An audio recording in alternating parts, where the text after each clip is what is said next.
I'm Stellrys.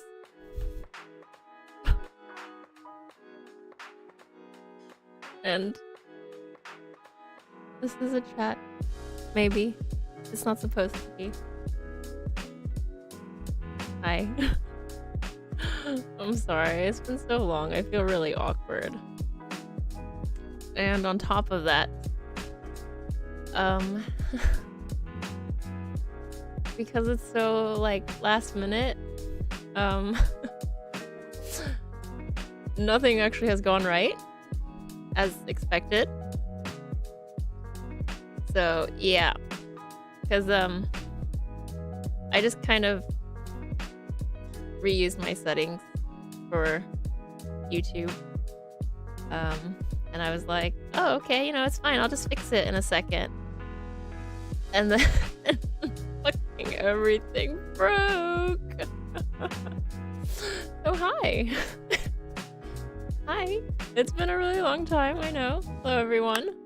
And it's also still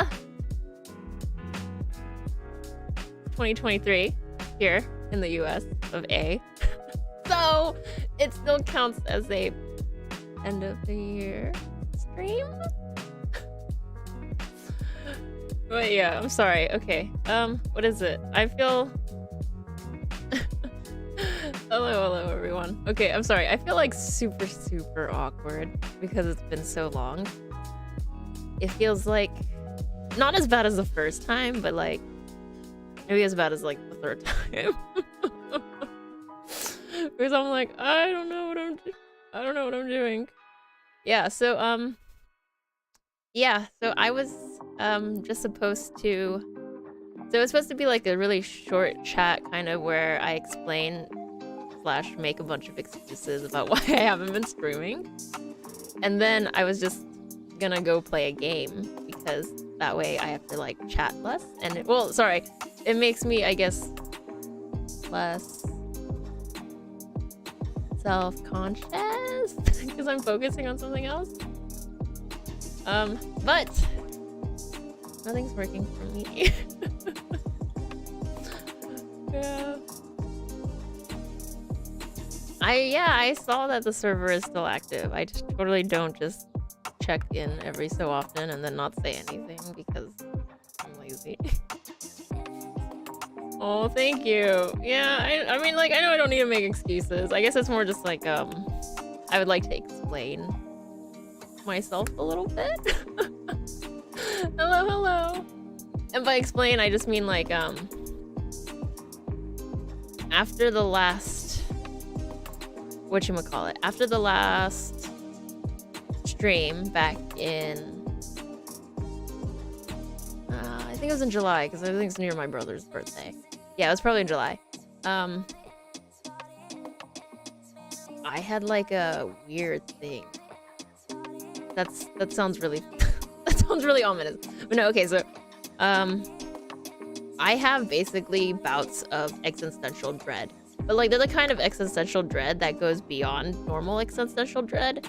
And it's like the kind where you just sort of sit around and you wonder what you're doing with your life and why nothing's going anywhere and how you keep getting older and, you know, just all that great stuff, right? So that kind of like happened early September. And normally it lasts for roughly a month. It like coincides actually with my insomnia bout over the summer, but I didn't have a bout of insomnia, which is very strange. And so the whole, you know, period of self-doubt and self-loathing kind of got pushed back. And then so that basically just kind of lasted. Oh, excuse me. That basically lasted for a couple of months. So I've just been feeling very meh. And I actually haven't been doing anything. I hate to say that, but I haven't been doing anything. I've been, yeah. Oh, yeah. I mean, it's not a very slow creeping terror for me. It's kind of like a one day I wake up and I'm like, what's going on? Sort of thing. I'm glad to see that all of you guys are still alive and well.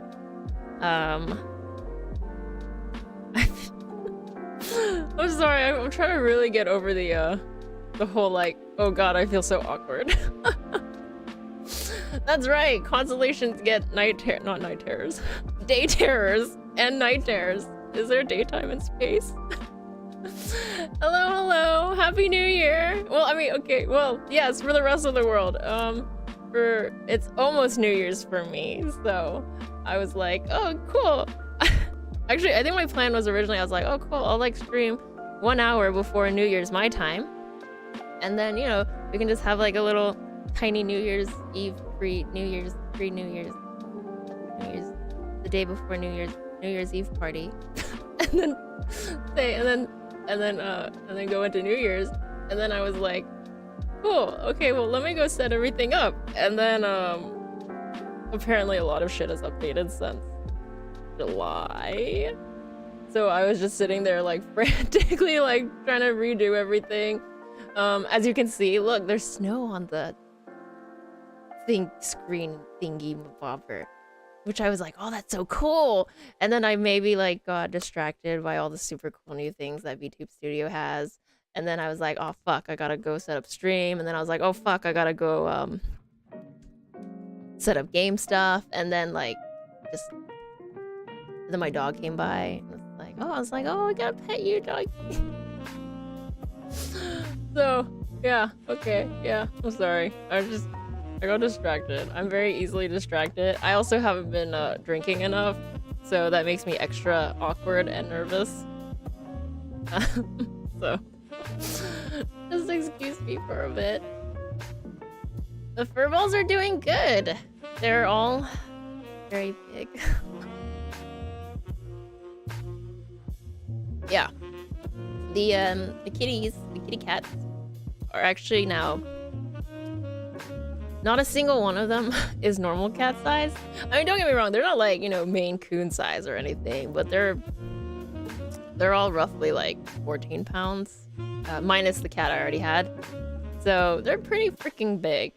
And I'm just like, every time I see them, I'm just like, I remember when I used to be able to hold you with just one hand, and you were so cute and fuzzy, and now you fill up my entire arms, and you're wiggly, and you're heavy, and you're heavy. 4 cats still. It's still only 4 cats. What is it? But I've been like, it's only 4 cats, but lately, my friend, like the one who had strays visit her, has like seen this extra cat, or not extra, like a different cat, that she so I think she calls it Pickles, because it kind of looks like Pickles, you know, from Neko Atsume. And the cat is so sweet. It's like, so you can't pet him. I'm pretty sure it's a boy. I mean, I wouldn't know, but she's pretty sure it's a boy. You can't pet him, but Pickles is like super cute, and there's like, he doesn't run away when people come by, but he's not like super distrustful, you know, like most feral cats. So, oh wow, it is New Year's. Happy New Year's on the East Coast of the USA. Yay, I should have known, because suddenly like a bunch of fireworks went off and I was like, god damn, that's loud. What are you doing? Go away. So, yeah. Happy New Year's for everybody that's in America and on the East Coast. Actually, anywhere. It doesn't actually have to be just America. That's me being regionist. But yeah, Happy New Year's. Oh, thank you. It is technically my birthday. Sort of. But yes, Pickles. Pickles is, Pickles. I'm sure he has plans. This was like a very, very last minute stream. Even when I put it up, I was like, 11:45 isn't enough time. And it wasn't, because I was actually like 10 minutes late. But yeah, Pickles the cat, not the fruit. I don't actually know if cats hate pickles. I've never tried to put like a pickle or cucumber near my pets, because one of my cats likes to actually just touch everything with his paw. So I'm kind of like trying to keep him safe. But yeah, so yeah, Pickles is really sweet, right? And he doesn't run away when people approach. He doesn't get closer, mind you, but he doesn't run away. And my friend actually was able to feed him from her hand, which we were like, whoa, yo, that's gonna be the cat that gets petted. Because, you know, most feral cats don't like you being nearby. They might sort of like tolerate you, especially if you feed them. But yeah, he actually ate from her hand. So she's like secretly hoping that he's the one she's gonna be able to pet. And I'm like, so what you're telling me is he's gonna get friendly enough so that I can grab him and then take him home, right? Right? That's what you're saying, right? I don't know if it'll happen though, because I don't know. He's really sweet though. He's like very sweet looking. I think he has mange in his ears, perhaps. But he's really sweet, and I really want to grab him.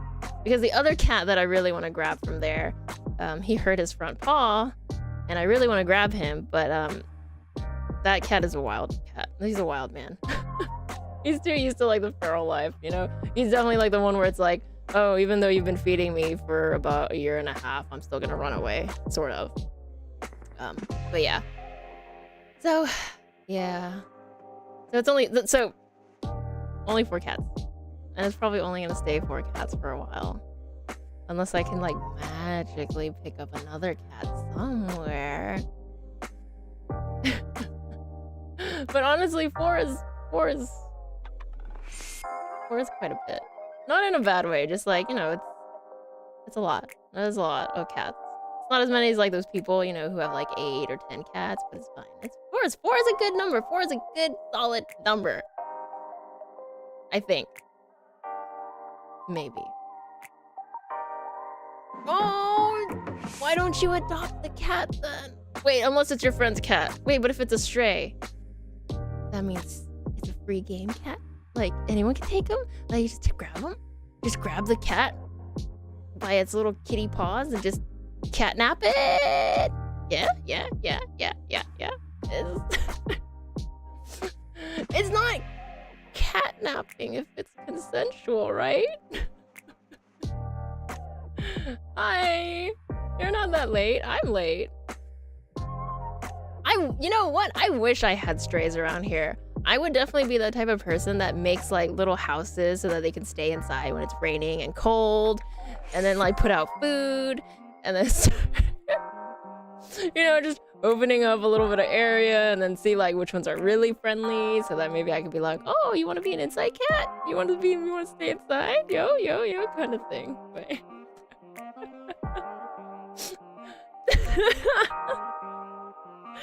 that's me, by the way. Yeah. I'm definitely like that type of person who's just like, oh, look, there's a cat over there. Do you think it's anybody's cat? Do you think I can just, if I just go up and grab it, like, will it be okay? Kind of thing.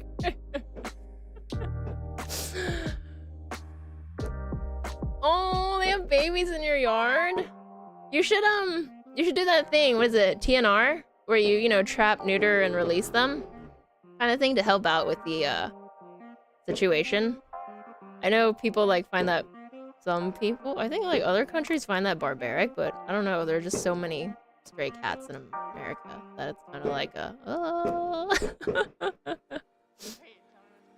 I mean, I'm not saying I'm gonna kidnap cats, I'm just saying like sometimes people have really cute cats. And sometimes they're like, oh, well, if I just put you in my bag, it's okay. And they don't notice. Okay. Anyways, yeah, so 4 cats, not going up anytime soon. I don't go to any shelters. I'm only watching my friend's strays. There's no strays near me, which is probably for the best, because I actually saw a stray cat. I mean, I didn't see it, my camera saw it, my outdoor camera, and I was like, yo, that's a cat. I'm sorry, I got super excited until I realized that I missed it because my doorbell camera told me too late about it. Not that I would have been able to catch it or anything, right? Because, I mean, whatever. Anyways. Yeah, you just, TNR, yeah, you just catch the cat, and then you take it to one of those free clinics where they help neuter or spade, and then you just release them back into the wild. I think sometimes if the cat seems like it could transition into an inside cat, that's like they'll try to put them on into like an adoption thing, but yeah. Oh no! Oh, the mom left them? Like actually left them? That's sad. But I got you, yeah. I mean, I was pretty wary when I first got a cat because I was like, my husky. Everyone is like, oh, huskies don't like cats. Huskies hate cats or something. Not hate cats, but you know, they're just like, oh, they're gonna chase them because they run fast. When I got my first cat, my husky did not give any fucks. If anything, the only thing I think my husky was upset about was the fact that now he was only getting half as much attention as before, and that was pretty much the only thing. Is the new Minecraft server still up? Nice. I have to join. But here, counterpoint. What if we play Fortnite Legos? Yeah? You know, because Fortnite Legos isn't as whatchamacallit, right? As crafty. Because I mean, like, I just tell you, I just don't know what to do with myself in Minecraft. I'm always like, okay, gather resources. And then afterwards it's like, okay, now I don't know what to do. But it's Legos! It's just Fortnite flavored. Also, guys, they make Unreal 5, okay? It's made using Unreal 5. Come on, yo. Anyways, oh, you TNR'd your current cat and you, oh, that's so cute.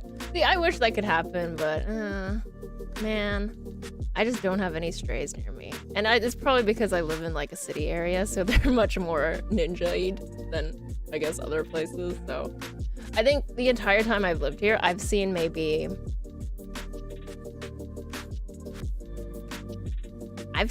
probably maybe 5 or 6 strays, all different. So, but yeah. Look, waking up without balls is like for their own good though, right? Because, you know, they can't keep having kitties, or else people like me are gonna scoop them all up, and then that's bad. That's somehow bad. That's bad, okay? Anyways, yes. What's the cube? The cube from what? The cube from the horror movie? That horror movie cube? You know, where it's, I actually don't think I've ever watched it, but it's like you go into a room and you have to do something and you die, or you die. Sorry, it's a horror movie, so of course they die. I would love to take all the kitties.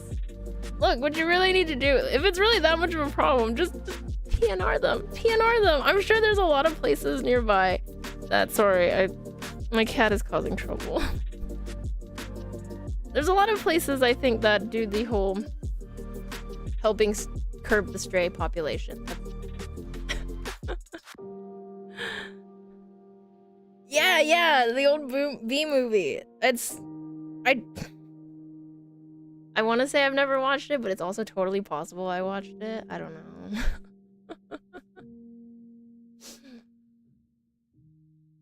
But like, I want responsible kitties, if that makes sense. You know, like responsible kitties. Also, wait, that's a great reason for being late. If your girlfriend is, wait, in what manner is she hogging your arm? Like she's holding it, or like she's laying on it, or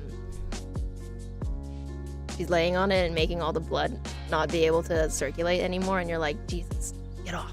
But you can't say that because you're kind of like, oh yeah, I still want to be in a great relationship, but on the inside you're like, God damn it, girl. God damn it, get off my arm. Do you know? It's all, my fingers are all tingly, kind of thing, you know? Because like, you know, initially you're kind of like, oh, it's so cute, but then after a while you're kind of like, fuck off my arm. Do you know how difficult it is to fall asleep while while sleeping on someone else's arm. Do you know? While someone's sleeping on your arm kind of thing, you know? So yeah. Avoid. So then it's not a kitty shape. Right? I mean, I don't think there's anything wrong with being clingy. If you can handle it, sorry. I'm very clingy with my pets. You know, like I like to scoop them up all the time and be like, oh, you're so cute. And then they're just like, you were late feeding me this morning. My kitties are cute though. I'm just kidding. They're actually I have one that's very standoffish. I have two that are very standoffish, but once the weather starts getting colder, one of them starts to like curl up to me, and you know, like sits in my lap, sits next to me. Always, lately has been sleeping next to me, and I'm like, oh, yes. The problem is, he sleeps at this perfect distance from, like, he sleeps basically glued to my side, but he does it like right where my arm is supposed to go. So my arm is always just awkwardly hanging out, and it's freaking cold because, you know, he sleeps on top of the blanket while I'm in the blanket, and I'm just like, it's cold. My arm hurts. I'm cramping. I'm like, I can't. But like, you know, kitty. He's a friendly kitty because he's cold. Oh yeah. Okay, so there's a lot of fur because obviously I also own a husky, and then 4 kitties. 2 are long-haired, and then 2 are short-haired. I just try not to think about it. I do want to point out though, and like this actually kind of makes me kind of sad. I do think my husky is losing less fur, and normally that'd be something I'm happy about. But I think he's losing less fur because he's getting old, and that's making me really sad. But it's very furry. Everything is very fuzzy. I mean, like, I'm not like those people who have to like lint roller before I leave the house unless I'm wearing black, because, you know, yeah. Because husky is white. Husky sheds lots of white everywhere. And then technically my long-haired kitty also has like gray colored fur that shows up really easily on black stuff. So yeah, he is 10. Yeah, he's 10 years old, so he's kind of getting there, you know, in terms of like dog years, which makes me really sad. But I recently read something about how there's like a dog life lengthening drug that just passed like the very first checks of FDA, and I was like, yo, I could have like a couple more extra years of my doggo. I mean, as long as, you know, doggo is a healthy, good dog and stuff like that. And I was just like, fuck. Unfortunately, I think it's like, obviously, if everything goes really smoothly, it'll be ready in like 2026. But you know, dogs technically don't live crazy long. But I'm like, oh, maybe because like he doesn't act old. I mean, he's still very energetic. He's very energetic. He acts like a big old baby. So he doesn't feel like he's 10 years old, right? He just feels like he's maybe, you know, 5-ish. I don't know. What is... Have I seen the Blessed channel? No, I haven't actually gone through a lot. I just kind of look at the general and then just scroll through. Sorry, when I like... I mean, to be fair, I've only been on the Discord a handful of times, and I don't say anything because I'm like, but that means social interaction. So I've only been on a couple of times to sort of check and make sure everything's okay. And yes, I want to drug my dog if it'll make him live longer. I mean, come on. Even getting an extra year with my dog, hell yeah. I would sell everybody's soul for that. 100 souls for 1 extra year? Oh, yeah. Oh, he's He's so cute. I'm sorry, he's like right behind me, so I'm like, do you even know the things I would go do for you? But I mean, in all honesty, I don't know. We'll see. Obviously, I'm not for keeping your dog alive if he's like sick and not gonna have a great life, but again, I think 2026 is still pretty far. How many people would I murder for an additional year? Well, I mean, like, that's not that difficult, right? Well, so if it's like, obviously I could just murder one person and then get like an extra year, that's totally easy. But like, if it's 100,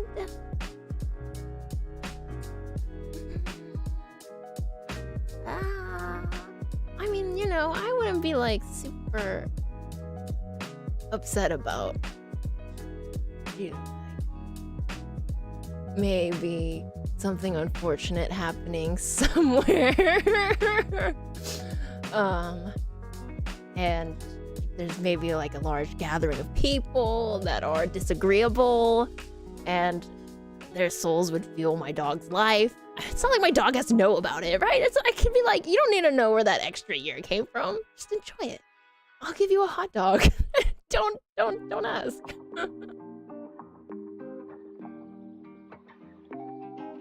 One person somewhere dies of a random disease. Okay, so it's like someone that I don't know. That's fine. I could totally do that, probably. Because I would never know about it, right? So I would just be like, oh yeah, that's so sad. I mean, I feel like technically I should be allowed to cause disasters as a constellation, but you know, it's cool. It's cool. Okay, what is this? Where is this? I don't think it happened. It did not happen. Okay, very good. Okay.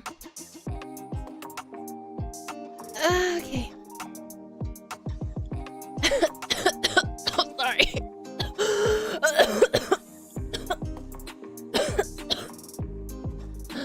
Sorry, I breathed it too much. Hi! Hello, Happy New Year's! Yeah, I mean, right? There's no downside. Wait, but if you become a girl, technically... Wait, if you become a girl and you want to be a pretty VTuber, technically wouldn't that make you an AI? Also, hi. I didn't almost die. That'll happen later. Don't worry about it. You're dining in voice chat? Everyone should go eat together! I realized that's like something I said I would always do, but I haven't. Where I was gonna have a stream where I eat lunch or dinner or something, and then everyone who doesn't have anything to do while they eat joins me. Because, I don't know, I'm not super into the whole, No. Okay, so like, when I eat alone, I eat a lot faster than I intend to. Which is really strange, because I normally eat super slowly. I'm that type of person where everyone could be done and I'm like halfway through my plate. That's how slowly I eat. And it's not like on purpose, it's just I eat really slowly. But when I'm by myself, I can probably finish my meal in like 10 to 15 minutes. Is that not long? Is that not short? That feels really short. It feels super short. And then sometimes like I'm too lazy to turn on the TV or my phone because I actually just use my phone as a phone. So sometimes I'll just like eat quietly in the kitchen on the counter. You know, just sit there. Sometimes I don't even sit. I just like put my plate on the kitchen counter and just eat and just talk to my pets and pretend like I'm a normal person. Well, there's nothing wrong with being the first to be done. I know quite a few people who actually eat really fast. Like, we're talking like super fast. Like, we're talking about like they're almost done with their meal when I've just started kind of thing. I think it's like bad but also good because it means that you're really enjoying the food, right? It's like, oh, it's so yummy, I'm gonna eat a ton like really fast. Okay, I feel like I'm making it worse. Anyways. Have I played any new games this year? Yes. I'm gonna get into that in a second. I mean, not like a ton, but just a couple. No, that's really funny because what is it? My brother also used to eat really fast. And my mom would say the exact same thing. And I would just joke like, you're a duck. You don't even swallow, you just do that thing, you know, where it's like just going down their tongue. Or their throat, I mean, not their tongue. Yeah, I don't know, I just... It's not particularly like I'm trying to eat slow or fast, it's just when I eat, slow. That's right, I played games, but I didn't stream them. Because, one, I actually didn't play games for quite a while. And I say that I played new games, but I actually haven't played that many. I have actually only played... So I wasn't actually playing anything earlier, like summer-ish. I wasn't actually playing anything during summer/early autumn because I got into a really dangerous hobby. We'll get into that one later. No, I wasn't even doing... That's like the worst part. I wasn't even doing my like side business stuff because what happened was I got really like down on myself about it, and I got too self-conscious to really like help continue it. So my friend and I are both struggling because we're both very like passive personalities, and we're both very like, you know, pessimistic people, that we actually haven't gone around to it. We just kept talking about it, and I want to say we actually set up a bit more than I thought we would, but yeah, we got to oh no, you know, what oh no, what calls self, oh no, what sells self, oh this is never good enough, this would never be good enough to sell, sort of thing, and things like that. So that actually was probably part of the whole like existential dread episode. But I actually don't play Lost Ark anymore, surprisingly. So actually, I spent a good time actually getting into Warhammer 40k, which took up a lot of time.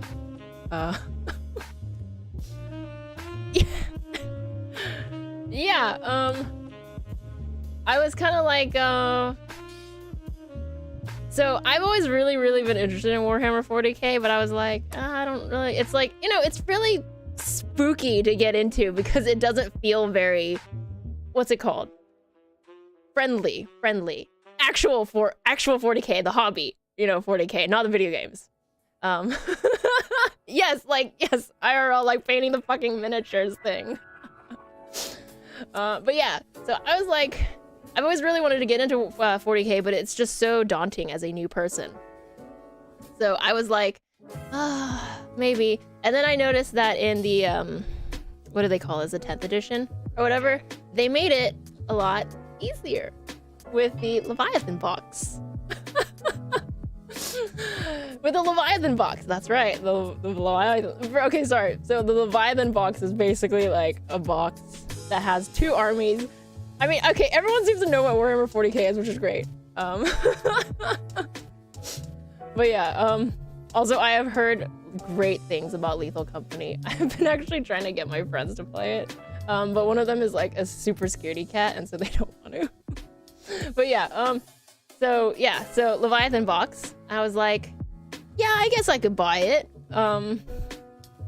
especially since it was like on sale, because I went somewhere. I think I was at like I forget anyways. What? But you totally... No, okay, yeah, let me just explain all of 40k lore. No, I'm not gonna lie. I spent so much fucking time just suddenly doing, like, 40k stuff, going into all the lore, trying to figure out which armies I wanted to play and stuff like that, because obviously it's Tyranids! And Thousand Suns. And Necrons. But yeah. I do think Lethal Company would be really fun to play, especially since it has the, I'm talking in 2 different conversations. It has the whatchamacallit, right? It's the proximity chat, right? Everyone plays with proximity chat, right? Because if you don't, you're a baby. I do love Zerg from StarCraft, and Tyranids just look so much like Zerg. And you know, I was staring at the Leviathan box, staring at those Tyranids, and I was like, you know what? Let's buy it. I also heard it was best to buy 2.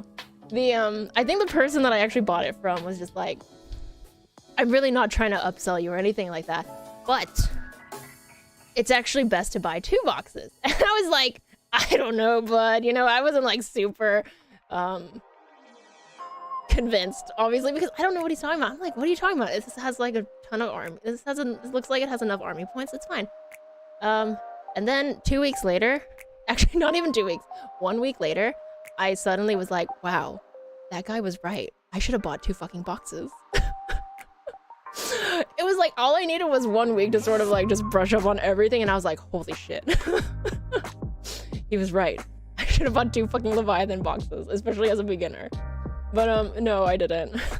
Because I did get them like at a pretty good discount, so I didn't. Instead, I just bought a couple of other stuff, like other combat patrols that were pretty decent. And then I also started buying, what's it? Fuck, I can't remember the name. What's the one with the orange boxes? Shit, what's the orange box one? Fuck. Oh god. I took like a break for 2 months, and now I'm like, oh fuck, I don't remember anything anymore because there was just so much into it. You know, like the other game mode. What's the other game mode where it's like you play with a small squad? It's like a small squad that usually comes, the big box with it usually comes with both. Not combat patrol. The it's like the, you know, they're like tiny squads, and it usually always comes with like terrain. Fuck, and it's actually technically a different game mode. It's fuck, what's it called? Okay, I need to look this up. This is like really bothering me. Fuck. 40k. Yes, kill team. Thank you. Yes, kill team. I also started getting into kill team. And then obviously, you know, once you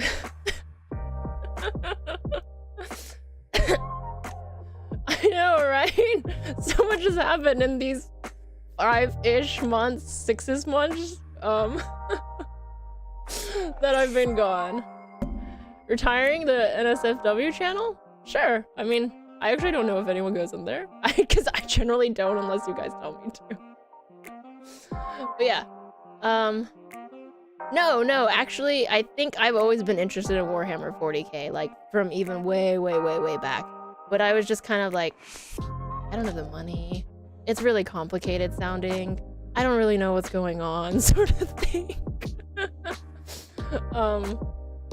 But, you know, now I'm kind of like, oh, but now I have money, and oh, now I have other stuff, sort of thing. So, because I really like the premise of 40k, where it's all futuristic, but still kind of old-timey, you know? I just really like that type of thing. So I was like, yo, kind of thing. Wait, what do you mean you bombed college? Didn't you do okay? It's okay, everyone bombs college. It's not a big deal. Yes, I am actually 100% in. Like, I bought the figures, you know, I put them all together. I bought all the glues, the little... I have like 10 different X-Acto knives that are not related to my other crafting X-Acto knives. I was like... You know, because so the Leviathan box has everything, what is it, push fit kind of thing. But then when I bought my first combat patrol box, I was like, yo, what is kit bashing? And then I looked it up and I was like, fuck. Of course I need a kit bash kind of thing, you know, where you like put little magnets in so you can change out their weapons and stuff. Not because because sometimes the cooler weapon, the super cool looking weapon isn't the one that you want to use in battle because it doesn't do as much. Anyways, yeah. So, and then I bought like miniature paints and miniature paint brushes. And just, yeah, I basically just full kit caboodle, you know, just everything. I was sitting there thinking, like, God damn, I really hope they release another, what's it called? Another 1,000 Suns, what is it, Christmas box? They didn't. And all that other stuff, so, yeah. Also, well, if you are potentially a father, congratulations. I hope you will take responsibility. Yes. We're all big for responsibility here. So I actually already have I already have a 3D printer. I actually got a 3D printer, and a resin printer prior to the 40K thing. And then, you know, because one of the things I really wanted to do was, I really like Deathcore Creek because they're super fucking cool looking. You know, and they have the gas masks and everything, and I just saw them in Kill Team and I was like, that's fucking awesome. I was like, that's fucking awesome. They don't really sell, what is it? GW doesn't really sell like those. They only sell the resin, the really expensive resin ones. And I was like, I could just print these. I mean, I still really want it, and it wasn't totally because I was mad because GW didn't have the one set where they're all just kind of relaxed in stock. It wasn't like because I got mad about that and I was like, fine, you don't need my money anyways. They didn't have it in stock, by the way. I was very upset. That was the one I liked the best. There, you know, it was deathcore is always like super hardcore, but then here was one where they were kind of like sort of relaxing, and I was like, that's fucking amazing. And then it was out of stock, and I was like, and you're gonna restock when? And you're gonna restock when? And you're gonna restock when? And they just didn't restock, and I was like, well, fuck you then. Yeah, so yeah, so I really got into the whole 40K thing. I started watching like the lore videos from Luton because apparently he's really cool about it. I started watching some other stuff. I think I started watching podcasts from like Poorhammer. There was another one too where a guy, does all of the I forgot his name and I feel really bad about it, but he kind of lays out like the cost effectiveness of everything, of like whether you should buy this or this, and if it's worth buying like this kit, and he does it in a very like, what's it called? Like, you know, like PowerPoint sort of presentation thing. So yeah. So I really got into that for quite a bit. And then take a break. We are not talking about Alan Wake, okay? Like, holy shit. I saw that game and I was like, you're joking, right? You're joking. What? Why does it? I mean, I guess it needs a sequel, but like, but why? But why?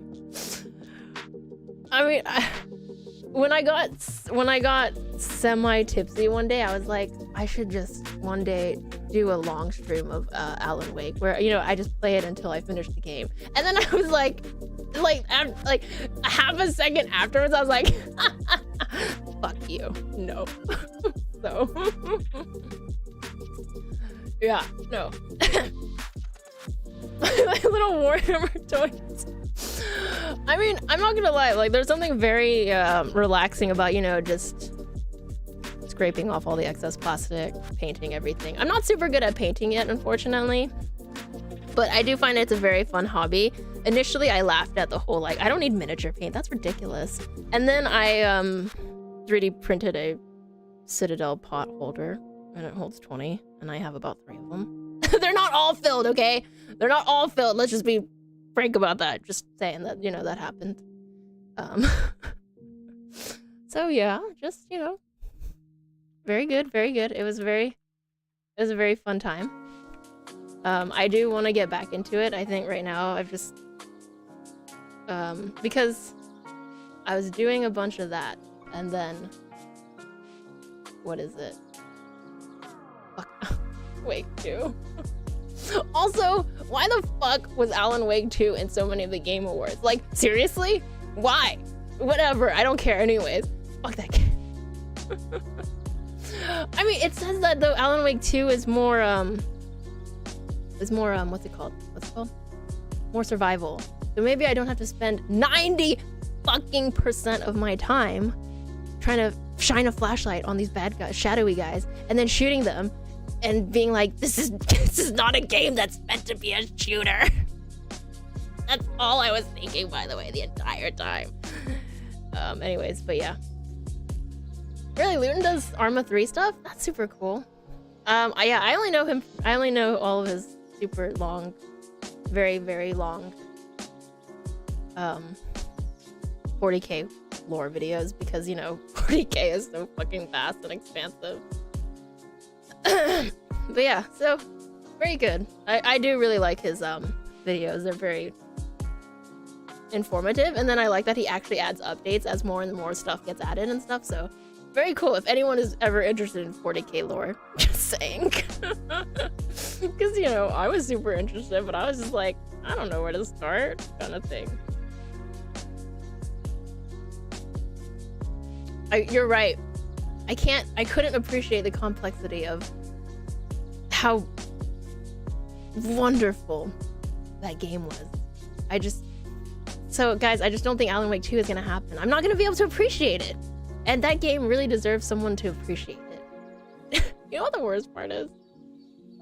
I was really, really, really, like, interested in the story of Alan Wake. It was just, there was so much game, like, there was so much shooting and fighting that I was like, is this Resident Evil? What's going on? Kind of thing. That I feel like I let myself down on that though. It's okay. It's mine. That's my fault. I'm gonna say it's my fault though. Oh no! Thank you for dropping by. I hope it's just a you know, okay hospital visit, not anything serious. But Happy New Year's! No, see, I can't. I won't be able to appreciate Alan Wake 2. Just like how I couldn't appreciate Visage, guys, you know? I was just like, oh god, Visage just... Did it even have a story? Hey, wait, okay, wait, if we're gonna talk about Game Awards, did you guys all see that one guy? Was it the guy with the oboe? Or one, you know, that guy at the very edge of the orchestra was just fucking jamming out? That guy was the best. He was so fucking into it, like, Jesus, it was beautiful. Anyways, yes. Fallout 76 nuking experiments. That sounds interesting.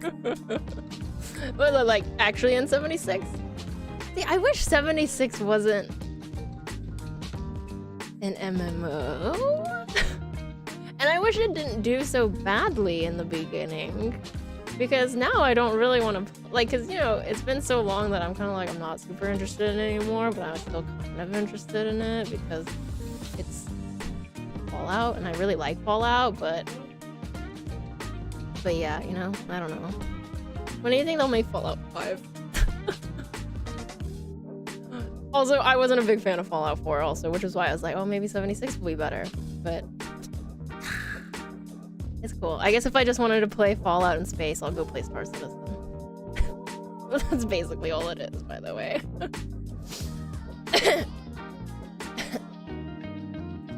I mean, yeah, I didn't really watch, I didn't super watch the Game Awards. I just watch highlights because I don't like to be super distracted. Also, I hate seeing all, like, the, I just hate things where it's a competition, actually. It's really dumb sounding, but I do. Hello! So, yeah. Space Engineers 2. Happy New Year's! Look, I wait, no, I'm not gonna say that. I was gonna say, look, I made it before the end of the year. What is Space Engineers 2? Is it like Dead Space? Because I was interested in playing Dead Space, like the redone Dead Space, until I realized that they gave Isaac a voice, and I was like, what? But silent protagonists. I love silent protagonists. For some reason, silent protagonists are like going out of style, and I'm kind of like, but why? I like someone that doesn't really say anything or nods, and it's like, yes.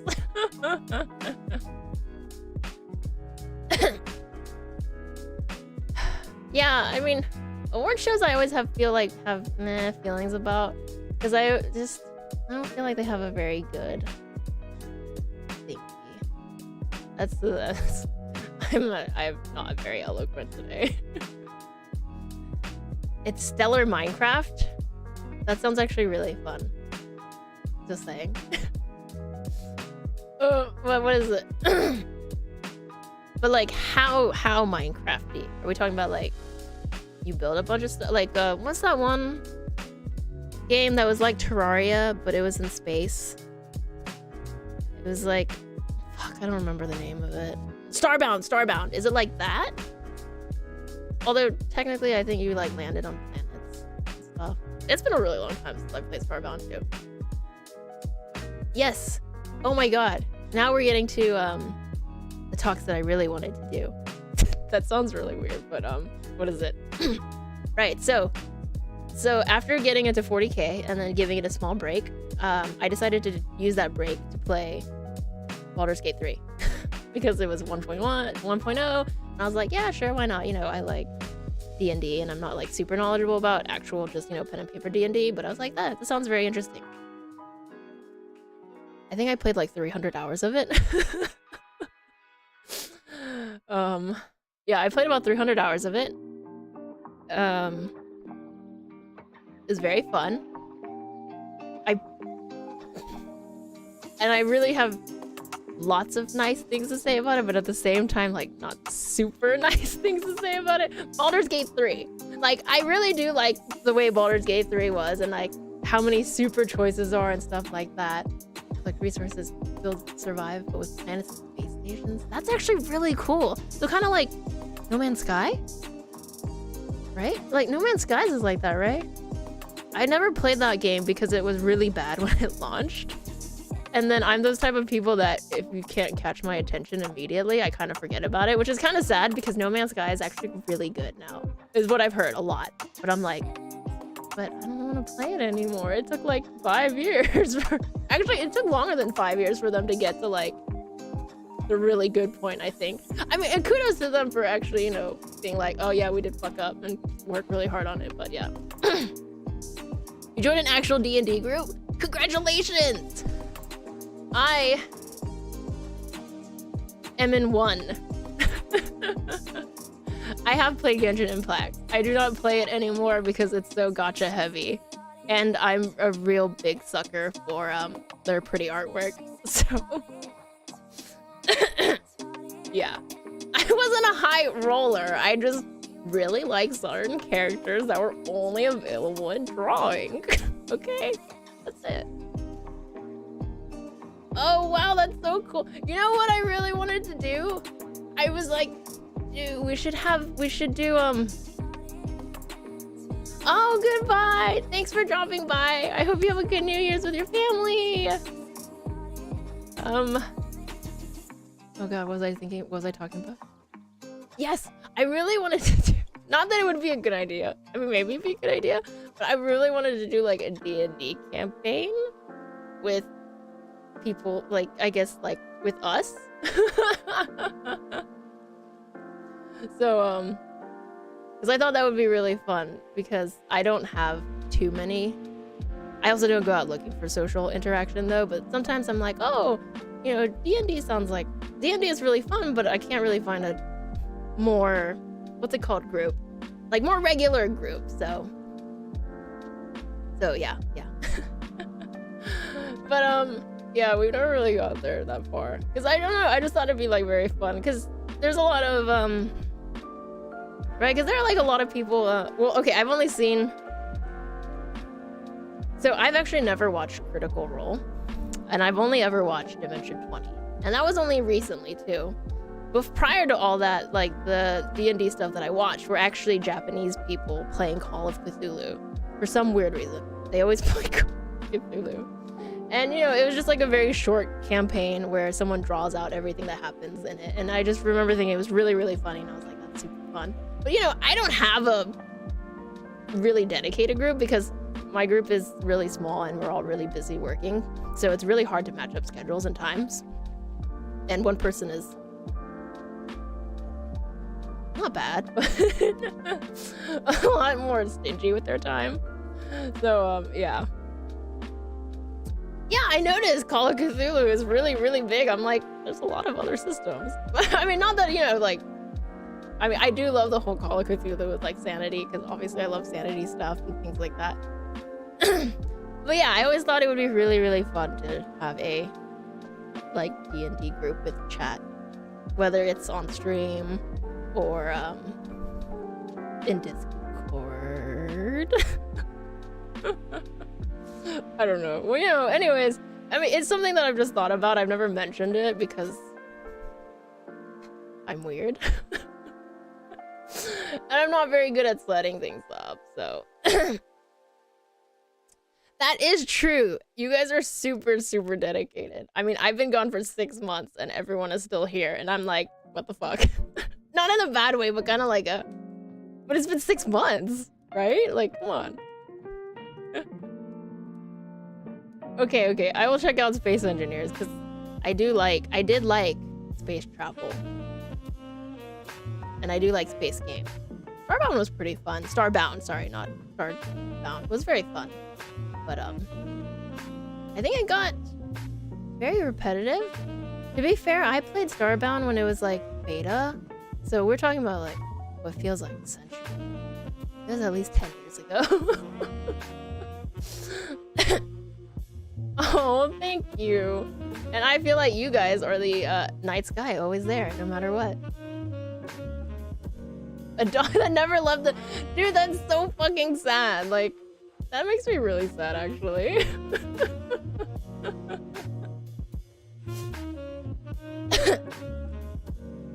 Someone's skit series? Like for D&D stuff? I don't know. But yes. What is getting chat zone? Where you only stay as chat? But yeah. I mean, I think it would be super cool. I do think it'd be really, really cool, but I'm trying to find a good way to say what someone else needs to set it up because I'm not good at setting things up, but I don't want to sound like super irresponsible. I'm not good at asking for help if you guys haven't. Yeah. That's sad. You guys, that makes me feel really sad for you guys. I mean, I feel bad for my dog, even when he's like, because my dog is super.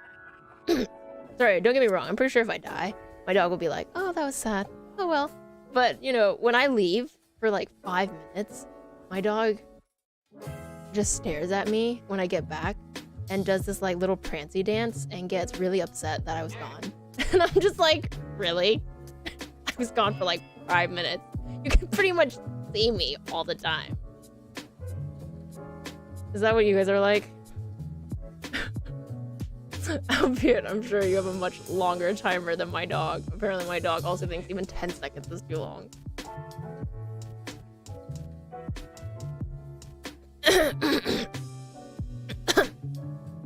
Sorry, there's something stuck in my throat. And I'm trying to drink more alcohol to get it out.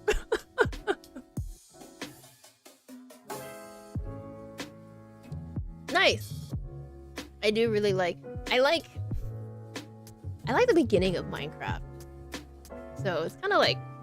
It's like this weird thing, because Minecraft is a little bit too free, where after a while I'm kind of like, I don't know what to do with myself. But if it's planet hopping, that means like I can always go to a new planet and not feel that way. Because, you know, Minecraft is kind of like, oh, I don't have anything else to do.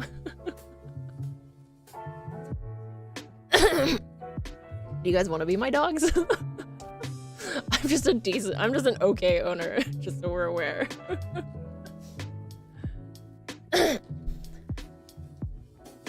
Oh, that's cute. I mean, what is it? My dog does not care about fireworks, unfortunately. I don't know if anything scares my dog. Besides, maybe...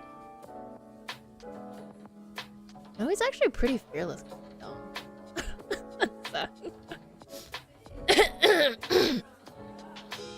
Mods that give me an objective.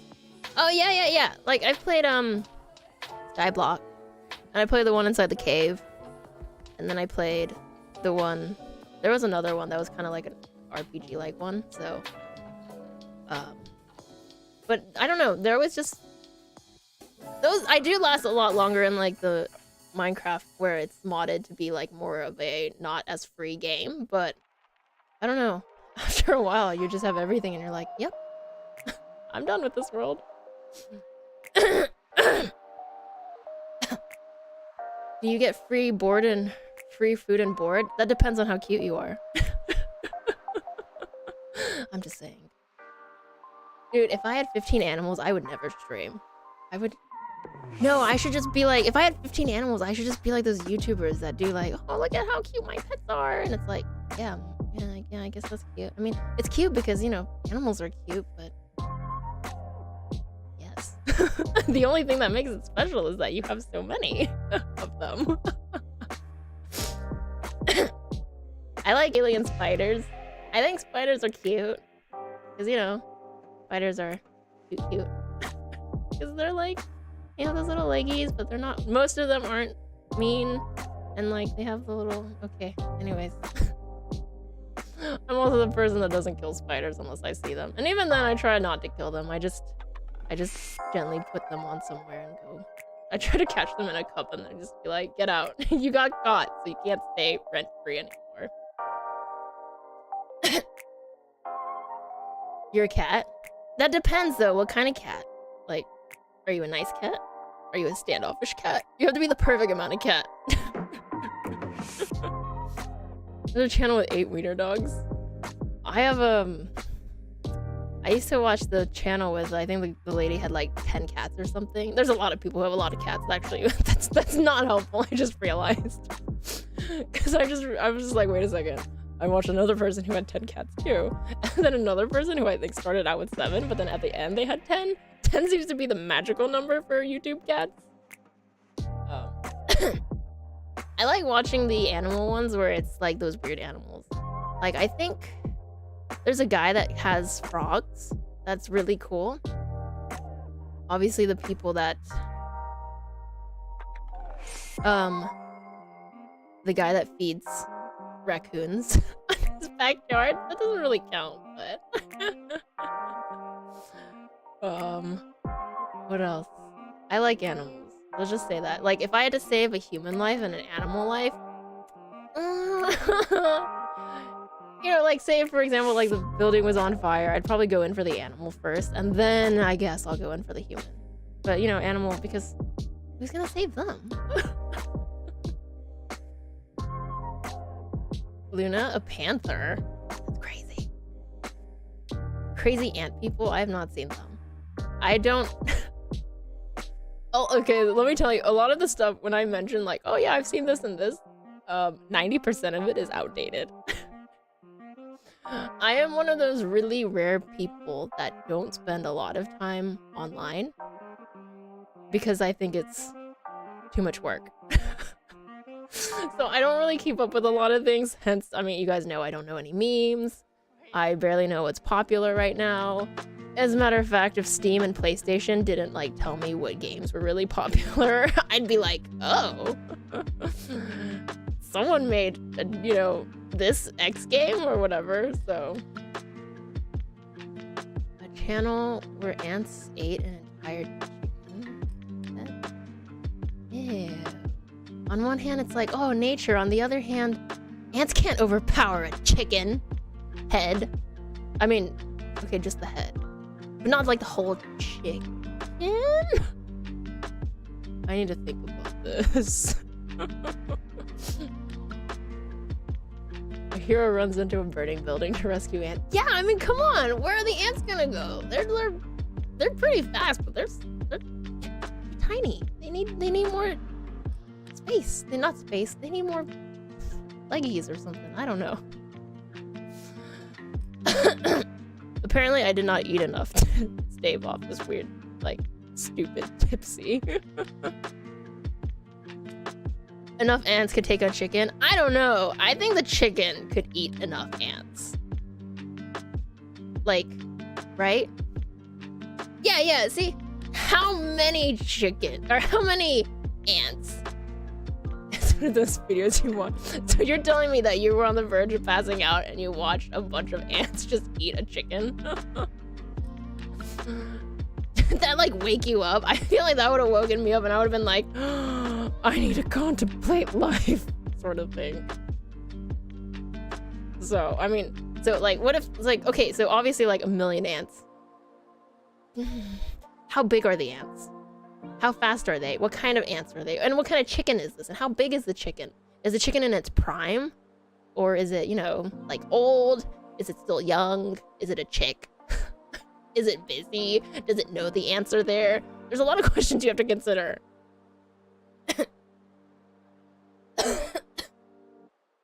Life support system. That sounds like a breach of oxygen. That sounds like another game I've seen before, where it's like you're in a spaceship and you're supposed to build different parts of your spaceship. I just feel like I named like 20 different other space games. Do I want the link? No, I don't want to. Oh, it was a Christmas present. Oh, fuck. That's kind of cute, though. I mean, if the chicken was already dead, it's not like it's the ants' fault. And they got a good meal out of it. Okay, I mean... See, I can reason everything as being cute. Except humans. Ants will do hurt. Really? Really? Oh, man. What was my chicken farm idea to a halt? Not that I live anywhere with a bunch of ants. You know what else ants really like? Dog food. I know that sounds really dumb, but it's true. I once had a really long line of ants. Like we're talking about, they went from one window all the way across my house to where my dog bowl's food was. And I was like, holy hell, how long have they been here? Because they didn't take anything else. They only took my dog's food. I was like, what the fuck? This is a huge ass line. There's no way that this dog food supports how much work and distance you have to cover. Man, it was terrible. I mean, they didn't hurt like my dog or anything, but you know, it was just really gross because like they went under the couch and just like around, and I was just like, what the fuck is going on here, kind of thing. I still don't even know where like they came in from. It was just like, I think the really creepy thing. I had no idea where they came in from. I just saw a giant line of them, checked under my, like, you know, I saw them going under the couch, checked under the couch, and they were just there, traversing through all of the pet hair that's been swept under there for years. I was like, what the fuck? So yeah. Okay, that's true. I love winter because fuck mosquitoes. Because fuck mosquitoes. Although this year, maybe it's because I went outside way less and I try to like keep long sleeves on. I actually didn't get bitten as much. Because I'm the type of person where I go outside. I can go outside for 30 seconds and I will absolutely guarantee you that I will have 3 mosquito bites. And it's just like, and we're talking about like they bite in the stupidest places too. My fingers. If they can't reach anything, you know, they've bitten my face. They've fucking bitten my eyelid. Yes, the eyelid. And I'm just like, you are a fucking asshole. I am drinking some sparkling wine. It's just some sparkling old wine that I think I had for last year's New Year's, but I forgot to drink it, so I was like, okay. So yeah, I was just like, okay, I'll just drink it then. That's a good thing, right? That's just being cute, right? The back of the knee? Yeah, I mean, no, mosquitoes can just fucking bite anywhere. They don't give a shit. I've even had one bite like behind my ear, and it was fucking annoying. Makes me sad. You know what? Actually, now that you talked about it, I ran out of drink. So I'm gonna take a really quick break so I can go grab something else to drink. And then we can keep continuing. Oh, hey, Happy New Year's to who's ever in the spot next to them. Spot next to the East Coast. I only know Pacific and East. There's, what is it? There's Mountain and Central, right? Right? Yes, I think so. Is it still called Mountain? Is it still called Mountain? I know one is Central, right? Anyways, yay! Happy New Year's again! Yes, that one! It's Central. What's the one next to Central? It's Mountain, right? Now I have to look this up. I feel like an idiot right now. It is called Mountain. Yes, see, yeah. I don't know why it's called mountain, but whatever. Shouldn't it be like Central West-ish kind of thing? I only know that the only thing I know about time zones is I know all of the US's, obviously, and then I know Korea's because it's like 13 hours ahead, which I think is also like Japan's time zone. So that's actually all I know. And then I mean, like, there's like the the Greenwich Median Time, the UTC, Universal something time, Universal Coordinated. I don't know, guys. It's so many acronyms. I'm gonna go get something more to drink. I'll be right back.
I'm back.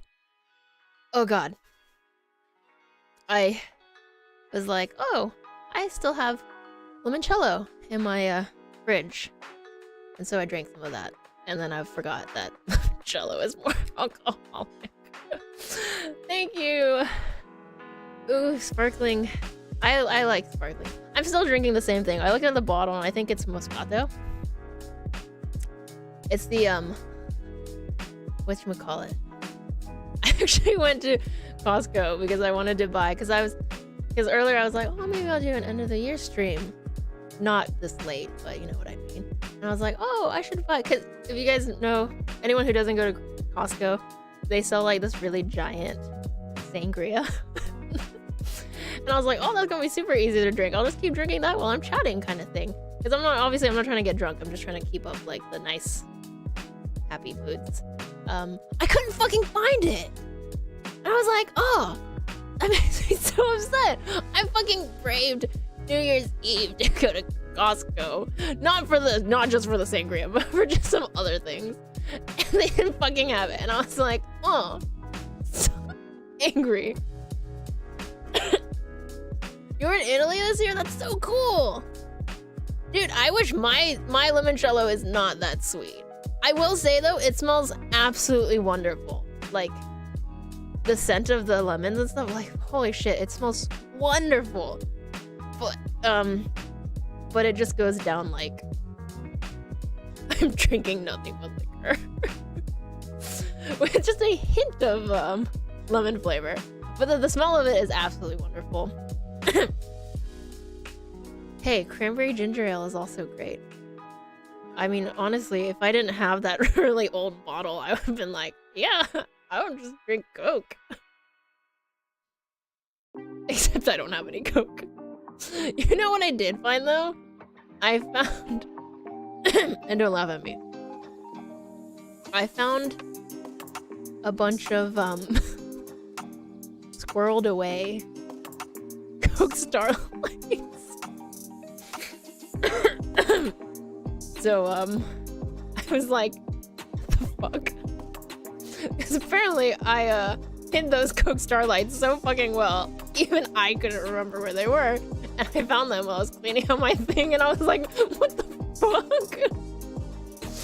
So, I have several, I still have, I think, like, a pack of the minis of Coke Starlight, and then, like, 5 or 6 bottles.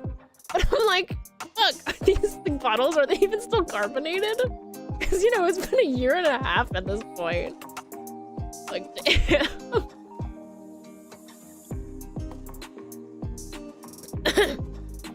But yeah. Yeah, basically, they were so secret, even I didn't see them. Oh. I was like, oh, I should make my, you know, I should drink these. You know what, we should just have, what is it called? Coke Starlight stream nights where I just mix them with rum or something. Woo. Okay, sorry. My voice is like starting to get a little bit wispy because I don't talk a lot. And when I don't stream, apparently my voice gets fucking weak as hell. And it's like, I'm talking too much, stop it. So I'm gonna be making a lot of like awkward coughing noises. But yeah, I should just buy a modest bottle of rum and just be like, okay, you know, every X day we're just gonna have Coke Starlight and rum day, stream day.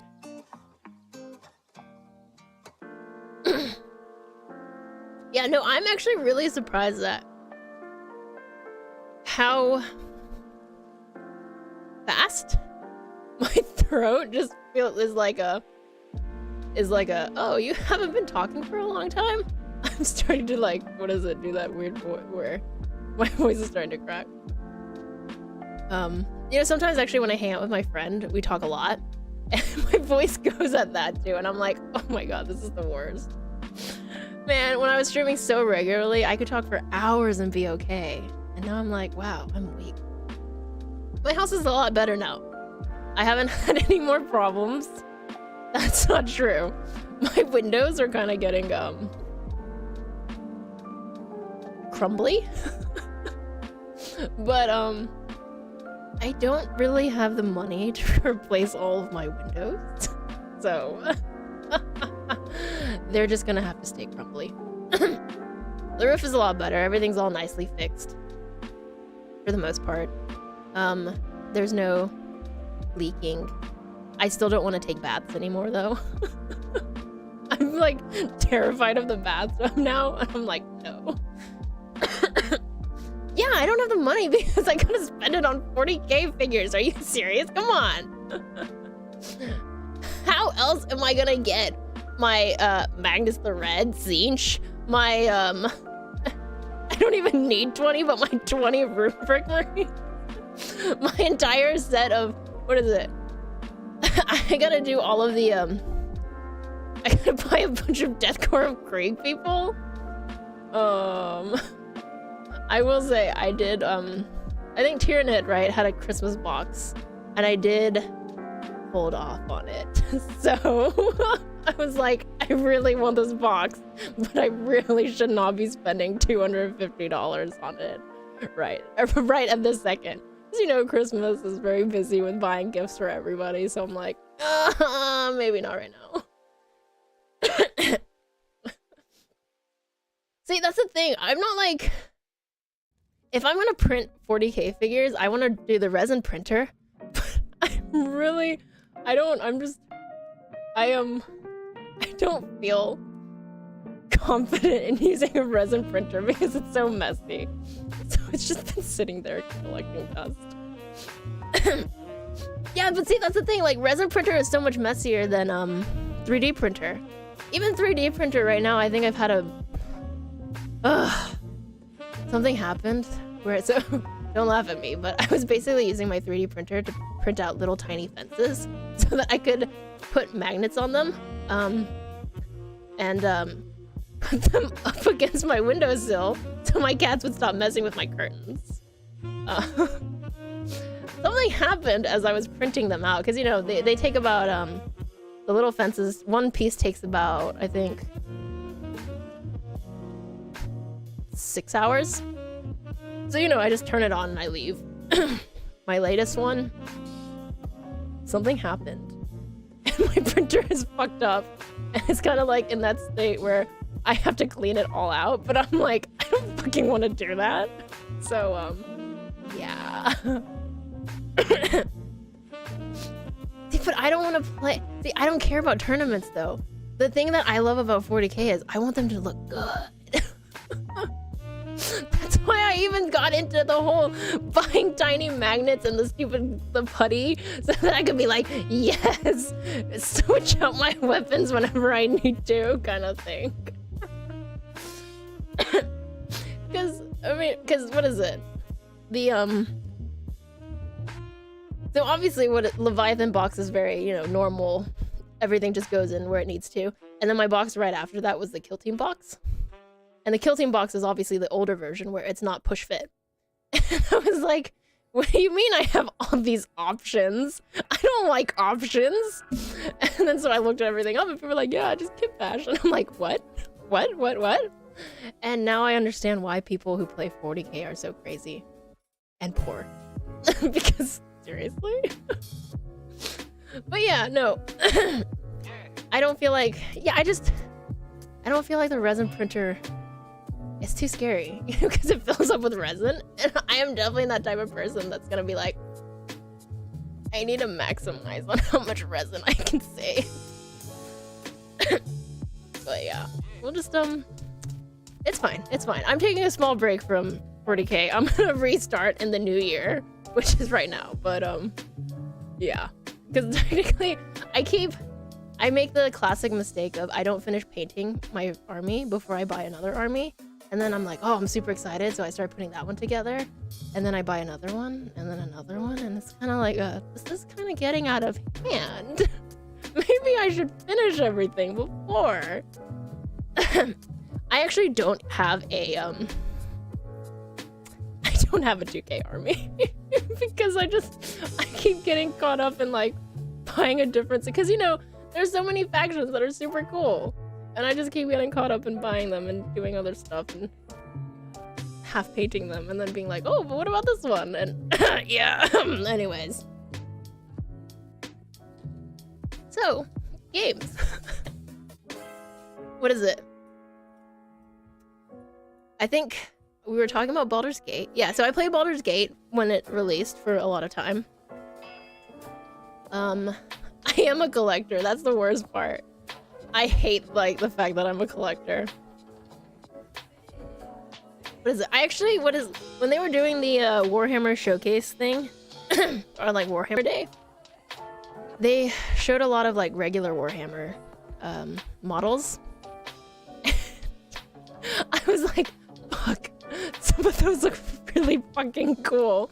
Because, I don't know, I feel like I've mentioned this at some point, but in case I haven't, I really fucking love armor. Like, I really, really love armor. If there's a character in super cool armor, I am all over that shit. That's probably my favorite character. And obviously Warhammer is... Age of Sigmar Warhammer is, is like all medievally kind of. So they all wear really cool fucking armor, and I was like, I fucking love that. But I'm not playing Age of Sigmar though. I'm only doing 40k right now because I don't think my wallet can be like a ooh kind of thing. That's right. See, at least figurines though I can touch. I mean, technically I can touch the PNG if I like go up to the screen and touch it, but it's not the same thing, right? I can hold the figurine in my hand. So yeah, I know. No, like I didn't realize that the painting part of 40k was like a hobby in it of itself. I'm like, these people are like, hey, you know, people who like put up stuff and they're like, yeah, hey, you know, can you like help me critique? I don't feel like I'm doing a really good job. And I'm like looking at it, I'm like, that looks great. And but then the people in the comments are like, oh yeah, you know, I do like some like shading over here and like do this contrast thing and blah, blah, blah. And I'm like, the fuck are they talking about? It's crazy. I love it though. I'm not gonna lie. It's very fun. It's a very fun, weirdly relaxing hobby. Cause like, I don't know, it's just weirdly relaxing. So yeah, no,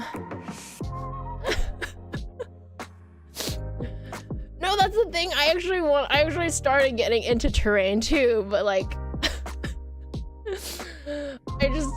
I was like, this is too much because, like you guys have said, I'm a collector. So when I see things, I'm like, oh shit, I really want that kind of thing. Like for example, once I started collecting, that sounds terrible. Once I started getting into Kill Team, I was like, oh shit, I really want all of the Kill Team boxes. You know, the giant boxes. Because my first Kill Team box was actually the, God, what was the name? What was the name? Fuck. It's the one with the whatchamacallit guy.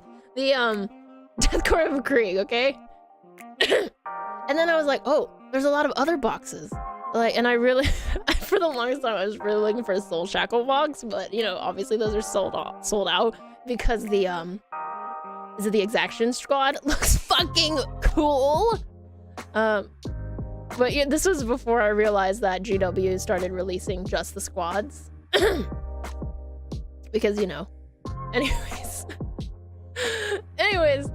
Really, you should paint them. I think they're fun. The painting part is actually really fun. I really do feel like it's one of those things where once you keep doing it, you'll get a little bit better and better and better. I will say though, I have my friends help me out. So sometimes when we hang out, we'll just sit at my dining room table has been taken over, by the way, by all of these miniatures. We'll just sit at the dining room table and chat and paint little figures. So that is I am cheating slightly. You're being seduced? Just what's the reverse of seducing someone? Being unseducible? You should tell her to back off because you gotta play Call of Duty. But yeah, I do feel like I do really want to play a game of Warhammer, but I'm that type of person where I'm like, I don't want to play with little gray dudes. I want them to all be nicely colored, you know, shaded and all this other stupid shit. So, yeah. No, model paints are so fucking, like, expensive. But, I tried painting with regular craft paints, and I gave up after a week. Well, sorry. I was painting with regular craft paints because I wasn't sure how deep I wanted to get into this. And then I think I bought, like, 2 weeks afterwards, I bought a, set of Vallejo paints. You know, the Vallejo miniature paints. And I was like, oh, you know, surely it can't be that different. Holy shit, it was so fucking different. And after I did that, I was like, well, fuck, you know, I'm already in for a penny, in for a pound kind of thing. So I was like, okay. And then so I bought a couple of Citadel paints. And then a couple turned into 10, turned into 20, turned into... I think I own roughly... somewhere between 40 to 60 just Citadel paints. And then I own a couple of the Vallejo sets, you know, that they sell in like the sets, the game. I think I bought the game one, and then one other one, and then I bought a couple of just like standalone paints. I forgot what it was called because they had like this one brand had like an iridescent paint, and I was like, oh, that'd be so cool, like as oil stains and fucking stupid shit like that. So yeah. So I really fucking got into it. I'm actually now at the part where I bought a bunch of miniature paintbrushes, and I'm trying to think about whether it's worth it to buy the expensive miniature paintbrushes, because I really need them to hold their, like, you know, that really sharp shape of it, and the regular paintbrushes don't do that as well. But that's a whole separate that's actually around the time where I was like, yo, you are spending a crazy amount of money on this. Perhaps we should take a small break from it before we get into it, because, you know, I was like, oh, what if I buy like this brush and stuff like that? No, I'm not gonna lie, the second I go back to it, I will probably be like, oh fuck, I can't do this, and then just buy the miniature paintbrushes, the paintbrushes for miniatures. I'll probably just start with like the army painter ones before I start moving into the more and more specialized ones. But, you know, I mean, it's a hobby. Oh, hey, please stop. Stop. Sorry, my cats are causing trouble. Hey, leave her alone. Leave. Gosh. Sorry. The cat's like... My younger cats like to chase my older cat, and she really doesn't appreciate it because she's old and she's lazy, and she's been that way in her entire life. But yeah. How far away from an airbrush? I got one. I actually got an airbrush and like a little indoor, like, you know, place to airbrush into. To be fair, I didn't get a bunch of airbrush stuff. I just got a couple because I was like, let's see if it's actually like that great. Because, you know, I was staring at my Tyranids and I wanted to paint them like Zerg. And I was like, painting every single one of these, you know, with like that base color is gonna be a pain in the ass. So I was like, oh, what if I like an airbrush? Don't get me wrong, I'm still like, I haven't used it a ton, and I got like just something cheap. But you know, because everyone's like, oh yeah, if you want like a great airbrush, use, what is it, Iwata or something like that? Iwata, I think, yeah. But, you know, those are kind of expensive, so I was like, you know, I'll just stick with the thingy and just... But yeah, I really got into it. A Protoss Tau army, that would be actually super cool. Why did I never think of that? Holy shit. That is a great idea. Oh, I actually really like orcs too. I like kind of how silly they are. And I like the squigs on the orcs. And like, so what is it? The orcs were in the kill team box I bought. What was it? Operation... God, what were these kill team boxes named? I can't believe I forgot all of them. But yeah, what is it? Kill team, what are the boxes? Either way, I bought, yeah, the first box of Kill Team I bought had orcs and the Death Corp of Krieg. And I was painting the orcs, I was like, man, these are really, really kind of like, they're like that ugly cute. And I was like, and then so obviously as I was like painting them, I was watching lore videos, and I like the fact that they're fucking mushrooms. I was like, are you fucking kidding me? They can make things magical just by enough of them believing in it. So I was like, this is fucking amazing. And then they have squigs, which are also like this weird ugly cute thing. So very fun. I mean, I'm not gonna lie, the orcs really grew on me after I was watching like the lore videos while painting them. So I was like, oh, this is actually pretty cool. I was really, really tempted to buy the orc and the Tyranid Christmas boxes, but I was like, money. You gotta save that money for... You gotta save money for Christmas gifts, you idiot. Yeah. Basically, yeah, they just enough of them have to believe in it, and it fucking makes sense. So it's amazing. Oh yeah, that's also another thing I love, that they're all called like boys.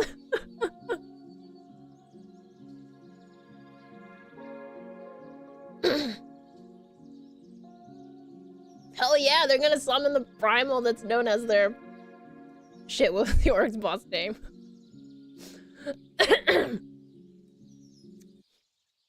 No, the orcs are actually, I think, really, really strong, just in the sense that they love to fight, and they don't think running away is disgraceful. If you run away, then you live to fight another day. That's perfectly fine. I don't know, I love the whole, like, orcs are just really simple-minded, but at the same time, that's what makes them so great, kind of thing. But yeah. What was I gonna say? I think I was trying to talk about what games I've been playing, and the very few games I've played. Yeah, what is it? Isn't it like, red makes everything go fast too? Yeah, yellow makes like bigger explosions. Red means fast, so if they just paint red on their cars, it'll go faster. It's fucking cute as hell.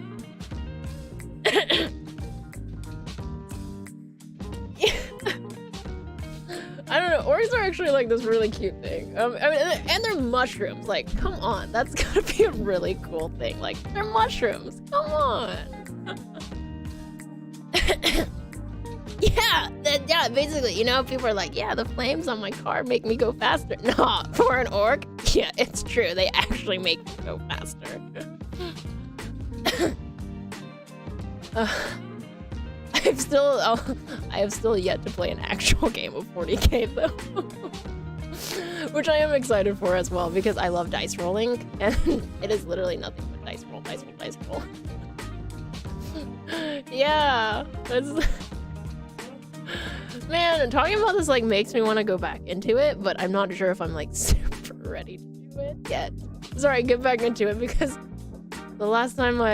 because every time I really get into something, obviously, I'm that type of person that like really, really gets into it. Have I heard of Dave the Diver? Well, actually, I was about to talk about that. So I played Baldur's Gate for quite a bit, and then I played basically a combination of Dredge and Dave the Diver. Because I wanted something... Baldur's Gate is really great, but I wanted something that was more relaxing, and I didn't have to think as hard. So I actually started off with Dredge, which I really liked, but I wish there was more to it. I think after like 2 days of casual Dredge play, I maxed out all of the boat upgrades, and I had basically traversed the entire map.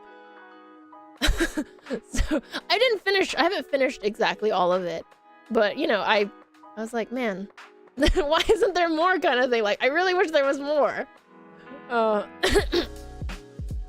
And then so obviously after I played Dredge, I was like, well, you know, there's also Dave the Diver. It's not exactly the same thing, but you know, it's like it's also whatchamacallit. No, you actually don't know how right you are.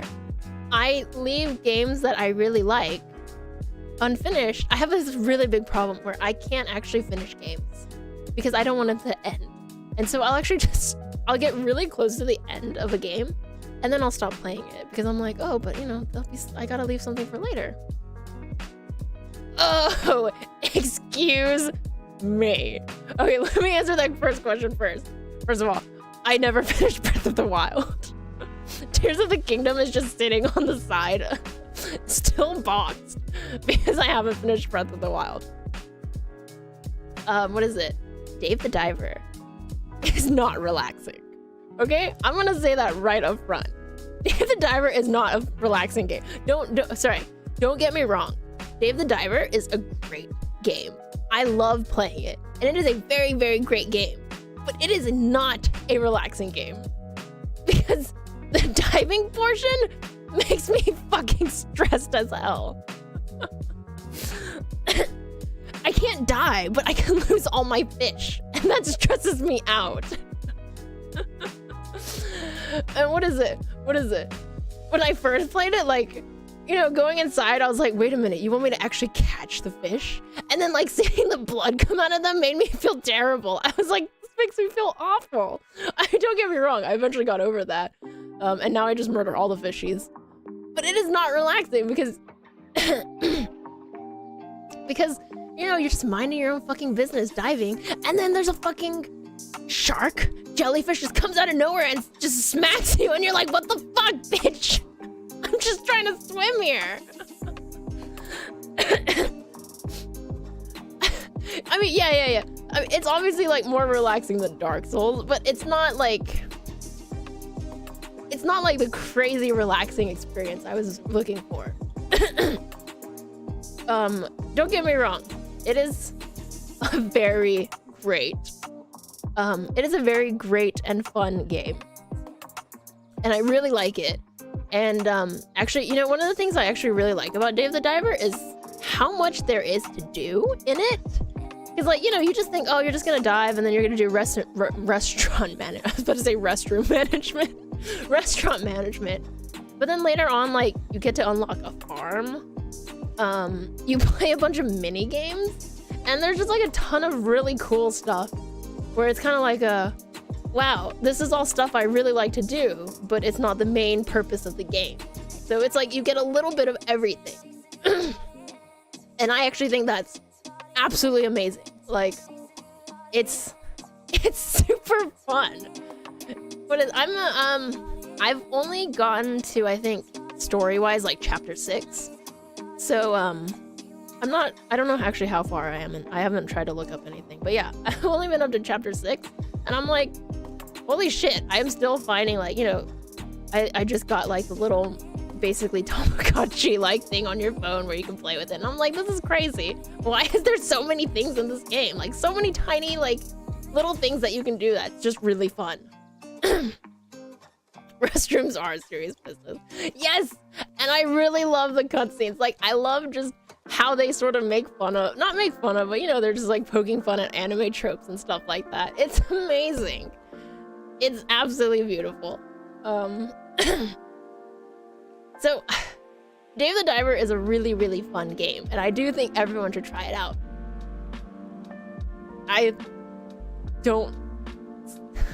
It's not super relaxing for me. You know what's actually more relaxing? The restaurant management part of it than the actual, what is it? Than the actual, shit, what's it called? Than the actually diving part. Cause like, I'm like, restaurant management, that shit's easy. Diving and then dying because I wasn't paying attention because some fucking thing bumped me twice? Kind of feeling.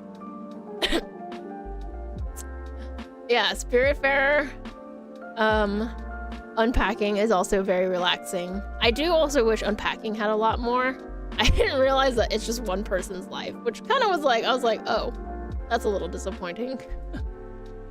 Spiritfarer, I feel like Spiritfarer can get, because I didn't get far in Spiritfarer, but I want to say it gets more not relaxing.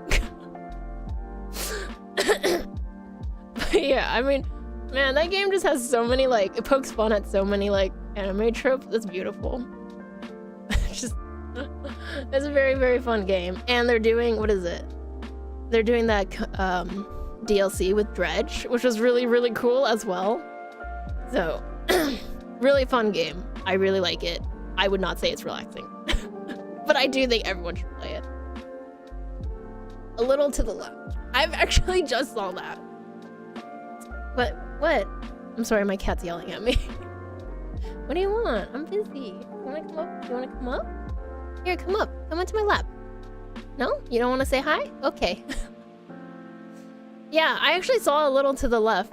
And I did like the concept of it, kind of like just organizing stuff. But it made me feel bad because I was like, wait, you should just do that in real life, you idiot. But what is it? A little to the left was a game I was looking at. Sticky Business. I believe is also kind of like a relaxing game.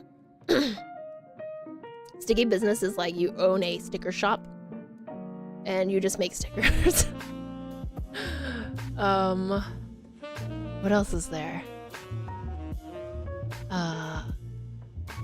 Oh my god, you're right! I don't have a stuffed animal friend. Shit! I mean, I have stuffed animals all on my desk, but no one's in my lap. Oh, I'm sad now. I'll go get one the next time I get another drink. Yeah, like, shit, I knew I was forgetting something! Like, as I was starting up the stream, I was like, I feel like I'm missing something. I really feel like I'm missing, but I couldn't, like, really, you know, pinpoint it. Mr. Hurley Troll is perfectly fine, okay? He's in a nice little blanket thing. Not a blanket, what's that thing? Like that little... He's fine, okay? You know what? No. You know what? I'm gonna go grab him. Give me like 10 seconds.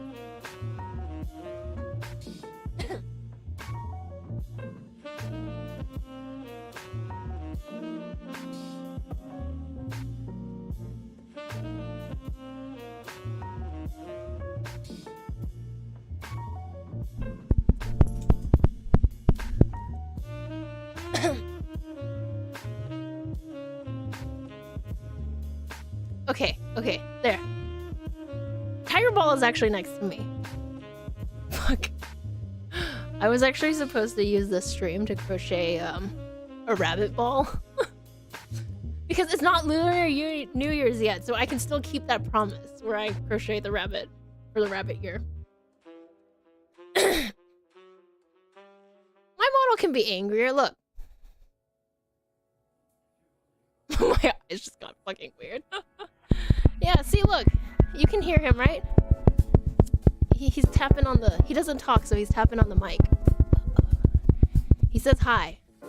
Happy New Year's. I'm alive. Morse code on the mic. Okay. But yeah, I need to do rabbit ball before Lunar New Year's comes back. He sleeps next to my bed, okay? He actually has a very nice position. He's fine. He's like next to the heater too, so he stays nice and warm. Don't you guys judge his life? He's living the best life he can. He's happy. Look, can't you tell by his little rhythmic taps? See? He's fine.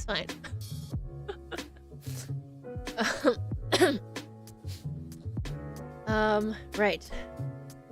What else was I doing? How dare you? He's not distressed. He's happy. He sits with the rest of my... I have like basically a stuffed animal mountain next to my bed. So...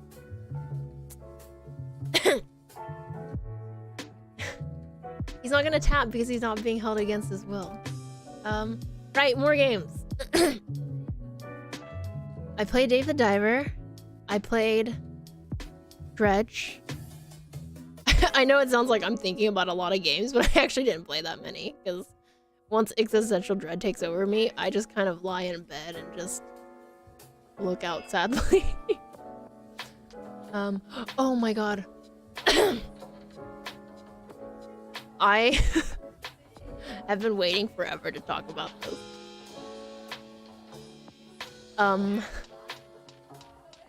Do you know what my favorite game of the year was? It was Lies of P. Holy shit! Lies of P is like my absolute favorite game of this year, which is like crazy to say because technically I haven't played Final Fantasy 16 and I absolutely love Final Fantasy games. I haven't played it because I can tell that I really like a game when no, you're not hearing. I can tell I really like a game when I feel bad when I play it. And let me explain that to you. I have this really weird thing where so I'm pretty sure I've mentioned this before, but I actually went through a really long period of really bad like extreme depression and anxiety, and I basically made it so that I've been conditioned to no, not Catholic. I basically conditioned myself during that time period to feel bad about doing things that I really like. So when I know I really like a game when I feel bad while I play it. I know it sounds really like counterintuitive, but that's what happens. It's one of the reasons why I haven't really played Final Fantasy 16 despite being really excited. And like you said, because Rebirth is coming out soon. Make sure those are platonic 30 minutes, okay? Like, you know, play some Call of Duty Modern Warfare 3. But yeah, so I can tell when I'm really yeah, basically, like, I feel bad when I do things that are good. Or whatever. So that's how I know, though.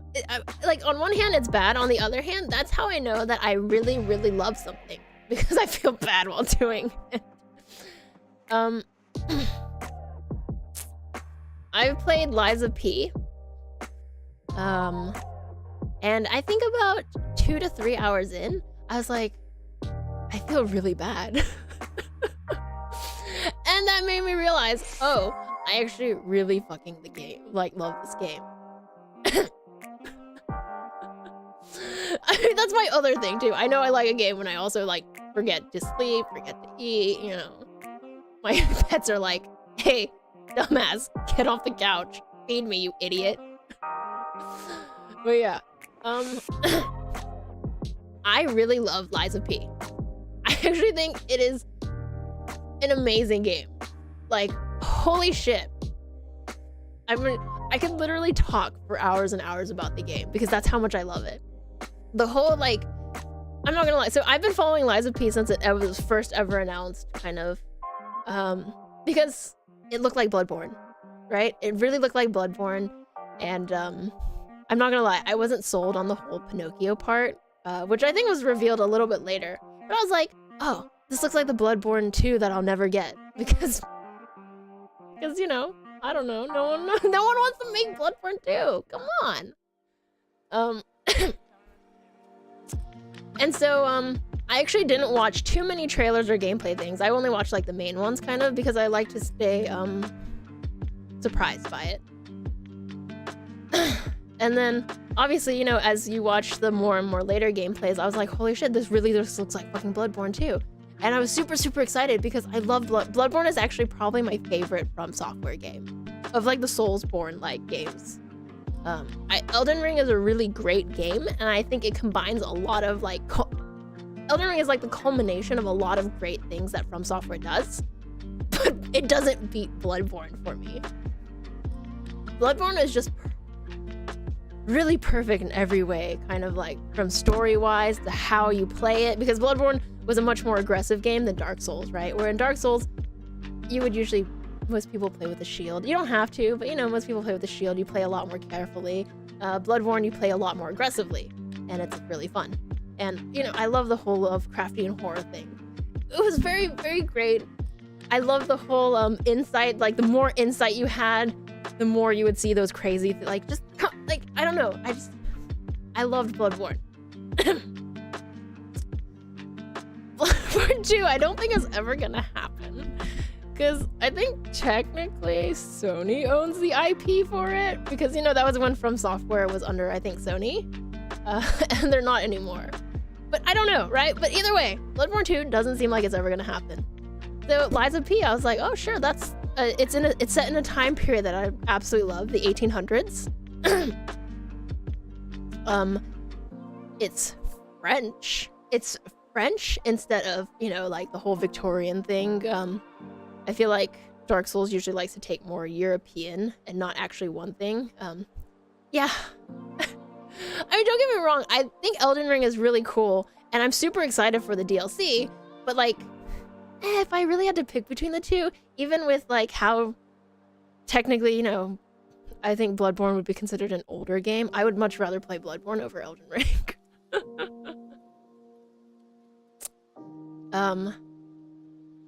Liza P is just like this absolutely wonderful mix of things that I didn't realize I wanted in a Souls-like game. Like when I play Liza P, I can really tell that the people who made it, like the devs in them, really love Souls-like games. And they know how to kind of like they really love Souls-like games, and they focus on the things that are important, in my opinion. So one of the things I absolutely love about Liza P is there are a lot of quality of life aspects to it.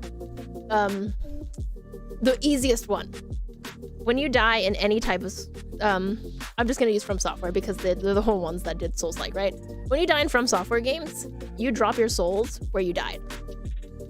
That's usually not that big of a deal. It's really fucking annoying, but it's not that big of a deal, right?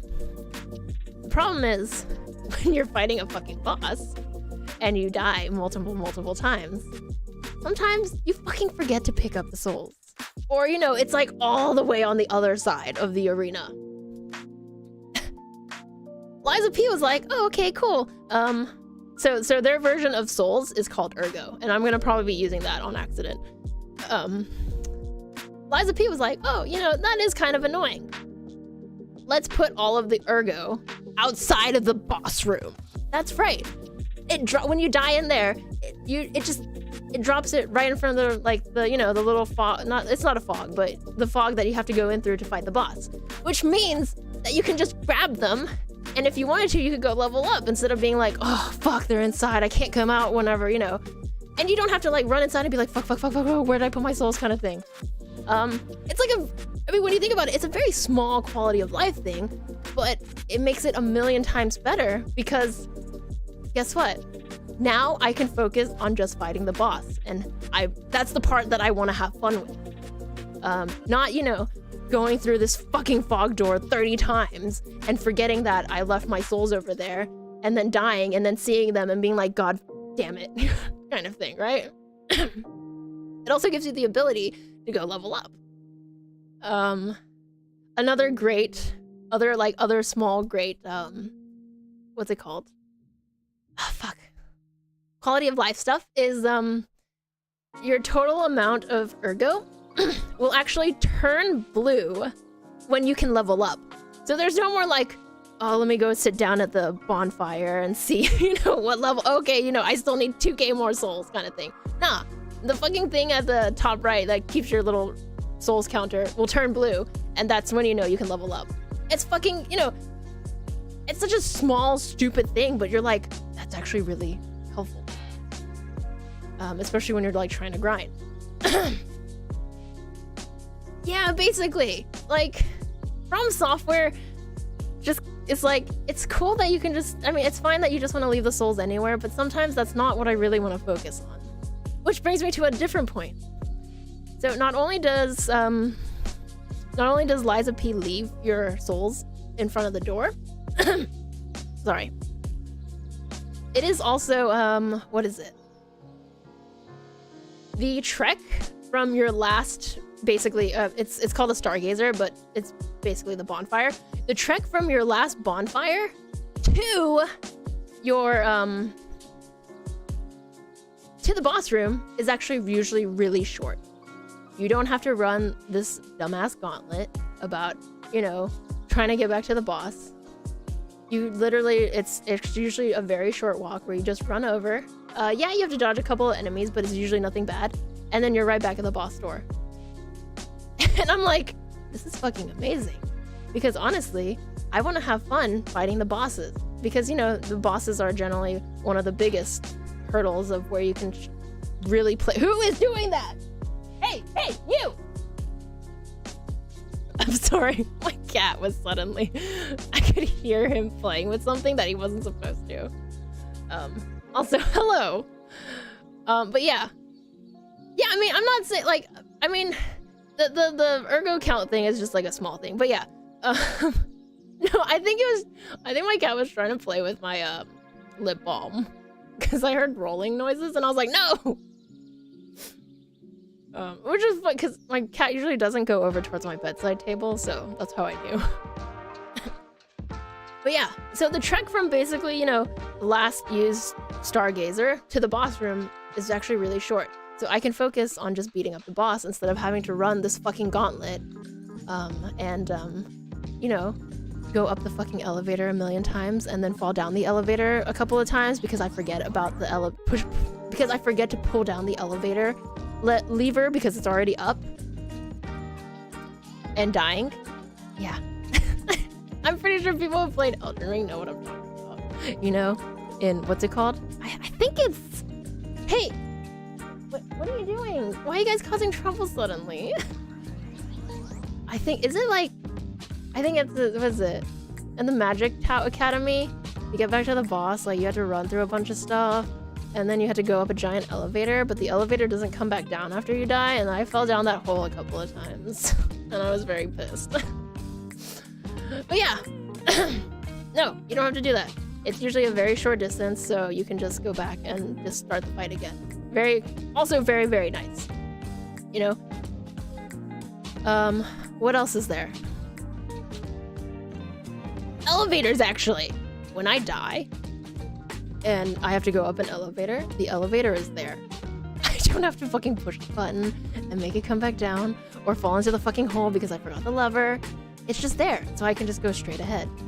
And just like, it's just like basically a lot of small quality of life things that I was like, I didn't know I needed these in my life, kind of thing. Why are you in trouble? Like bad trouble? Like cop trouble? But yeah, so there's just like a lot of small quality of life things in it that I just think make it a lot more fun. I also absolutely love the weapon system in Lies of P. If you don't know, basically in Lies of P, you can actually dismantle your weapon into a blade and a handle. And you can put those different handles onto different blades. So it's kind of like a, oh, you know, I like how this weapon swings, but I don't like, you know, the blade of it. Well, guess what? You can just fucking replace it and find a blade that you actually like. So, you know, it allows for just enough customizability for me, where I'm like, I don't feel super overwhelmed. But it's still a lot of fun to try out different things. It's a Korean game, so it's very beautiful. Not to say, like, you know, From Software isn't very beautiful or anything, but, you know, it's I really like staring at P, okay? The main character, who doesn't really have a name. P. I really like staring at P, okay? He's really pretty. I mean, yeah, he's, like, maybe a little too young, but it's fine, it's fine, it's fine. He's very pretty. I love staring at him. I love his hair. You know, I love the fact that you can put different outfits on him, and some of them are really cool. And just, you know, everyone is pretty because it's a Korean game. I feel like, not to be weird, but I do feel like Koreans, like, focus a lot on how people look, kind of. You know, if you ever played, like, Black Desert Online. The character customization for that is really crazy. So I actually haven't finished the game, but I think right now I was using... Shit. don't even remember what weapon I was using. I think it was the greatsword on a different handle, but I don't remember what handle exactly, unfortunately. There's a lot of them. Get a lot of different weapons. See, that's the thing. You're right. I'm really hesitant to finish Lies of P. However, Lies of P is a game where you actually get extra stuff in New Game Plus. So Lies of P also has, what is it called? Records that you can listen to. You actually can't get all of them in one playthrough. You have to do at least 2 or 3 playthroughs. You also can't, upgrade all the weapons in one playthrough because there's a set number of upgrading materials. Legion arms, which is kind of like, I wouldn't say it's magic, but I guess it's like the closest thing you get to it. It's like basically like your special weapon. You also can't upgrade all of that in one single playthrough because you have different kinds. Also the Legion arms look really fucking cool. And what is it? Lies of P. I usually can't appreciate it as much, but Lies of P has absolutely beautiful animation.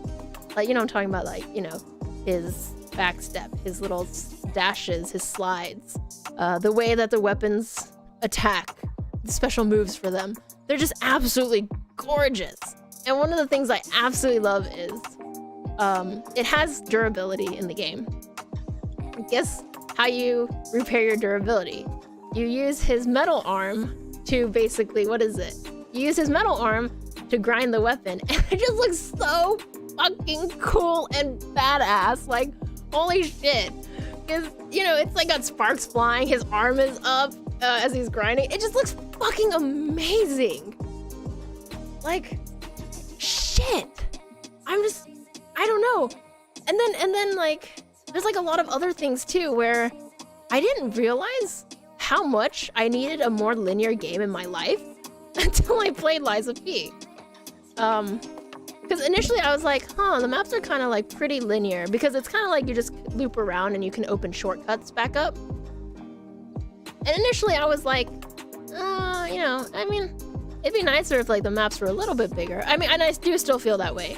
But at the same time, it felt great not having to run fucking everywhere because I'm like, oh my god, is there a quest here? Oh my god, is there a quest there? Oh my god, I gotta go over there? Oh shit, kind of thing. Like, it felt nice to just play the game and just focus on the game, honestly. Like, the combat and all that stuff. It felt really nice. I didn't have to think too hard. I didn't have to be like, oh shit, if I go down this way, will I never be able to go back on this way? Or is it gonna take me like 10 hours later kind of thing? No. It's like, oh, you got like 2 ways to go.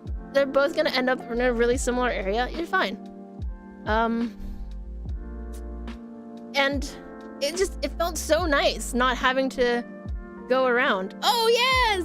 Happy 3rd New Year's to everyone in GMT! Yay! Why is my eye going all weird? That is the 3rd one, right? Yeah, East Coast Central Mountain. Okay, yes, 3rd New Year's! Happy New Year's to anyone that's there. Wink, wink. That wasn't a wink. Pretend I'm winking. Wink, wink. Yeah, and so, like, I don't know, it felt really, really nice. Well, I mean, he still has 1 more hour to survive. I believe in him. Hey, 2023 is a not terrible year, I think, personally. But yeah, it was just, I don't know, it felt really nice because, open world games are kind of like the new norm now. And I think they're a lot of fun and there's a lot of things that you can do. But I didn't realize just how nice it is to just play through the game and not have to worry. Which brings me to another point. You know how in Elden Ring, it's really obtuse where it's like, oh fuck, this person is gonna attack me because I talked to someone else like 20 hours ago before I talked to this person and now they hate me because I did a quest that I wasn't supposed to do, but I wouldn't have known about it anyways unless like I came all the way over here to this really high level area, and obviously I'm not gonna do that on my first playthrough. You know? Like a how the fuck was I supposed to know that sort of thing? Liza P, yeah, you can miss people, but it's not like crazy like that, you know? I don't need to fucking go onto Google and be like, why is this guy beating me up? You know, I didn't do anything to him, kind of thing. Or why won't is his name Bogart? Why won't Blackguard Bogart sell me his fucking crab? His boiled prawn. Why is he mad at me? Kind of thing. Liza P, actually, when you kind of like progress in like little side quests, it'll remind you by when you look at when you want to like fast travel, it'll like show you the person's like image or icon. And you're like, oh, that's right, you know, I finished something for them, so I should go back and talk to them. And I was just like, this is amazing. I don't have to like remember everything. I don't have to guess, you know? It's like there. It's right there. You know, it's like, oh, that's very nice. You know, I will go back here and I'll go talk to him. Or, you know, when you go back to your basically like the hub area, sometimes you don't want to talk to everybody again. But right there, you know, it says, oh, you know, hey, you can talk to like these two people, and you're like, oh, cool. I know that they have other things. That's right. I love the older I get, the less I want to think. But yeah, so I was like, oh, that is a really nice quality of life. I don't have to be there being like, wait, why does Blackguard Bogart hate me? I didn't do anything to you, kind of thing. I just want to buy your fucking boiled prawns. Please, just sell them to me. Because that was really cool. Those boiled prawns, damn, those were really good. I would spend all of my free runes buying boiled prawns. Also, he's kind of a jerk, but I really like him. So I also worked really hard to like save him from the dung eater because, I mean, he's really scared of the dung eater. Come on, who wouldn't be? He's gross. Yeah. Okay. This is the best review you've heard. I'm not even done. Also, what is it? Liza P? The story is actually really cool. It kind of does like the same like Souls-like storytelling where you obviously have like the main story and you infer a lot of things, but I feel like there's a little bit more story to it than kind of like Elden Ring or something. Where, you know, I mean, for fuck's sake, Dark Souls, the OG Dark Souls, it's like, oh, yeah, go ring those 2 fucking bells. Like, why? I don't know. Just go do them, idiot. Because you're the chosen undead. You gotta go do it, you idiot. You know, in this one, it's like, P is already like a set character in this world kind of thing, so there's like more kind of, you get the story not through reading a bunch of flavor text through items, which I do love in From Software games, right? I do love the whole like, oh, let me read this item's flavor text so I can get a little bit more info about it. So, but yeah, but like, From Software is like, you don't want to know the story? You don't have to know the story. It's fine. You can just go do exactly what you're told, and you don't have to know the story at all. Kind of thing. She got you. Well, good luck. Yeah, I know, right? You're right. Bogart is probably like the most normal guy in Elden Ring, and that's probably why I like. I mean, yeah, I mean 3. But by Dark Souls 3, you know, you've already had the first and second game kind of thing, so you're like, I already kind of know what to expect, sort of thing. But plus with like Dark Souls though, it's like when I want more information, I need to read all of the items flavor text, which I won't lie, I do really love. I mean, it really made me appreciate all those like little flavor text that people add, and it did Dark Souls, and I mean Demon Souls actually, really made me like do the whole, oh hey, I like to read about every item kind of thing now, even if it seems really insignificant. So yeah, so the story was actually pretty nice. And then what else is there? Oh, and then okay, I don't know, this is a personal thing, okay? I mean, all of these are personal preferences. I think Liza P's combat is extremely polished. It feels really good. Like the combat in it. Flavor text is basically, you know, like that extra bit of description on an item where, you know, you're like, oh, old sock, and then you go into it and it says, oh yes, this is the old sock of Mr. Hilly Churl, who threw it off after he realized that he didn't want only one sock. You know, like that thing, right? Where it doesn't add anything really, but it tells you more about the world. Yeah, Lies of P combat feels really polished and satisfying. Like, it just... I don't know how to explain it. It feels really good. I love From Software, but I'm not gonna lie. Their combat is usually really janky. and I mean, that's a part of the From Software charm, honestly. Their combat being kind of janky. I didn't realize how much I hated the jankiness of the combat until I played Lies of P. Don't get me wrong, Lies of P still has some janky bits to it, but there's just something about the combat of it that makes me feel much more, like, accomplished, and it just feels really good. And it looks really cool, okay? They basically have something called Perfect Guard. It's literally, you know, it's just exactly what you think it is. You just guard right at the time that they attack, and you can do a perfect guard, and it negates damage. For the most part, I think. I am including Bloodborne in that. I do like Bloodborne combat more than, like, say, Dark Souls, Demon Souls, and Elden Ring. But,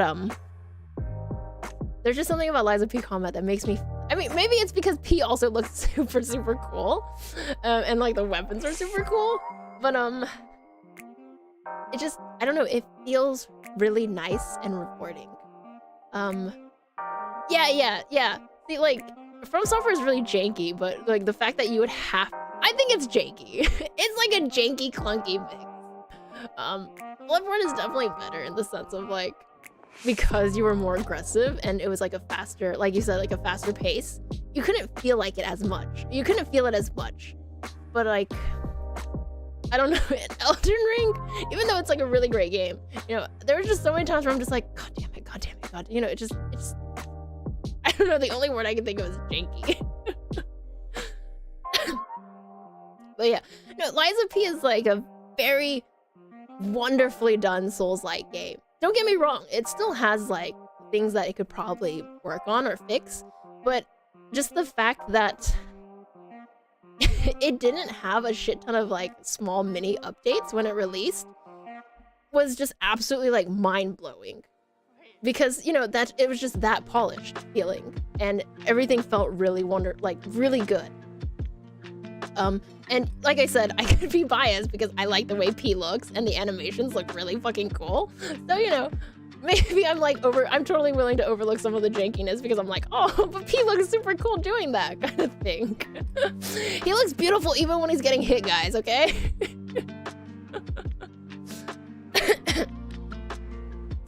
And so it's just, I don't know, it just, like, this is the best way I can describe it. When I beat a boss in Elden Ring, I only feel really frustrated. I don't feel good about it at all in the end. I just feel, even though, like, I'm the type of person who actually learns moveset and stuff like that, right? And all that other stuff. I usually don't feel, like, accomplished after I beat up a boss in Elden Ring. I just feel really annoyed. And I make fun of the characters. Oh man. Yeah, that's basically how I feel. After I'm done, I'm like, fuck you, you piece of shit kind of thing. With Lies of P, I don't know, I feel more accomplished because, so I did cheat a little bit where I didn't play Lies of P as soon as it came out because I knew I wanted to kind of save it. But I did watch my friend play a little bit of it. And so I learned actually pretty early on, perfect block or guard is something that you kind of want to really learn to do. You don't have to because you can dodge, which is how I normally play a lot of games, right? I don't really like to block, I just dodge. But Lies of P makes it look really cool because, you know, it like has like the light flashes and all that stuff. And I watched my friend like they were able to dodge out of most things, but there are some things that you can't dodge out of sometimes, and that's where you really want a perfect guard. So I actually took the time to learn how to perfect guard. It feels really nice. Like, don't get me wrong, the timing on it is really weird because because lots of P bosses attack, or and not just bosses, but like it's like the enemies, they attack really weirdly, where it's like they like raise their arm and you're like, oh my god, they're gonna attack me, and then they don't do anything for like 3 seconds, and then they just fucking wallop and like slam their fist on you like 10 times, and you're like, what the fuck, kind of thing. So, you know, and like the timing is really tight on the perfect guard, but like when you get it and you block, you perfect guard all 10 of those, holy shit, you just feel so good, even if he kills you afterwards because you forgot about the other his other arm smacking you, kind of thing. It just, I don't know, it feels so much more rewarding kind of feeling about it. And again, I mean, yeah, the game is really like a lot prettier and flashier, so that probably makes, like, adds to the feeling of being rewarded. Yeah, no, I don't just, it's so dumb. Like, there's so many times I've gotten smacked down in Lies of P because I'm like, oh shit, you know, they're raising their arm or whatever, their weapon, and they're about to attack me, and then they don't fucking do anything, and I'm like, what's going on, you know? And then I'm like, okay, maybe it's okay. You know, you go to attack them, and then they're like, smack! Right in your face. And I'm like, god damn it. So yeah, it's just very fun. Like, it's I guess, like, because the game is kind of shorter and because it's a little more linear, that meant that they could spend more time sort of polishing the combat system and the weapon system. And for me, that payoff is really worth it, honestly, because I feel a lot more accomplished and better when I'm doing, like, combat stuff. And, I mean, like I said, I didn't realize how much I needed to turn off my brain and just play.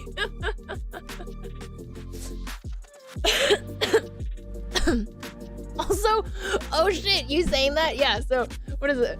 I love the Estus flask, right? Or, I mean, it's not called that in Elden Ring. I forgot what it's called. But it's a flask, right? In Lies of P, it's called a pulse cell.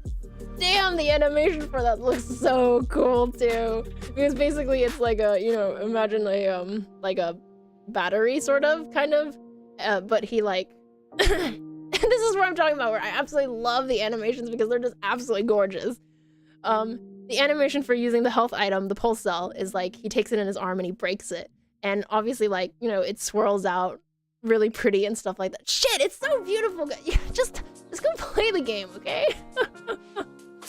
Like, I'm just like, I don't know, I haven't felt so satisfied with a game in so long.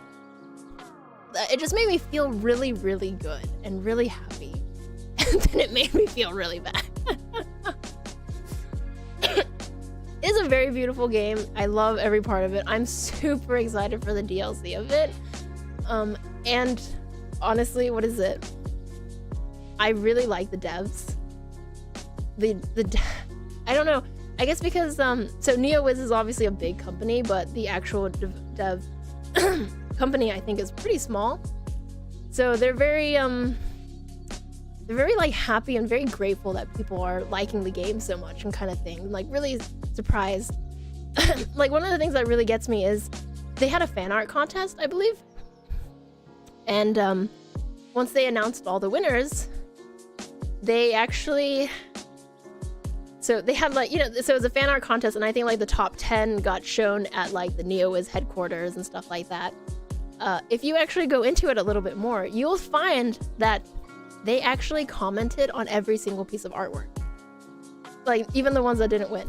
And I thought it was just, I don't know, there was just something really heartwarming about it. And I'm not talking about like generic comments with like, oh, you know, thank you for doing that, oh, you know, this, like, they actually looked at it and you know, really thought about what they thought and then made comments for it. You know, some of them refer to, oh, you know, I wonder what they're thinking, kind of thing. It's just, I don't know, it was it's like that little extra bit of effort where you can really tell that the studio is very excited, and they're just, I don't know, it was really, really nice. Because think about it, you spend some time doing artwork, and even if you're not very good at it, you when you submit it and stuff, having someone still comment on it like that makes you feel good. It makes you want to keep drawing. And like, it was really amazing that they would comment on every single one. Well, actually, I mean, I didn't super go down the list, but they had a comment basically for like everybody's name and stuff. So I thought that was really nice too, which just makes me love them even more. And then obviously, you know, I was watching like dev letters and stuff like that, and it's very heartwarming. It makes me feel really, really happy. So yeah, I'm not gonna lie, Lies of P, I absolutely fucking love that game. I don't know if I'll finish it. I actually, so I was kind of worried that I wouldn't be able to get back into the groove of streaming. And I was like, I don't know if I should do a chat stream because I'm not very good at it, kind of thing. And I was feeling really nervous. So I was like, oh, maybe I can stream, maybe I can stream a game, because at least when I'm playing a game, you know, I can talk about the game, sort of thing. I was actually like, oh, sorry, excuse me. Maybe I should buy Liza. I play Liza P on PS5, by the way. I was like, oh, maybe I should buy Liza P on Steam, so I don't have to set up my PS5. Because that's actually just how much I love the game. I'm actually willing to buy it again. I was like, maybe I should just buy Liza P on Steam and then play it, you know, on stream. But shit went wrong and stuff like that, so for some reason my purchase didn't really go through, and it was just stuck on like, you know, just wait kind of thing, and I was just like, okay. So that didn't work. My backup plan was to play Ogu in the Secret Forest, but it kind of feels like I've just spent all my time talking about Warhammer and Lies of P and Dave the Diver.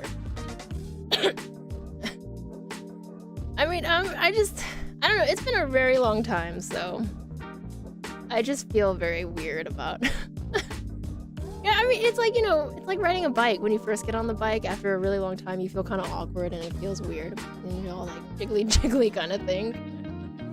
That's basically how it felt. I was just really worried that I wouldn't be able to talk about a lot of things. And I was just like, oh yeah, I should have a backup plan kind of thing.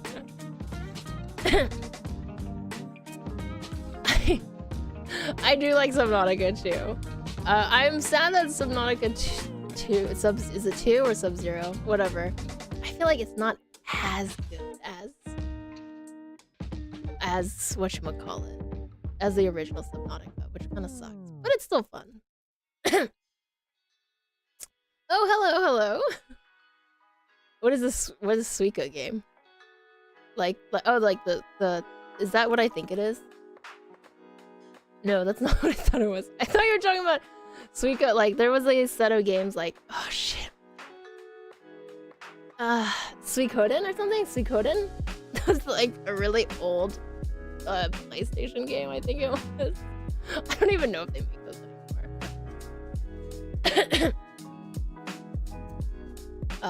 But yeah, it was more like a DLC. Yeah, I mean, I was kind of sad because like I also love like the Arctic thing, so I was kind of sad that Subnautica is below zero. Okay, it's below zero. I thought it was Sub-Zero for some reason. It wasn't like as good as regular Subnautica. But regular Subnautica was really fun, so. It's a puzzle game. Do I like puzzle games? I'm trying to think. Wait a minute. How much brain power do I have to use?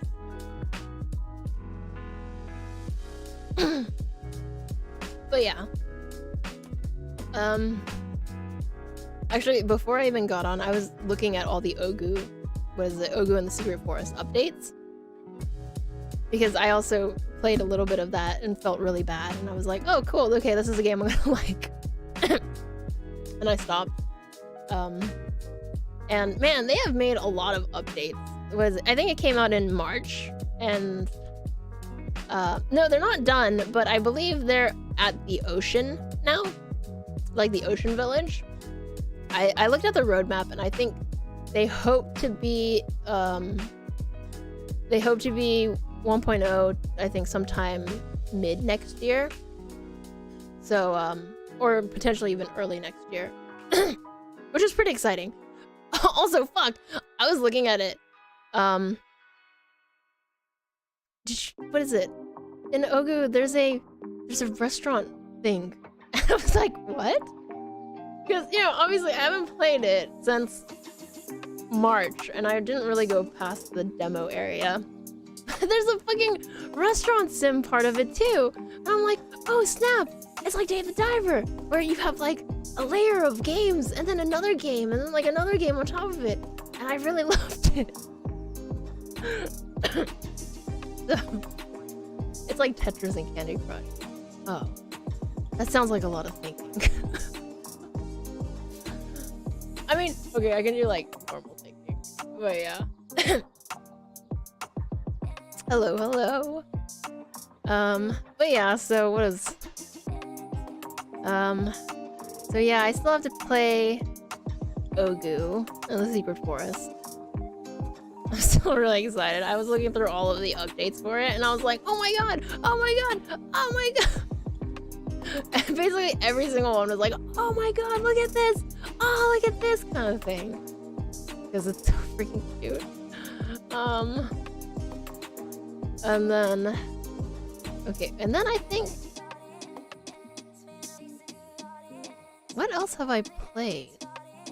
Oh, and I think the last game I've played is Backpack Hero, which is basically like, imagine Slay the Spire, but with inventory management instead of cards.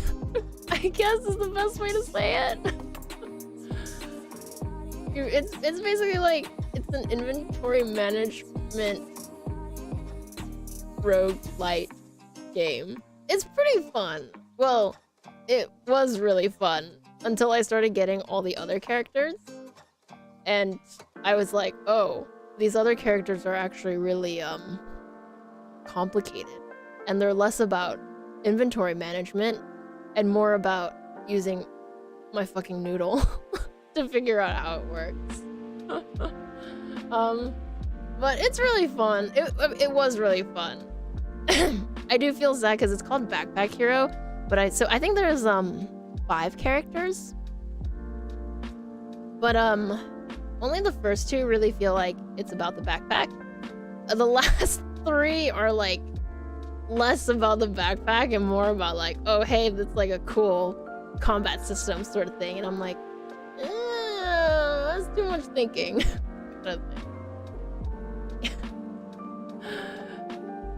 I mean, yeah, I mean, it's an inventory management, so obviously you're gonna have to like throw away a lot of items. But I think it's pretty fun. I had a lot of fun with it, honestly. The other characters are a little bit too much thinking for me, but but it's fun. EFT, oh god, EFT inventory management was like the best. Too bad I hate playing that game. I mean, to be fair, I didn't play a lot of EFT. I only played like just a small amount. But it's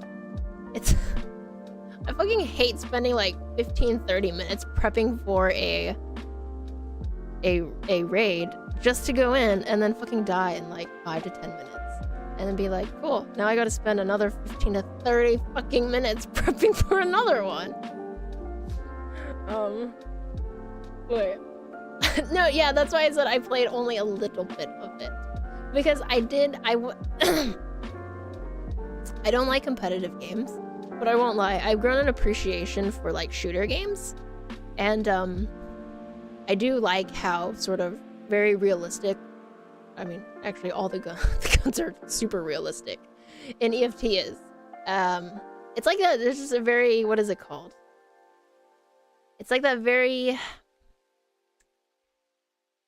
satisfying sort of feeling, right? When like in EFT. Unfortunately, I'm not really cut out for EFT. Because I'm that person who's like, oh god, I just heard something, but I have no idea where, and then I die, and I'm like, okay, cool. You know, whatever. sort of thing. Yeah, I'm not very good at shooters. I do like it though. What is Tavern Master? Have I tried third-person FPSs? Yeah. I actually think I actually think I played the most of Destiny as a TPS. Right? Yeah. Wait, no, Destiny's first person. I was thinking about when you use your ult, and I'm like, wait a minute. Wait, have I? Have I? No, I know I've played a third-person FPS. I just can't think of them. I must have not played one that made a super big No way. No, this can't be true. Because I've been playing... Wait, what? I've never played Splatoon. What else is there? No, this is impossible. There's more, right? There's a lot of...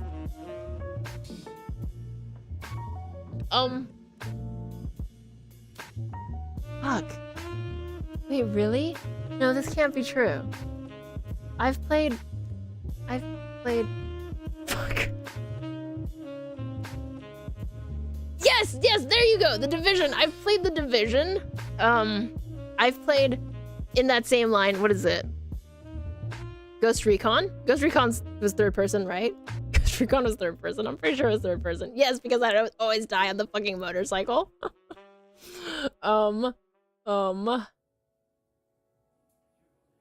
Is that really it? I thought there'd be more. I've never played Mass Effect. Really? Wait, so I've only mostly played FPSs? That's crazy. Because FPSs obviously make me really nauseous. And I'm terrible at them. And they make me really nauseous. Wait, no, this can't be true. I'm gonna look up some third-person shooter games. Like, come on. What else is there? There's gotta be like a... No, I didn't play that one. No, I didn't play that one. No, I didn't play that one. No, I didn't play that one. I played World War Z. Not that one. Not that one. No. Oh my god, I haven't played them any. Okay, so I've played World War Z, Ghost Recon, Division, and apparently nothing else. Oh, Remnant is third person, right? Yes. I certainly don't trust myself anymore because I'm like, Destiny's not fucking third person. Yeah, I've also played Remnant, the new Remnant game, Remnant 2. I think I played like a tiny bit of Remnant 1, but I didn't really get into it until 2, which makes me sad because Remnant 2 is actually really fun. That's about it. I mean, I've played Fortnite. Does that count? Fortnite is third person, right? Oh. But apparently, yeah, those are the only third shooters I've played. I can't believe it. Really? So sad. Which is weird because, like, it's not even like I play a lot of FPSs either.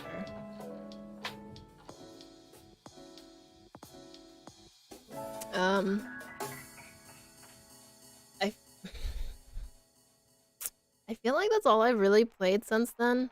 I think I played like... I played more Skull, the Hero Slayer, which is the roguelike. Which was I really liked. I think I did a stream of it once and I couldn't get very far.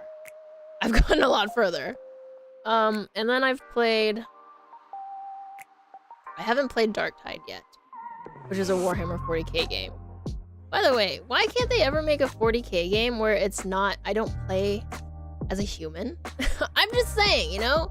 I'd love to play as a Tyranid. Or, you know, even just... I don't want to play as a Chaos Demon, but I'll do it. It's just... It's always either Space Marine or some messed up... messed up people. Vermintide was very fun. But technically, isn't Vermintide regular Warhammer, right? And isn't there Vermintide 2? I quit Destiny 2 after whatchamacallit. Man, I quit Destiny 2 after the first DLC. Because first DLC, man, that... I hate to say it, but okay, so... Did anyone else have Osiris just totally, like, ruined for them after playing that DLC? Because, you know, they built up Osiris as, like, this really cool warlock that was just, you know, like, the Horde didn't even want to talk about him kind of thing. And then you find out, oh no, I've just been actually a misunderstood good guy. And I was like, really? But, you know, they built him up so much as like this really cool doing forbidden stuff like warlock, and then you meet him and he's like, yeah, I'm an old man and I'm technically secretly doing good stuff, and you're like, what? Why? Like, why would they do this to you? I mean, like, I don't know. I was just like, oh. You know, just a little bit let down kind of feeling. It was like, maybe they just built him up too much. I don't know. I just feel like after that one, and like with how like small and boring the whole like Mars DLC was, I was just kind of like I'm good kind of thing. Which I feel like sucks, because I know Destiny is it a lot better now? I don't know, actually. Or does it just get worse and worse and worse? The ICE mate, what's the... It's just worse? Really? I thought they got kind of better. Is it not? Okay, cool. Okay, well, I mean... Well, that's good then. I'm glad I didn't really go back to it. Because, I mean, because it sucks. Because I like the way Destiny played. And I like the whole, one of my favorite parts about Destiny actually is the fact that you could play an EXO. So it sucks because I liked Destiny 2 like when it first released, and it was fun. And Destiny, like OG just regular Destiny was really fun too. But I don't know. It's the same. Oh man, that's kind of sucky. Yeah, that sucks. Because, like, I was like, oh, maybe I should, like, get into it, but I didn't feel like having to buy, like, the latest thing and everything else is free, and I was like, I'll just get back into it later. But... microtransactions? Really? That sucks. Yeah, like, I really like the way Destiny, like, feels when you play it kind of thing. The whole, like, you're in space, you have a couple of skills. This is gonna sound really dumb, but I love the way I love that the ammo drops as like these little colorful cubes. I'm not gonna lie, I really love that part. I was like, oh, it's so pretty. But yeah. So. You survived. Congratulations. What do you mean no more primary ammo? What? What do you mean? Why? What about all the little colorful... What about the little colorful ammo drops? Look, I have no reason to play this game. Oh man, that is very sad though. I still remember, I think, but I like the white boxes being there. It like helped break up the colorfulness. Man, that really sucks. I remember one of my first one of my first encounters in Destiny 1, because I played Destiny really late into it.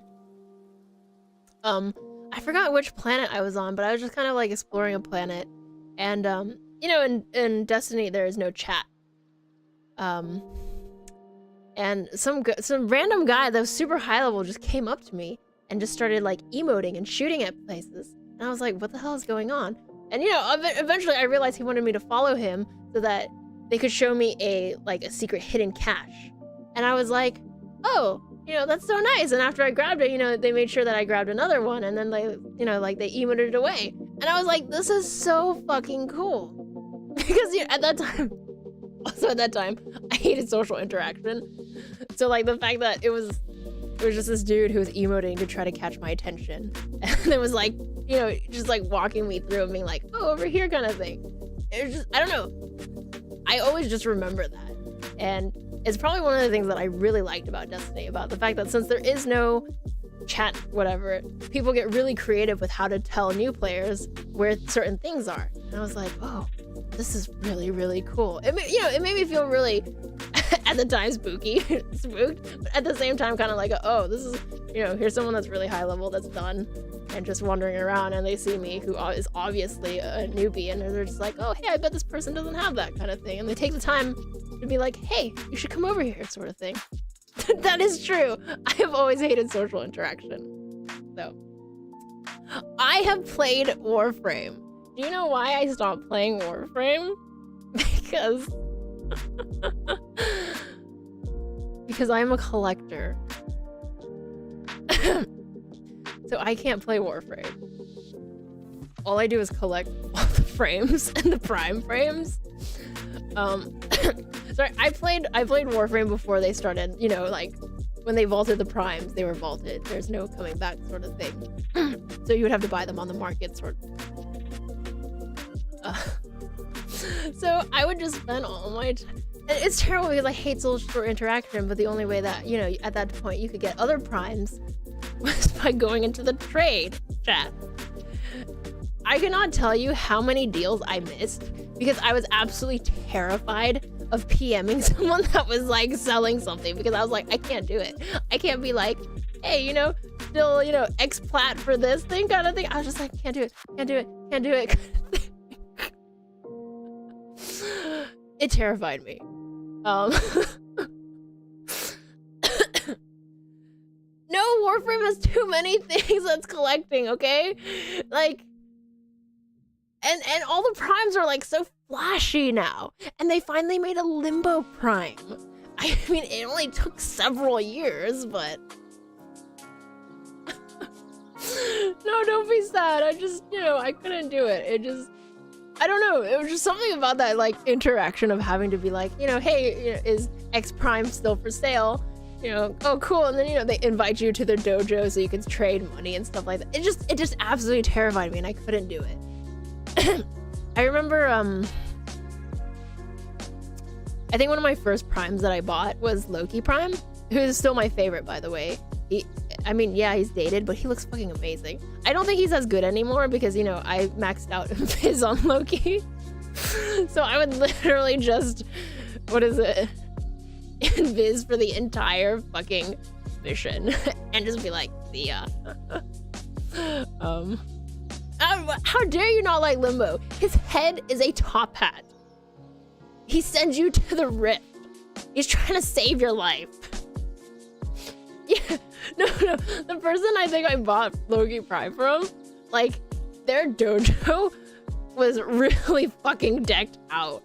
Like, every single inch of it had decorations, and at that point, like at that time, I didn't know what that meant. I was just like, wow, it's so pretty.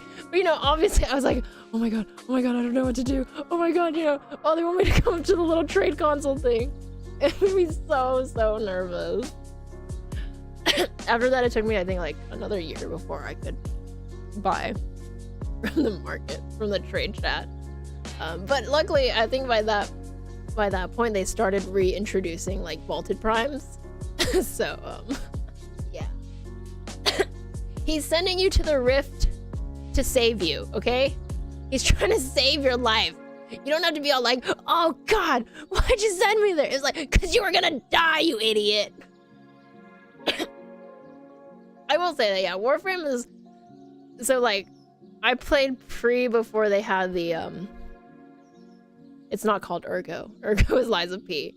The weird thingy, right? Endo? Endo, yeah. So it was like a, you know, you had to combine all of your cards, do this thing, you know, but oh my god. Farm for keys so that you could get certain pieces. Like, god damn. I remember trying to grind for Ash Prime. It was like the absolute worst thing in the world. Warframe was super, super grindy. Oh my god, it was so grindy. I won't lie though, Warframe is a lot of fun. I don't know, I really love that like fast-paced movement sort of thing. The whole like, you can fucking jump up everywhere, you know, do your weird little jump thing. I don't know, it's very fun. And, you know, the guns are really cool too. They nerfed Tonkor. I mean, they nerfed that a long time ago, but you know, I like played in the realm when like Tonkor was like super OP. Voltor was really great. Voltor Prime was a really great gun. I don't know. I would literally, I think, just put like Tonkor or Voltor Prime on Loki. Just invis for basically all the missions. Jump around everywhere. Because I was at a point where I was like, fuck, I can do everything now. You know, I can make all those crazy laser jumps. I can do all of the hacking things super fast. I'm not good at it anymore. But you know, I basically played so much that I knew how to do everything. So they have a new weekly system where you pick 3 frames, and if you do enough missions, you get the frame. Oh, that's nice. It used to be like, what is it? If you wanted to get the new frames, or like, you know, like Hydroid or something, you had to be like, oh, you have to get this far in the story. Oh, but to get this far in the story, you gotta do this. And I was like, God. And then it takes forever for them to... I was gonna say it takes forever for them to bake. Because that's basically what you're doing. To like build them. You know, it was like, oh, you gotta build the helmet, the chassis, and then I forgot the other piece. And then once you have all those pieces, it's like, oh, okay, then I actually have to build the frame. And then you're like, oh, and then I gotta do this. Oh, I ran out of warframes. I ran out of slots for my warframes.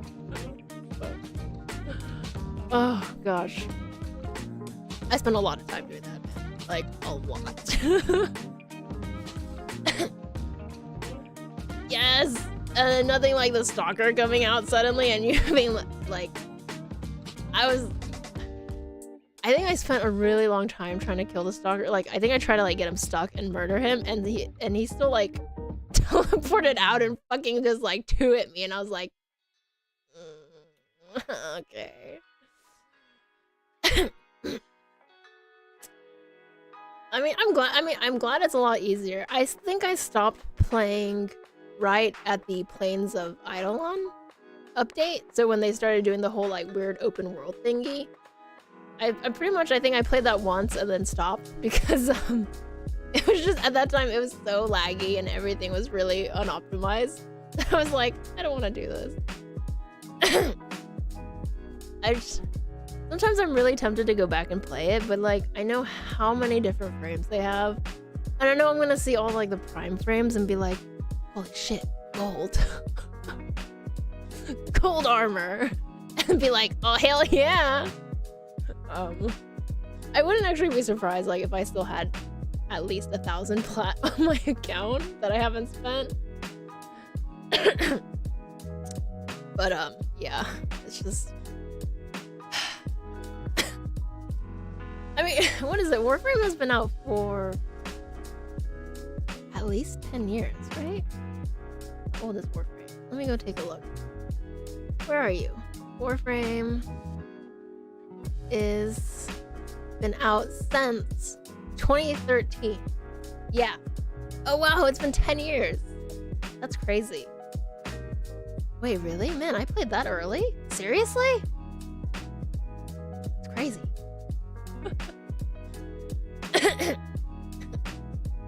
I mean, Warframe is super. I won't lie, I do like the way Warframe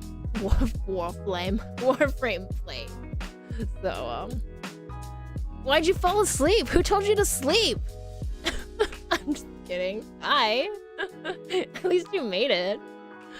Technically, I think I was gonna end the stream once once the Pacific New Year's end or hit, which is in like 15-ish minutes. So, hey, you made it.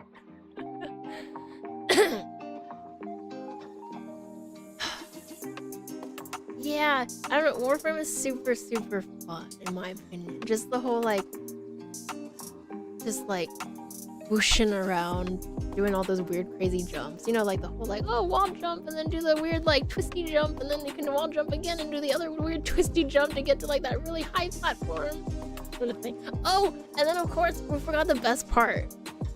Oh shit, is his name Orbis? Fuck, his name is Ordis. I love Ordis. Ordis is my favorite Cephalon. He's always saying things like, I know, covered in blood kind of thing, sorry. I love Ordis. Ordis is my favorite character after Loki Prime.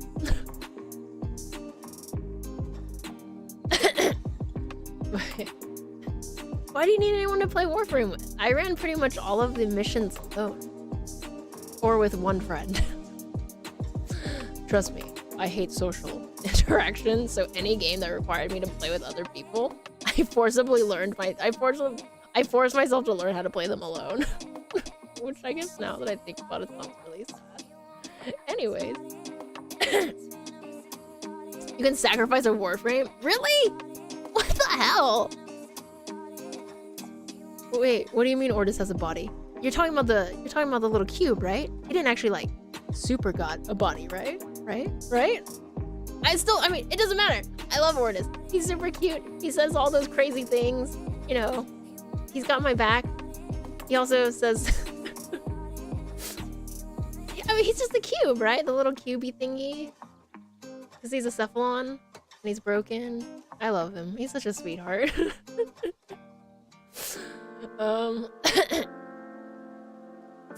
Yeah, that is true. I mean, I guess now that Warframe has like so many other updates, there's probably a lot more to do, but yeah, once you hit like the end game of Warframe, which is key farming, oh my god. When I was playing, sorry, it was key farming. It got real boring, real fast. Loki Prime for 15 flat. Actually, that's actually super cheap, but I actually think I got mine for like 35 flat too. I don't know why, but I remember for quite a while when I was playing, Loki Prime was really cheap. So I was like, why? He's actually really good, and he looks super cool. Oh, I almost forgot. Who else? You know who else is super cute? Clem. Clem with the little cricatas. Oh, I love Clem. He's so cute. I bought the bobblehead of him. I actually think I bought 2 bobbleheads of him and I put them on either side of my little thingy, my little console. Because he's freaking cute. Yeah, I know, there's no key farming anymore. I was like, what do you mean there's no key farming? What do you mean? Where'd all my fucking keys go? Do you know how difficult it was to get those fucking keys? And then, like, you know, because you wanted to maximize on keys, you would have to try to do it with other people so that everybody could use a key. And it was like, what?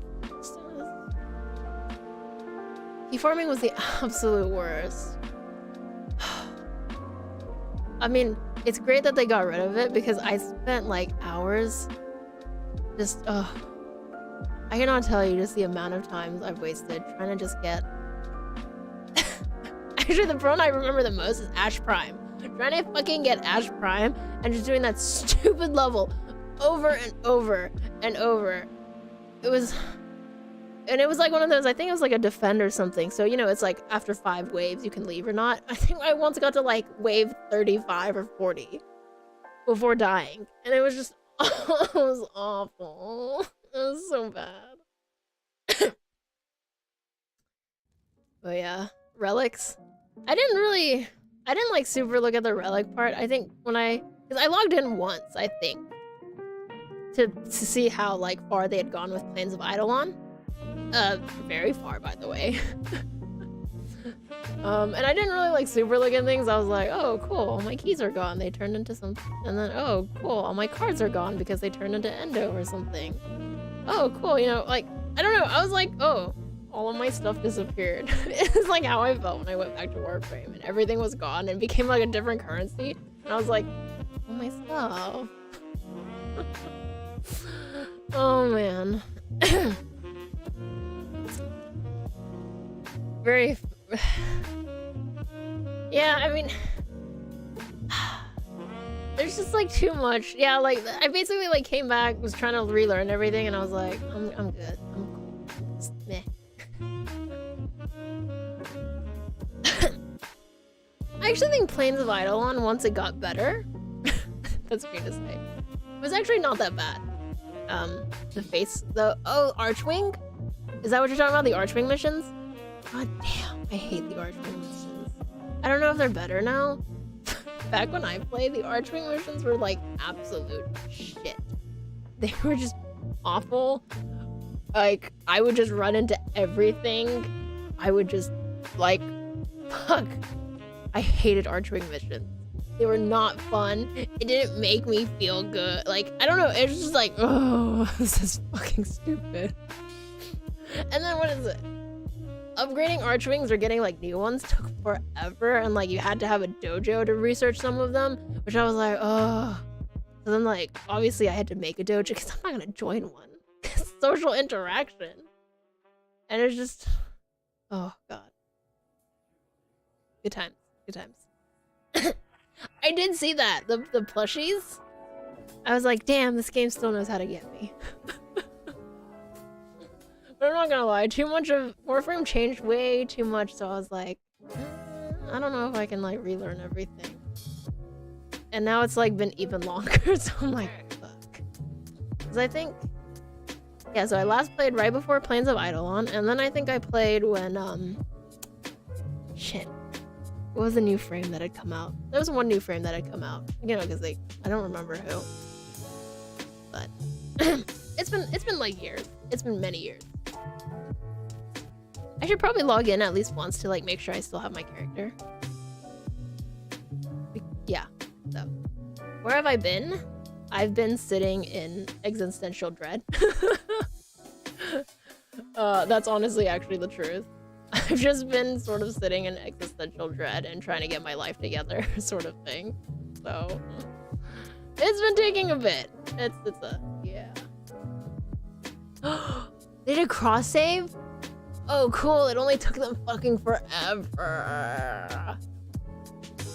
I mean, I would probably still only ever play on PlayStation, but that's nice. Cause I did hate the whole like, cause I think I started a little bit on PC, but then I was like, oh no, I'll just play on the PlayStation because I've always been like couch gaming. But obviously once you start, you know, you don't want to maximize, like, you know, you don't want to play like 2 different accounts kind of thing. So it's like, ugh. And at that time they didn't even have like cross-play. I don't even know if they have cross-play now. They certainly didn't have it back then. So like my friend who was like, oh yeah, I play on PC, and I'm like, god damn it. So I was like, ugh.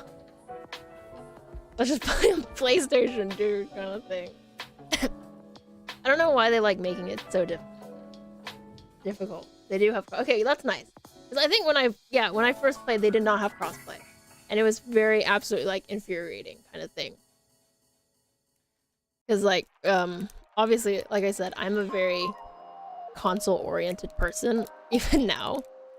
Oh shit. Which makes me think, so I think last year I said that the Steam Deck was stupid. Guess who bought a Steam Deck? Oh, you actually committed to the 2 accounts? I just gave up. I mean because for me I was like, I've already played X amount of my PC account was like really like had absolutely nothing. I think like the best thing I had was like Bolt at the time. It was like the new frame at the time. And I was like, you know, it's fine. I'll just eventually get him again on PlayStation. So I was just like, fuck you. So I was just like, whatever, PC account. I'm just gonna go keep playing on PlayStation. So yeah, yeah, I remember I was like, man, Steam Deck just doesn't seem very worth it. Well, I don't remember the exact reason why, but I bought a Steam Deck earlier this year. I can tell you that I play way more Steam games now that I have the deck than I used to, because I don't know why, but I just really don't like sitting at a PC for too long. And I just like being comfortable. Like, I like being able to sit on the couch and play, and I like being able to sit on my bed. I prefer holding a controller than like mouse and keyboard sort of thing. So I was just kind of like, yeah, you know what? I'll try it. They are expensive, actually. They're very expensive. But like, you know, let's be honest. I'm not like super into the Switch, even though it's like a handheld, because and I love Nintendo, but the Switch is a piece of crap. I was playing, what is it, Yoshi's Crafted World, and about like 30 minutes into me playing this game, the Switch is like on its fans, and it's like super hot. And I'm like, what is wrong with you? I thought you were meant to be played handheld. And it just, you know, it's just everything is poorly optimized on the Switch too.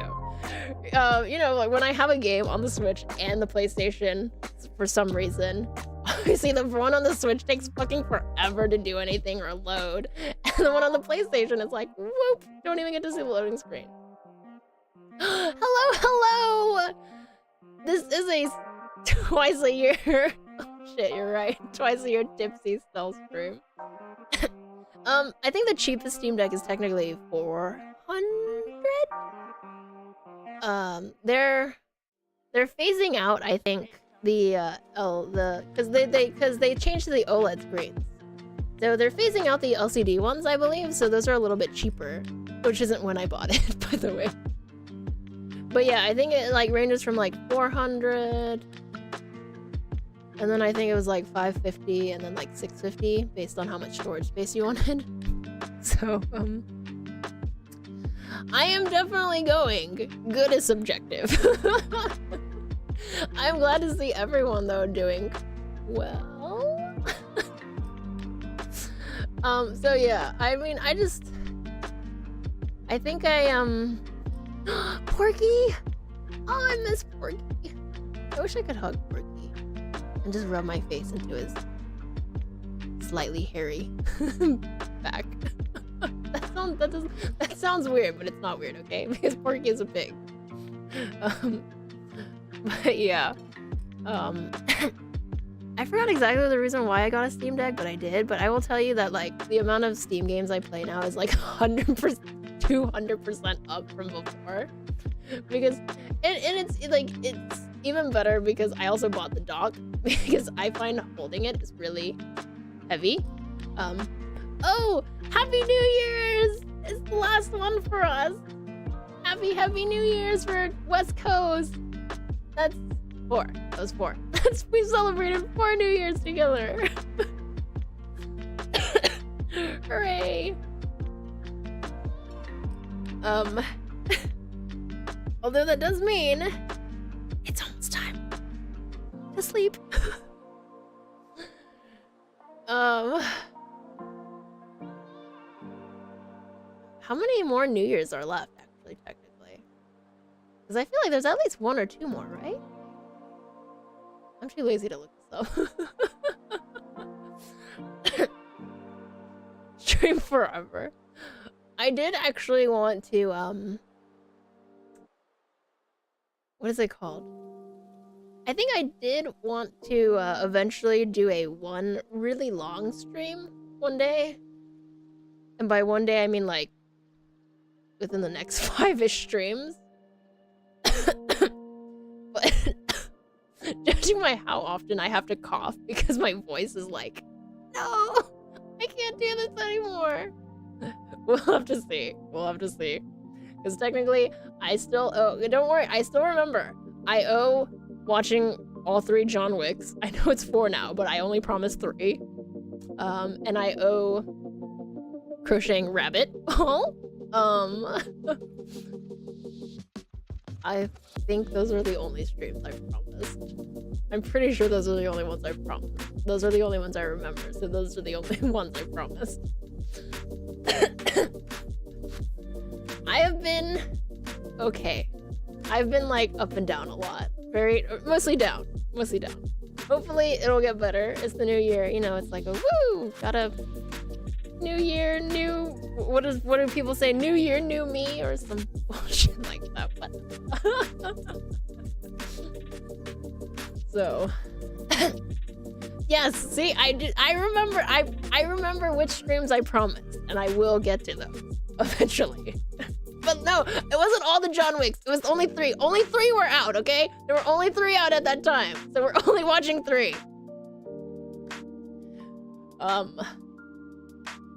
Yes, because 4 was about to come out, and you guys were all like, how could you not watch 2 and 3? He gets another dog! And I was like, oh, but the first dog made me sad, you know, because it wouldn't die. I don't like watching dogs die. Then you guys were all like, oh no, he gets a new dog, it's fine, it's fine. Like, yes. I need to promise a Handcam Warhammer stream. I'm not gonna promise that until I get rid of one stream, until I get rid of one in my queue of promises yet, okay? I have 2 is maximum. I need to upgrade my max promise stream category. I don't have enough mats to do that. That's okay, I also do that. I'm always like, oh man, this is a new year, I'm gonna try to do resolutions. And then, you know, I'm just shoveling food into my face, sleeping at like 2, waking up at just barely in time for work, and being like, oh fuck! But you know what? It's cool. New Year's resolutions are overrated and overrated. Is John Wick coming to Netflix? Or actually, where? What? Yeah, I don't even know what. I need to find like a good streaming site for it to be on. Because obviously, like, I can't stream the movie. That would be illegal. Luckily, I actually have most of the streaming sites. I have most of the streaming sites because, like, I share with a family member. I think the only one I might not have is, like, Peacock. I might not have access to the Paramount anymore. That is true, that is true. I'm sure that the movies are somewhere floating around, but... Warframe on console! Because you need a controller. Guys, I'm just gonna say, controller is whatchamacallit. What's it called? Controller is... What's the thing that means that it's superior to the mouse and keyboard? Because it's that. There you go. You have 10k plat? Damn! Look at money bags over here. Money bag. I'm just kidding. Superior. There we go. Superior. That's the word. I mean, it's okay if his hair is bristly. I still want to rub my face into it. Because he's cute, right? It's not the fact that it's not that it's soft. It's just that you like Turkey and he's a good pig. And so you're like, you're a good pig. I'm gonna pet you and rub my face into you. I mean, if he's okay with that, but I will lie, yes, controller is not that great for aiming. But has anyone tried the DualSense Edge? You know, the really expensive controller that's supposed to be a little bit better, or any of the other elite, like, pro controllers that people use. Just saying.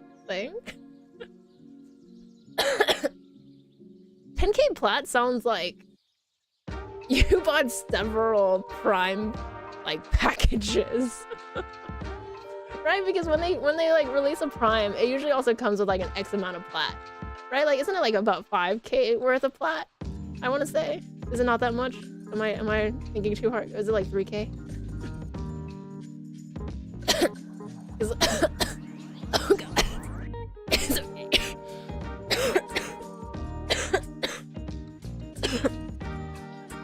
Okay.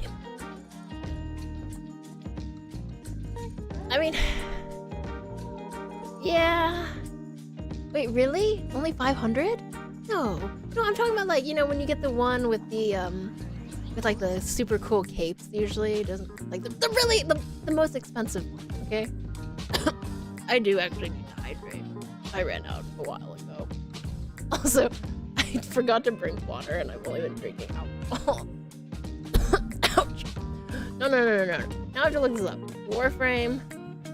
Prime. What would I call it?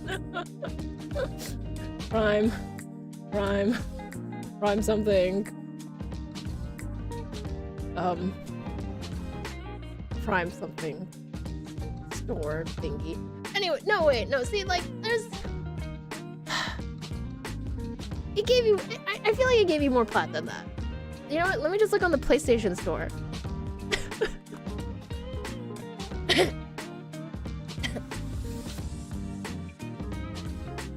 See, that's how you know, though, that... Trust me, alcohol is overrated. It only makes you feel kind of good. Good. Okay, no, not the rare mod. There's the Prime Resurgence. Who is this character? Okay, this is not what I thought it was. See, but okay, see this $80 Prime Resurgence pack or whatever has 1,200 plat. So that's actually quite a few plat purchases. Never mind, you know what? Okay, maybe it's not as much as I thought it was. I mean, I'm probably having one. I probably have at least 1K worth of plat left, I want to say. So,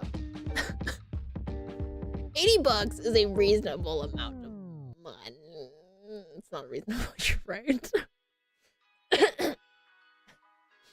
Curb your drinking a little? Hell yeah, go for it. And you know what? Even if it doesn't work, that's still fine too. You tried. That is what I have learned. At least I have actually put forth effort. And I have tried. 2 Prime? I don't know. I only remember like the packs where it's like, it's the newest Prime that's coming out. It usually comes with like 2 back. But it's usually like, it comes with the 2 weapons, right? The 2 special Prime weapons. And then there's like a set, I think, that has like the back thingy, the back accessory, usually. And I think that actually runs like usually 100-ish. No, I remember Warframe being really jerky actually, where it was like you could buy the Prime and the weapons it comes with, but any accessories were actually a separate purchase, which was about like $50. And like the Prime is already like $100. So I think if you wanted everything, it was like $150. And then on top of that, I mean, I think both packs give you plat, but I really want to say it was at least like 3,000 plat. Because I bought a lot of Primes on the marketplace once I got over the whole, you know, these people actually don't care about me.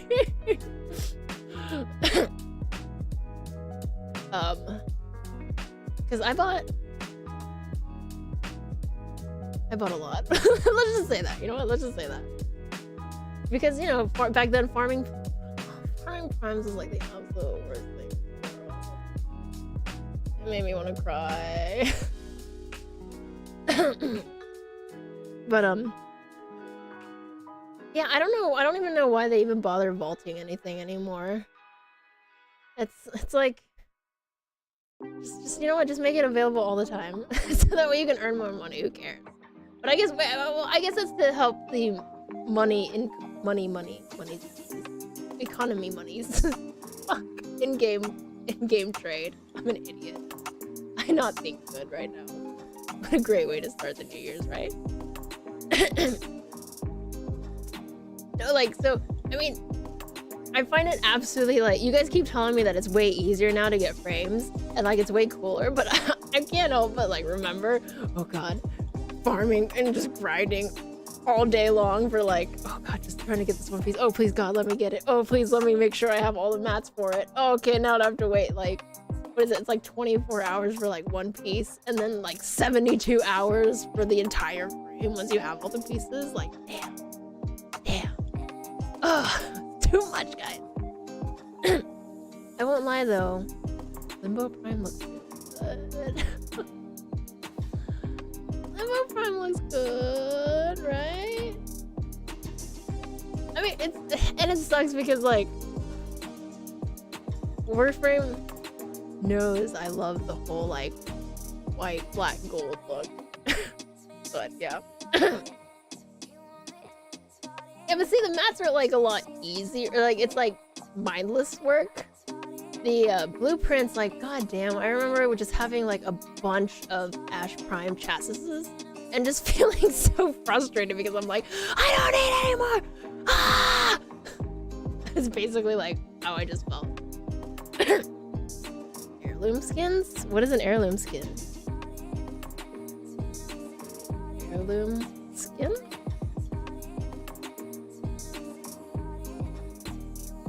What is this? This looks so cool. Don't show me more cool skins. I'm such a sucker for this kind of crap. This actually looks really, really cool though. Like, damn. Frost has one too?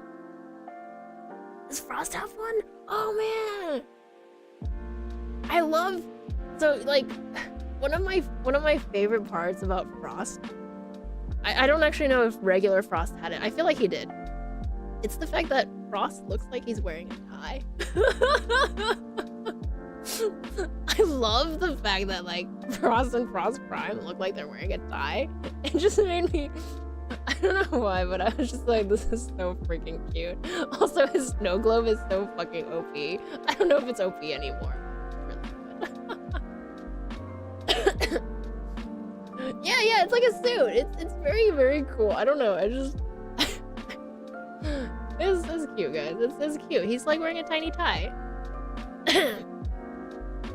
Oh, you know actually what the best thing about Warframe I think that they did was they made it so that your pets don't die anymore when you don't log in. Because back when I was playing, it was like you had to log in at least like once every 30 days or something, or else they'd fucking die. But they stopped doing that, which I was like, fuck yes, because I don't have time to log in every day. Come on. I remember because I made the fatal mistake of naming my in-game pets after my real pets. So obviously I'm like super attached to them. And I was like, oh, and you know, I even bought like I think one of the accessory packs that came with like a Kubro armor.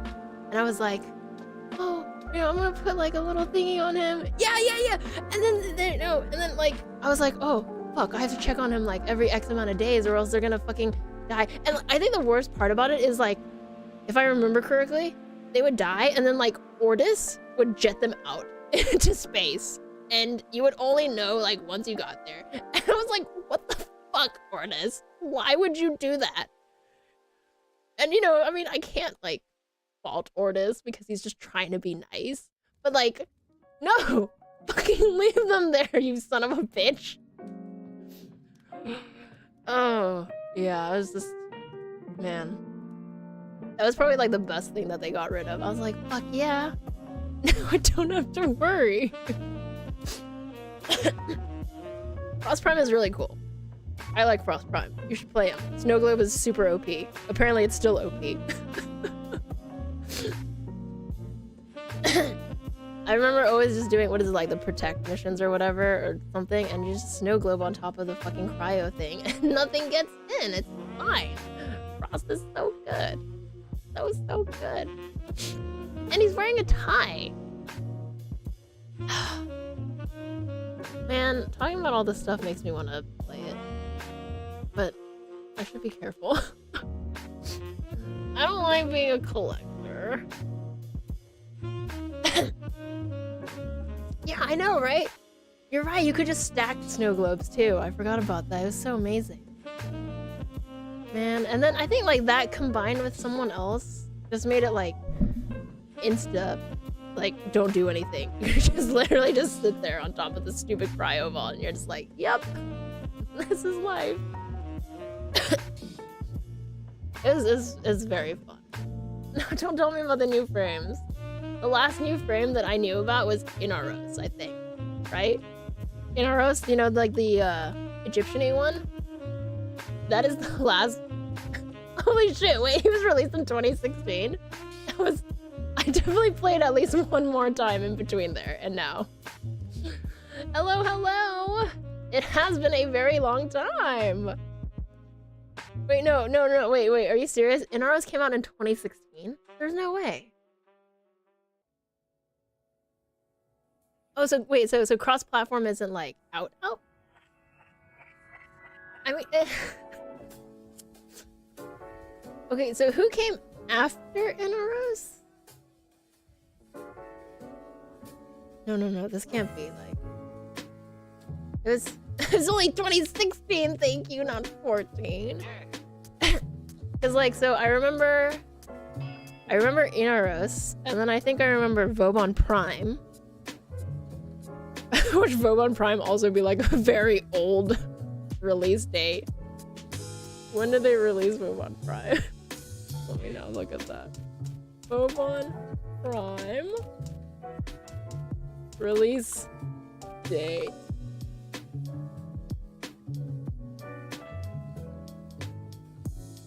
No, not the Resurgence. Okay, I don't know when Vobon Prime was released. That makes me feel a little bit better. Oh shit! Vobon Prime was also released in 2016. Fuck, guys. No, this can't be because I played Plains of Eidolon when it was good. When it got better. Which was... There had to have been a Warframe at that time, I just didn't think about it, which... Oh my god. This can't be happening. Warframe... Yes! You know what? No. Oh. Are you okay? Buddy, are you okay? Oh shit. Okay, give me 1 second. My doggy is... Baby, are you okay? My doggy is making weird noises. I will be right back.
sorry, I'm back. Also, oh, good night. Thanks for dropping by. If you're still here. But yeah, okay, sorry. Yeah, my dog just started like making weird coffee. Oh, you're still here. Yes. Good night. Hopefully, it won't take 6 months for me to stream again. Sorry. I won't. It won't. It won't. I will tentatively say it won't. But yes, yes. But yes. I can't help it. I what is it? What is it? Me apologizing is like a automatic thing. Happy New Year's! Happy New Year's! It's so. I mean, it's really quick. It's like really so nice to see everybody again. I say this every time, so I won't say it again. But everyone's still here. But yeah, sorry. Yeah, my dog just started coughing really badly, and I was like, oh, okay, it's just a fit, but it wasn't stopping.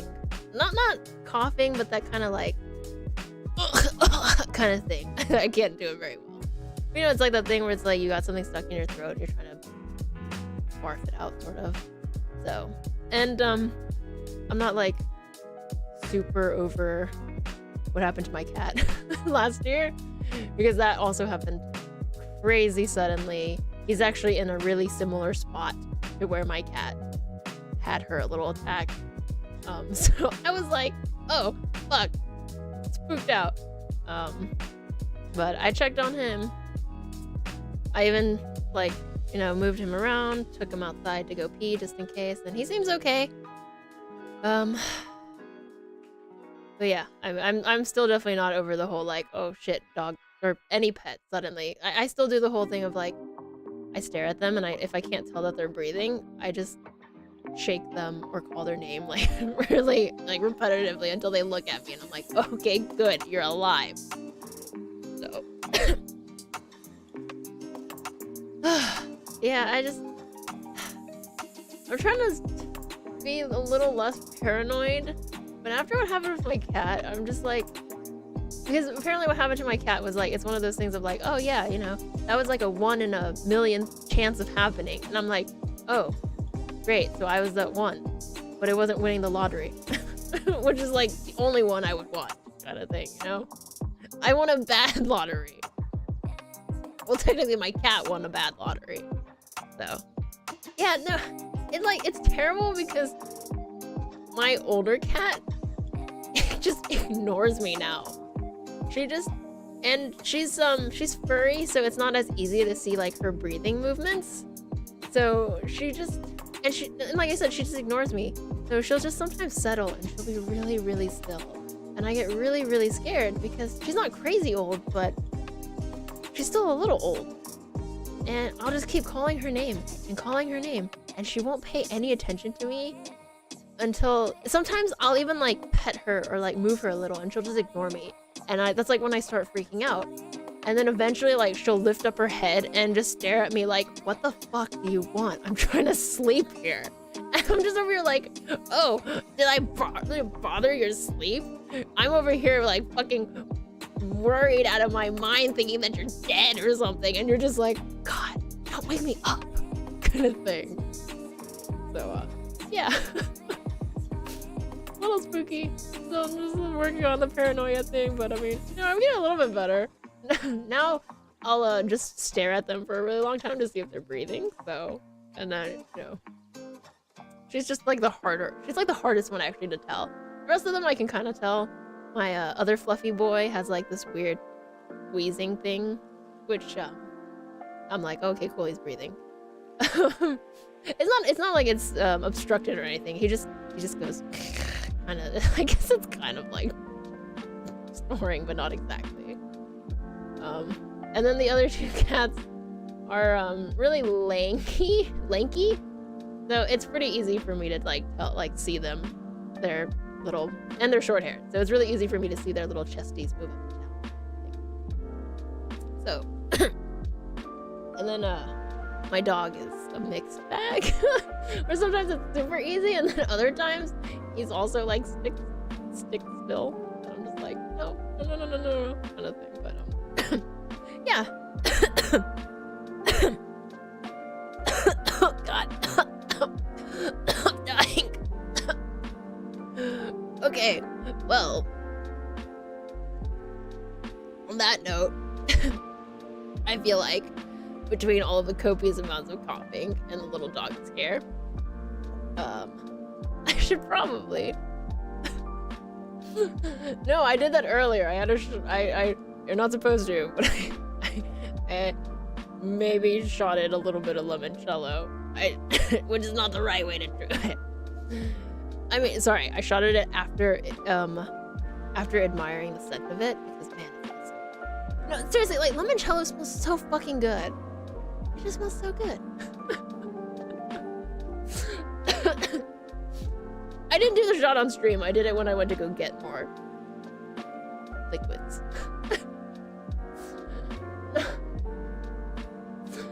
I cannot even look at orange vodka, okay? If you guys want to take an orange vodka shot for me and yourselves, go for it.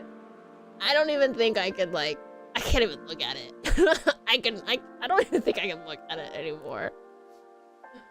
And, like, I feel like the worst thing is I feel like any type of orange flavored alcohol now, I'm just like, nope, can't do it. No, I'm not gonna do it. No. I was like, I'm too spooked. Because I'm terrified I'll smell it and that I will barf. Because, woo! It's terrible. Lemon flavored, on the other hand, still good. I love lemon.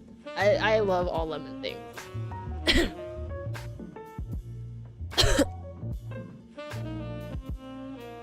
Okay, but no, what I was trying to say is, we've celebrated-ish, sort of celebrated, for New Year's. I think that's a pretty decent amount of time. I mean, I know the first New Year's was really rushed because it was like I got on like 5 minutes before New Year's, but it still counts. And between, I guess, you know, all this coughing because my throat is like, you really can't do this no more. And my dog being all kind of weird. This might... Is it though? Is it still 2023 in Hawaii? No, seriously, is it? Because I don't know. Hawaii is like so far away. I don't know what time it is. It is. Like on one hand, I'm like, oh, well, I mean, it's not like super far from 4 a.m. But on the other hand, I'm like, wait, what? It's only 10:34 in Hawaii? Oh, hell no. Oh, hell no. I was like, oh, maybe if it's like 11. No. 2 hours? No more. Good night. I will not strain it too hard. Thank you for dropping by. I'm glad you made it. At the most... Actually, you got more than the butt end of it. I did not promise anything. I'm good at remembering my promises. Except for when I'm not. Alaska, I think, is still a little bit closer, though, right? Let's see. Alaska... What time is it in Alaska? What is it? What time is it in Alaska? It's 11:35. Okay, so... It's not the old... No, damn it! I was about to say, it's not the only stream I've done this year, but I'm like, oh fuck, it's 2024 now. I bet you're also the type of person that likes to do the whole, oh man, see ya next year on New Year's Eve. And then you see them the next day and you're like, oh man, it's been a whole year. I'm not gonna lie though, I love those jokes. I mean, I like roll my eyes at them, but on the instant I'm like, I am... I knew it! I would never say them, but when other people say them, I'm like secretly laughing on the inside, even though my outside is like stone face, roll eyes kind of thing. I can't let them know.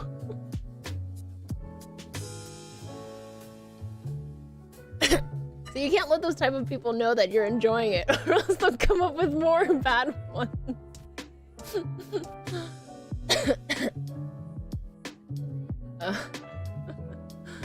But what is it? Okay. I think I did pretty good. A 3-hour, like I think I was like 10 minutes late. So like a 3-hour and roughly 45-minute stream is pretty long, guys. For since how 6 months. Since 6 months. And I will, and I still do owe, when is Lunar New Year's this year? Let's look. Lunar New Year's. Lunar New Year's. I should have asked when. 2024. Lunar New Year's is February 10th this year. So that means I only have 1 month and 2 weeks to crochet a rabbit and still have it be the year of the rabbit. So I will technically have to do a stream sometime in between there. Good night when they leave in the morning and good morning when they come back. So yeah, that's a pretty decent amount of time. That's like a 1, 2, 3, 4, 5 week, almost 6 weeks ish.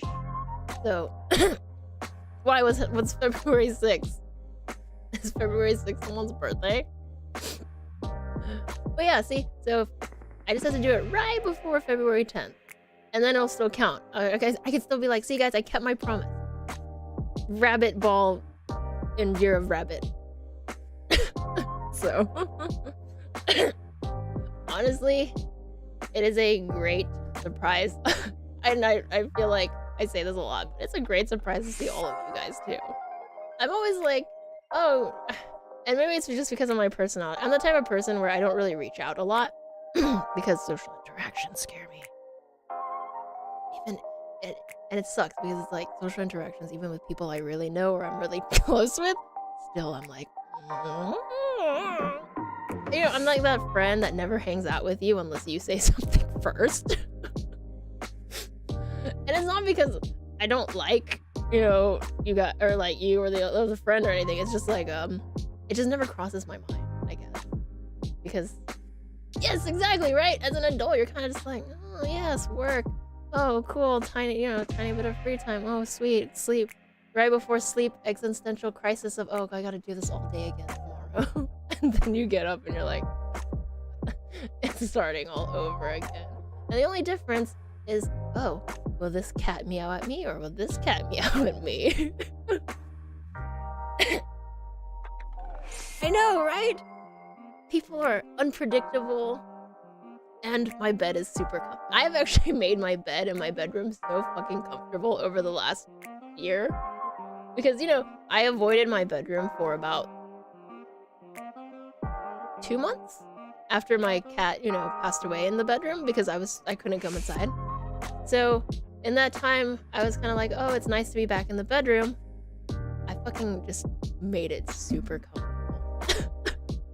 Like, super comfortable. I'm just like, oh yeah, I don't like going off, you know.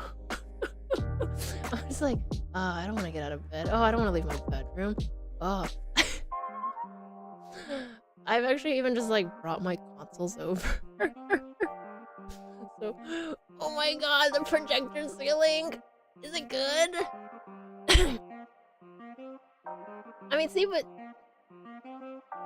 internet lady sounds like less spooky than people. Also, it's not like in person because it's still phone. I don't know. Actually, I can't say that because I'm the type of person that's like oh, internet is no different from real life. I treat everything the same way. So max level anxiety in real life translates straight to internet where it's max level anxiety. I mean, for fuck's sake, I couldn't even trade in the Warframe trade chat where they don't even do extra talking. They only literally say, hey, this Warframe for this plat, and that's it. Like, nothing else. I couldn't talk to those people for like months because I was just so tired. Do you guys know how many great deals I missed out on because of that? I would see something, I'd be like, holy shit, that person's selling that frame for 30 plat cheaper than everybody else. And then I'd be like, oh, but I have to talk to them. Okay, I guess I won't get, you know, X prime. So.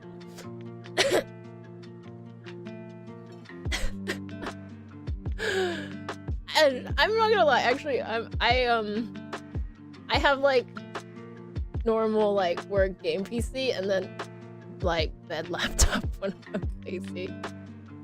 But man, projector on ceiling. You know what's like the best part about, like, I've never done it, but I was really tempted to, but the best part about that is I no longer wear glasses. So that would be like the most amazing thing. Just like staring up and being like, oh yes. I've actually wanted to do that and then like, you know, play games and just be like, yeah, I don't have to look anywhere, just up as I'm laying down. I need to make my bedroom cozier somehow. No, if I do, I already have like a really difficult time with it. I won't lie, I brought up all my consoles and I was like, oh yeah, I'm never leaving the bed. Why would I?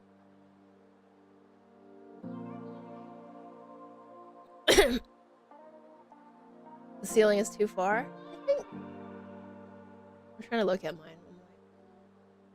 I think mine is good enough.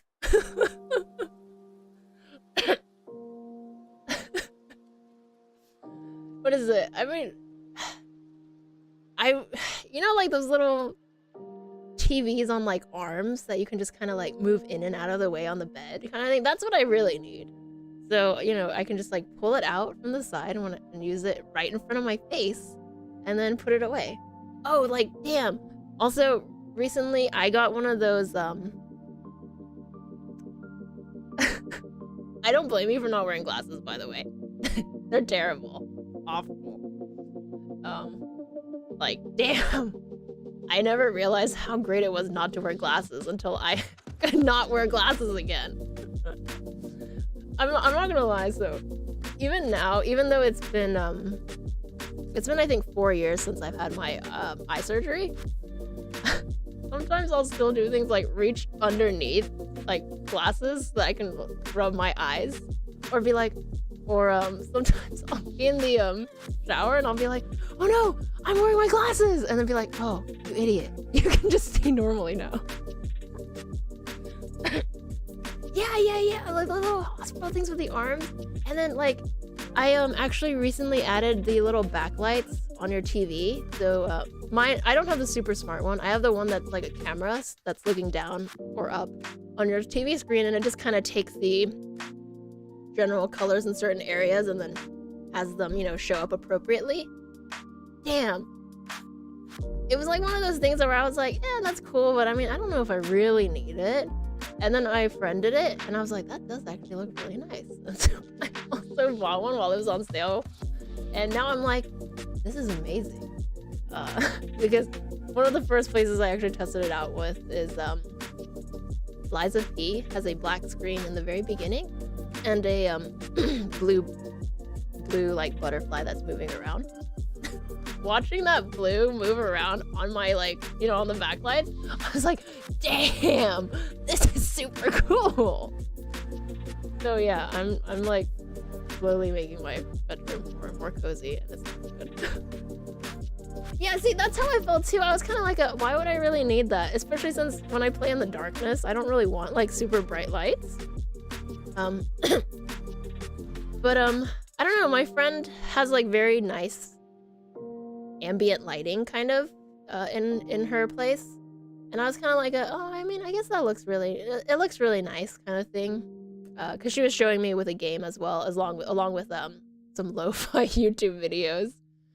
So I was like, oh, cool. And I think the one I bought ended up being on sale, so it wasn't like crazy expensive, because it was during like Black Friday time. It was like perfectly timed. I was like, yeah, I guess I'll try it out.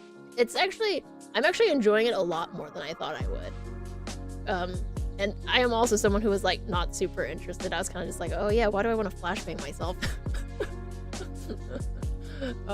You know, like when you fucking play Elden Ring and you're waiting for it. And From Software does it great because From Software uses black background and only their logo is white. Fucking Bandai Namco though is like, bam, in your face, white screen, and I'm just like, please don't. And it lasts like so much longer on Bandai Namco than it does From Software, I feel like. And I'm just like, please God, I'm trying to play this game at nighttime with all of my lights off. Because I like just being some kind of weird vampire that just hates lights. So, Elden Ring stream? Oh man, never. Never. If I would stream Elden Ring, I would just stream Liza P. Because,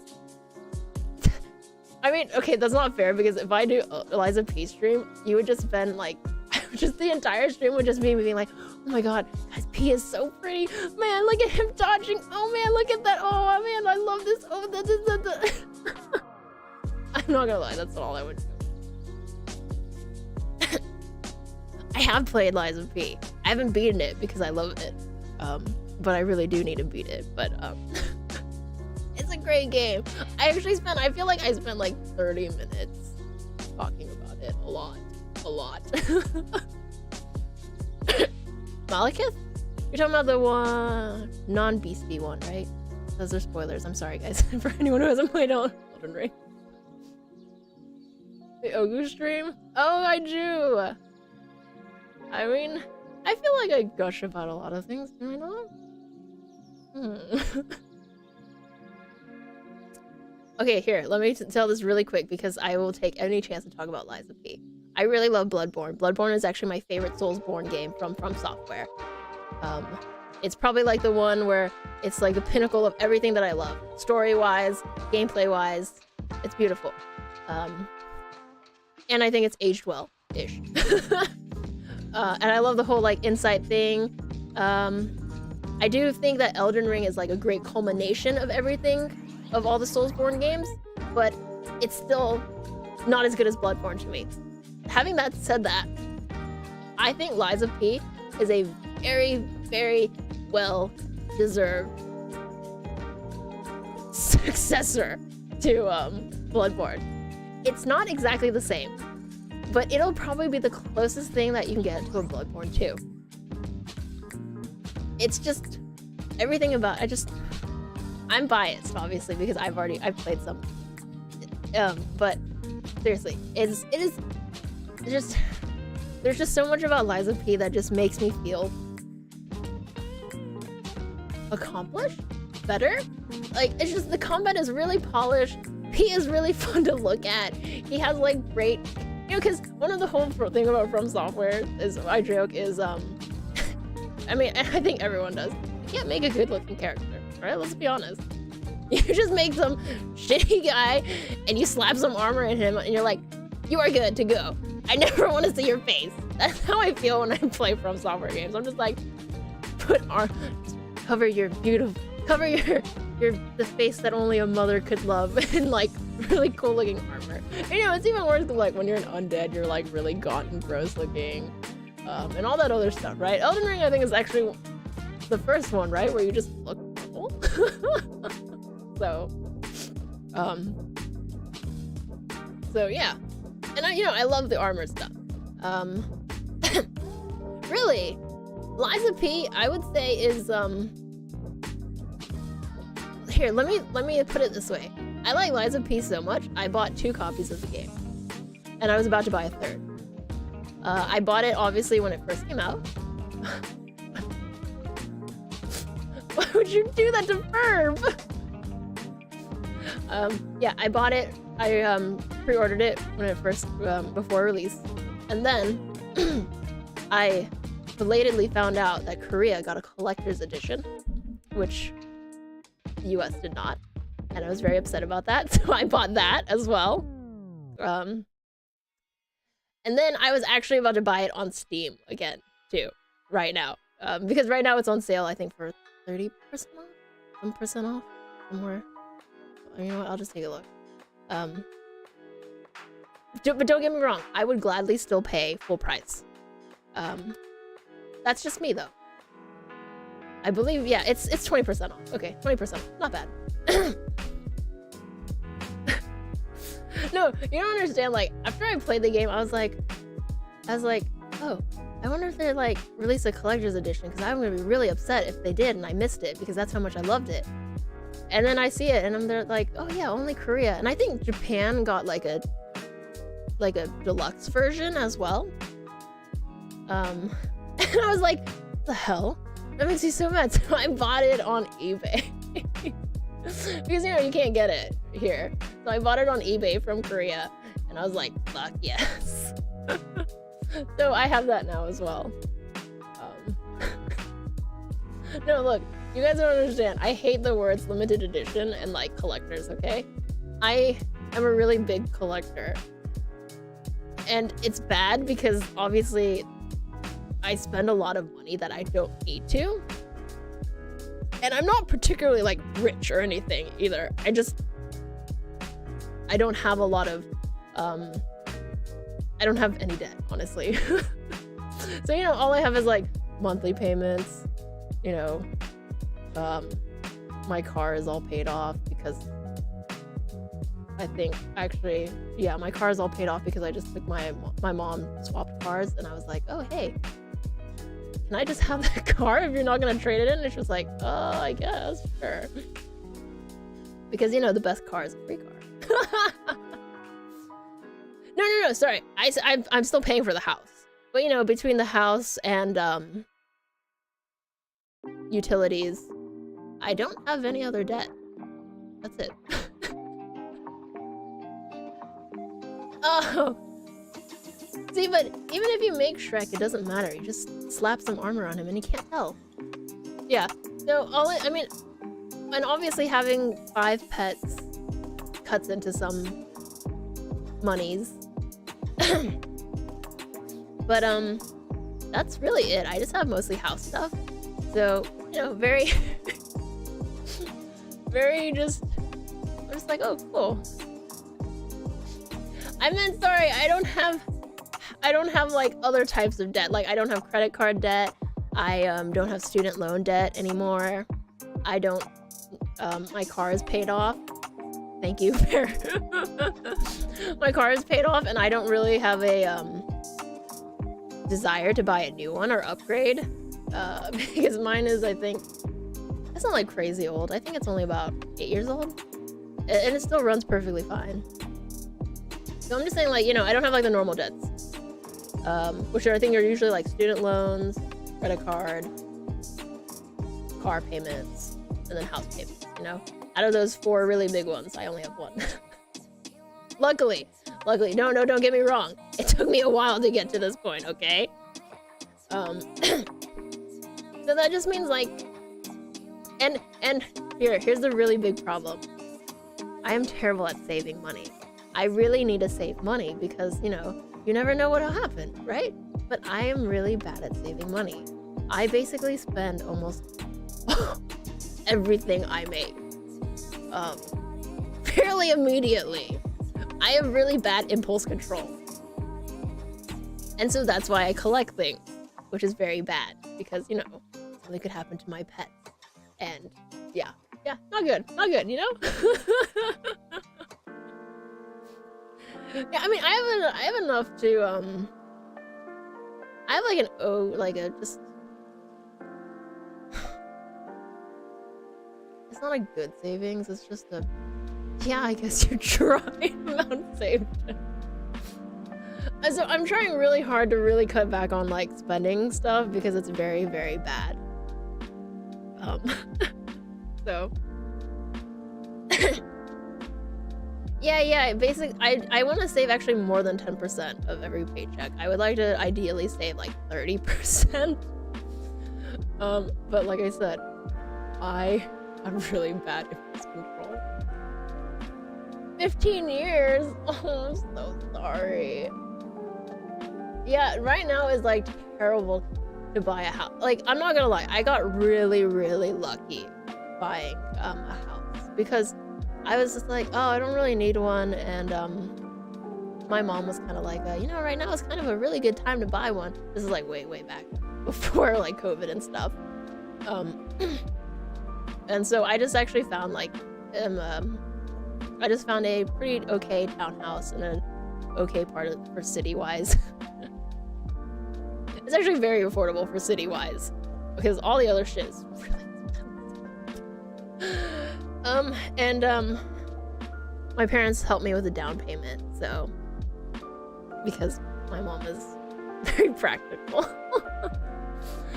So if it actually wasn't for my mom, I would also be like, oh god, why is rent so expensive? Oh god, why can't I buy a house, kind of thing.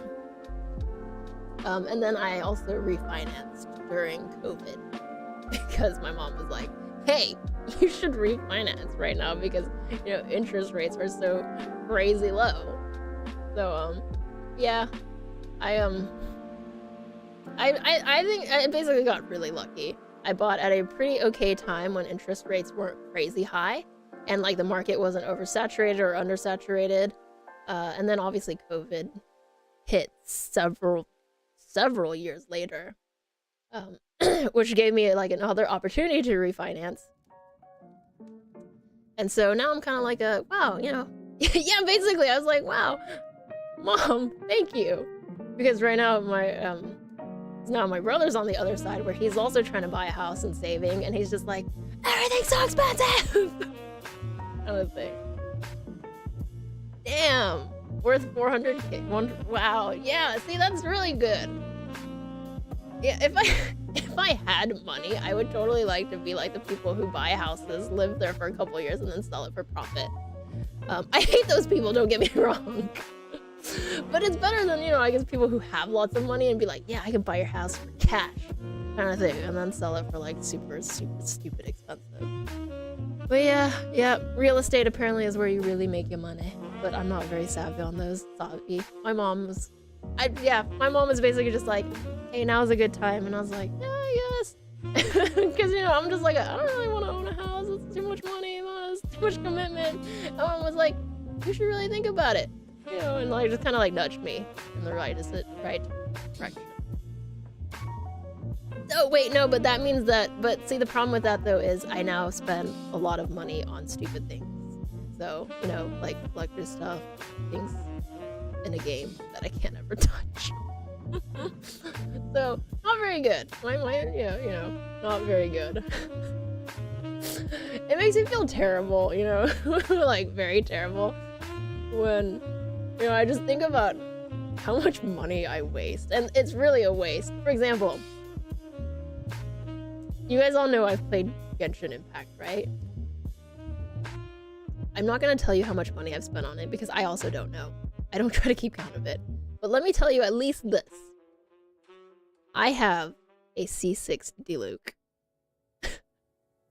And for anyone who doesn't really know what that means, Diluc doesn't have a banner. So he never has a higher rate of drop. So you can only ever get him like through a normal amount of drop rate. C6 means that I have gotten him 7 times. So yeah. Yeah, don't get me wrong. I really should not have spent so much money on Genshin because it really wasn't worth it. Like seriously, just because I want to see the fucking yeah, see, like when I think about it, I'm like, oh man, I could have like saved that money and bought something nice for myself or my parents, you know? I could have fucking bought a really good PC or a really decent PC. But no, I decided to spend it on a fucking PNG 3D model. I know, right? I was like, oh. See, this is why I don't play MiHoYo games anymore, because their artwork is right up my alley, but they're purely gacha. And so I'm like, fuck this, I'm not doing this anymore. Sometimes I really want to go back and play Genshin Impact, but then I'm like, no, because I can't. Poor impulse control, guys. Really poor self-control. So the best way for me to just avoid it is not play it. And don't get me wrong, I definitely had that, you know, sunken cost fallacy where I'm like, oh, but, you know, I've got that C6 Diluc, you know, I really want to play. Oh, that means my account will go to waste. No. Because I know I'm going to play it, and they're going to come out, and there's going to be some other really cool character, and I'm gonna be like, I guess I could spend a little more money. No, I do not really need to spend more money. Also, 4 cats and a dog is actually a lot of money. So yeah, yep. An animal. Wait, like MiHoYo is working on an Animal Crossing like game? No. I don't even want to play that. No, that company doesn't even exist anymore to me. Fuck that game. Fuck that company, I mean. I can't. No. I can't do that. No. I'm not doing this.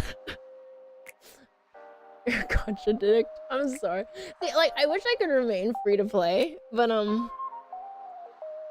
you know, when you don't really have anything else to buy and you're kind of like, well, yeah, I like games.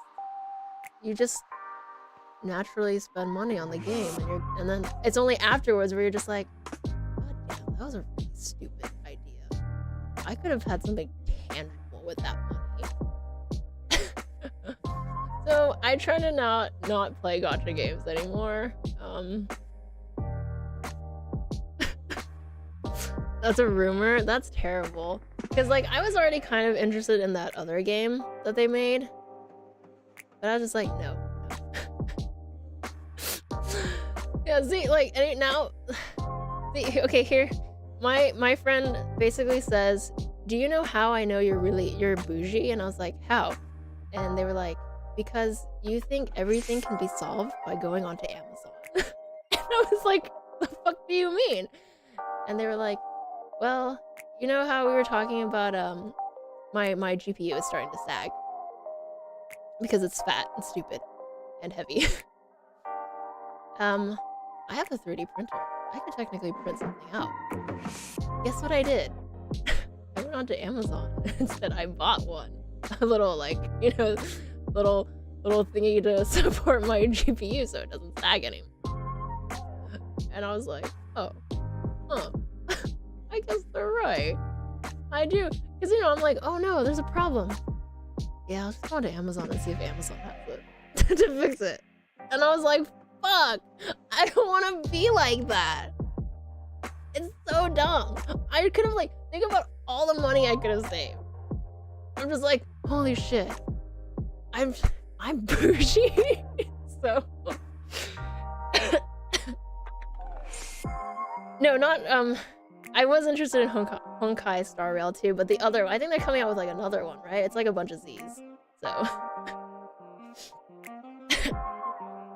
it's 3 a.m. Oh shit, it's 4. What happened? Okay, well, Happy New Year's in Alaska, right? That Alaska area slice. So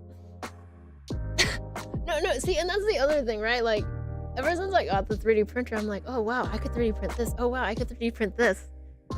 And then instead I buy stuff on Amazon instead of 3D printing it because I think about the effort needed to print it, and then I'm like, I can spend less effort if I just throw a little bit of money at Amazon. So yes, exactly. So money can't buy happiness, but it can buy you comfort, which leads to happiness. Yeah, basically that is basically me. I am just, you know, and my brother and I actually joke about when you're like being really fancy, we always hold up our pinky, like when you're being fancy and like bougie. So that actually hits me really. Like, oh man. Yeah, it has a bunch of Z's in it. I was like, oh, that looks interesting, and then I was like, oh wait, no, MiHoYo game. Nope, not even gonna look anything else up about it, because I don't think there's a single MiHoYo game that isn't like gacha driven, and why would there be? Because they make a shit ton of money on it. So just gotta draw all those pretty girls and boys, and everyone will be like, yeah, let me just throw all of my hard-earned money in, so I can just stare at something that I can never touch. But yeah, so I'm not like crazy rich, but I have poor self-control. So yeah, not good. That is something I really need to work on, and I've been trying to work on every year. And like, it works for like a couple of months, And then I go right back into the whole, oh yeah, sure. It's not like I'm using my money on anything else. I'm an idiot. I'm a real big idiot.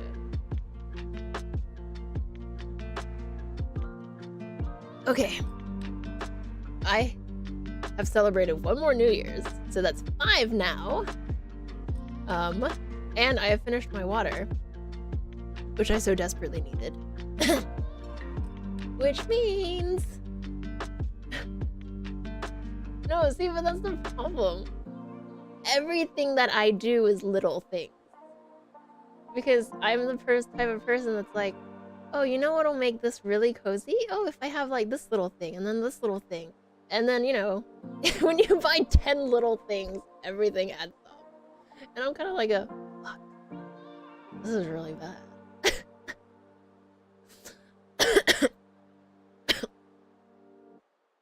That's true. Yeah, I really should invest.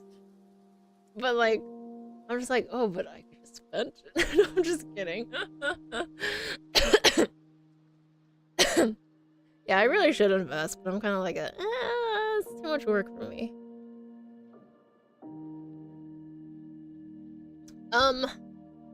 I never agreed for Hawaii. I think making it even to Alaska is a great feat. It's been 4 hours, okay? That's a really long time. I need to sleep. Technically, tomorrow is a day off, but the day afterwards isn't. Yes, it's not. Isn't it like the worst thing ever to have like a holiday and then the next day it's right back to business? Oh, even now I'm like, no, dreading it. It is almost a full hour. It is only 4:08. That's a long ass time. Look, Mr. Hilly Churl also agrees. You can't hear him, but he's morsing that it's too long. Too long.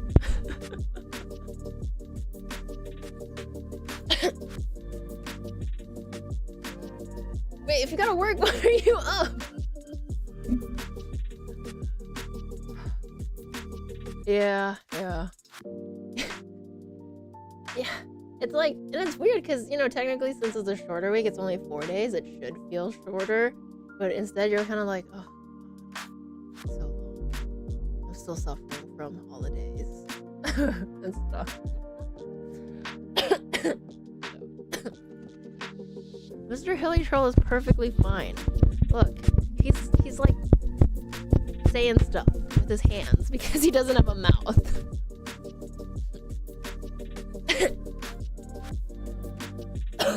Sorry. I've always been... Wait, haven't I always been East Coast? I mean...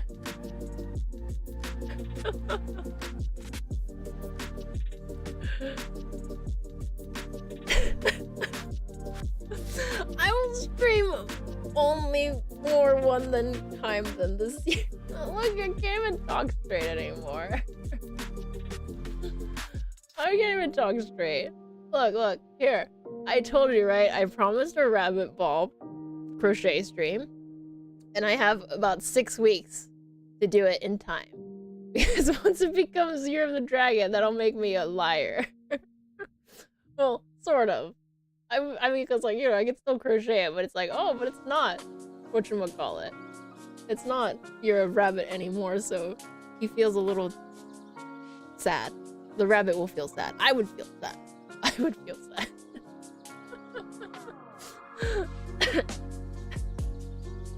Washington State? Nah. Washington would be nice, though. Is Washington nice? It's like right next to the Canada. I was about to call it the Canada border, the Canadian border. And I personally like the left. I mean, all of Canada is cool, but I think the left side is kind of cool because it's more wild. Oh yeah, indeed, I will try my best. Hopefully, it won't be in February. I do have to pick out colors. Like, see, here's the other problem. I'm like, oh, but then I gotta do I gotta pick out colors for what color the rabbit should be. I mean, it's probably gonna be white because that's the easiest thing. And then, you guys know how difficult it is to keep yarn? And then right there, I was like, man, I need to find somewhere to like keep my yarn stored really nicely. I think because I'm super lazy. Where my yarn is kind of all kept just everywhere because I crochet everywhere. But obviously that means like my colors are all spread out. And I'm not gonna lie, if I have to go somewhere else to grab my color, I'm like, I'll just crochet it later, like when I'm in that area. Washington is nice. That's nice. I wish I could live in like a really, really, really snowy place that's snowy all the time. That would be really, really nice. Like the Arctic. No, like just I need like a good way to sort of have my yarn all in one place where most of the colors are fairly visible. Right now, the bulk of them are just kind of kept in two really big ass baskets. But that means every time I want to, and I'm very color particular. Every time I want to like crochet something, I have to go through the basket. And I'm like, nope, not this one. Nope, not this one. Oh, nope, not this one. And just yeah, so how do you break it to them that you're not asleep? You just say, I couldn't fall asleep. I was telling you to have a good night. A good night doesn't mean that you have to go to sleep. Going to sleep is like, you know, saying, I'm going to go to sleep now. If you told them that, you're fucked.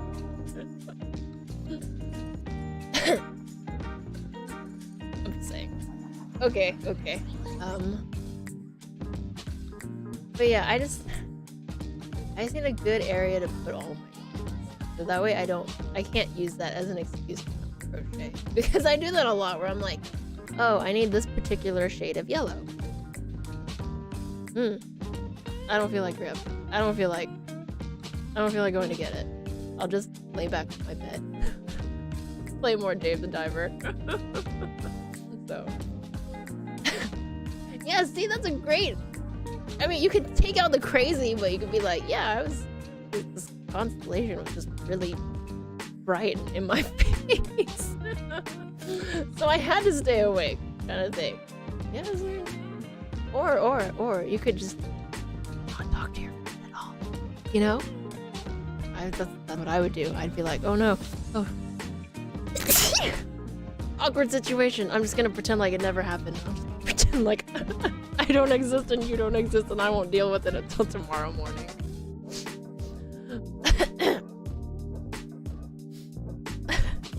How rude. I totally turned to the side.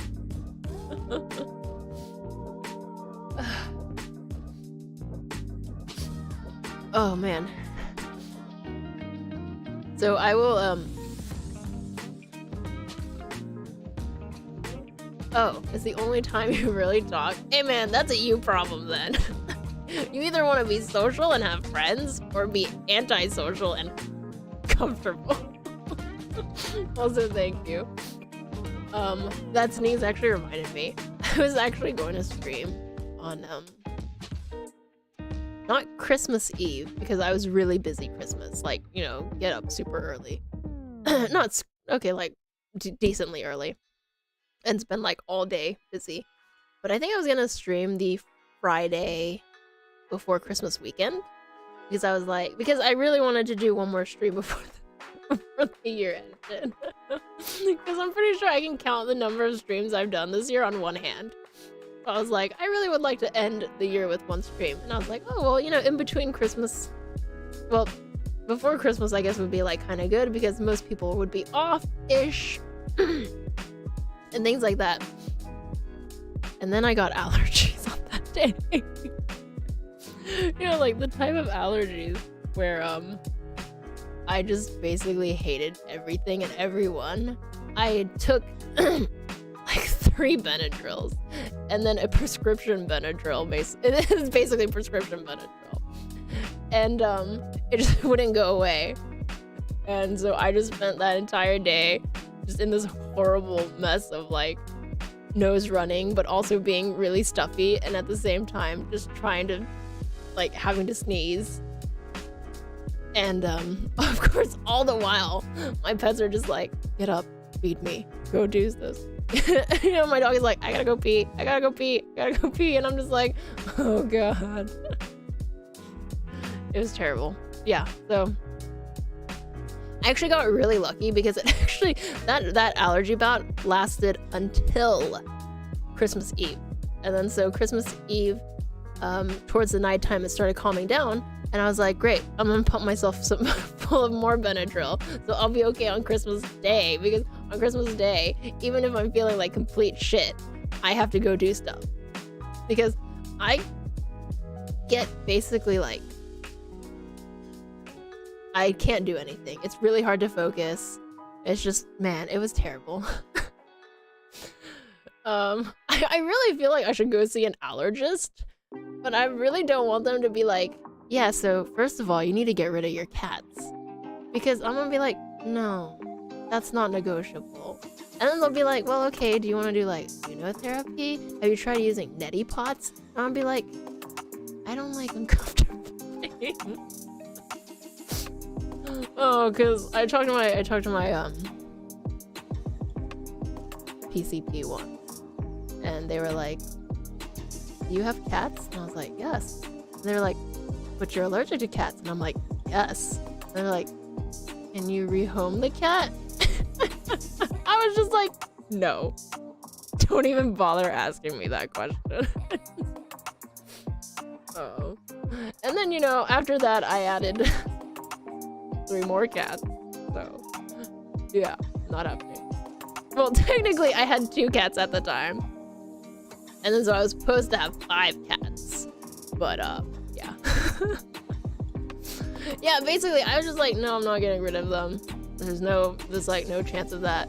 Just give me drugs.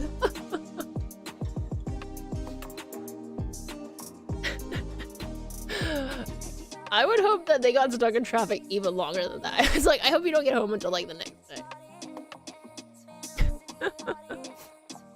A food that makes them not an allergen? I've actually seen that before.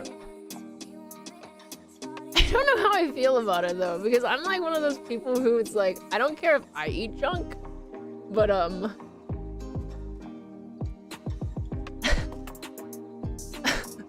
also, I love that your insults are actually like real life nuisances that would make me upset, rather than like being like, oh, you know, you're such a bitch, blah blah blah. I'd be like, oh yeah, you know, traffic is the worst. But yeah, what is the allergen food? I should not have written just allergen food, allergen cat food. Yeah, I've heard of this, but I'm like, I like feeding my cats yummy food, and like I like rotating flavors because I feel like eating one flavor is really mean, not rude. Which is the problem with specialty foods generally, right? Because they only come in one flavor. Like my dog gets a new bag gets a new it's still like the biggest bag that they have, so it takes a couple of months. But I get him a new flavor every single time because I feel like he's gonna get upset with it. The problem is, I think that made him picky. Because sometimes when I open like a new bag of food and I know he hasn't had it for maybe I bought it like 3 or 4 bags ago, he's like, I don't want to eat this. And I'm like, are you serious? I know you like that flavor. I've watched you eat it. Like, yeah, okay, it was like a year ago, but it's been a year. Surely your taste couldn't have changed that quickly. It's just like, I don't know. And actually, every time I change food bags, my dog will take about 2 days he eats a handful of it and is like, I don't want it anymore. I'm just like, cool, okay. I mean, you're doing fine. So. I actually don't even know if my cats appreciate it now that I think about it. Yeah. Wait, like, you're not supposed to swap flavors? But here's the thing, I have bought the same flavor twice. No, it's the same company still, so just the I guess the protein changes. I assume the formula is the exact same. I mean, it is the same. I checked the bags. Yeah, I think it's just like the protein and some of the vegetables change. But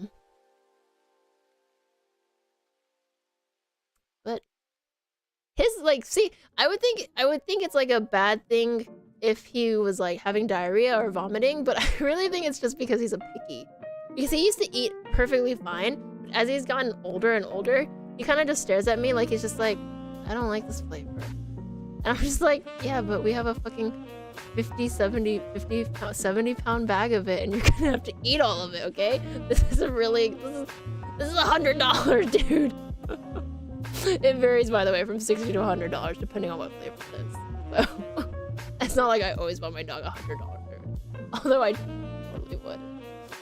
I mean, I do. But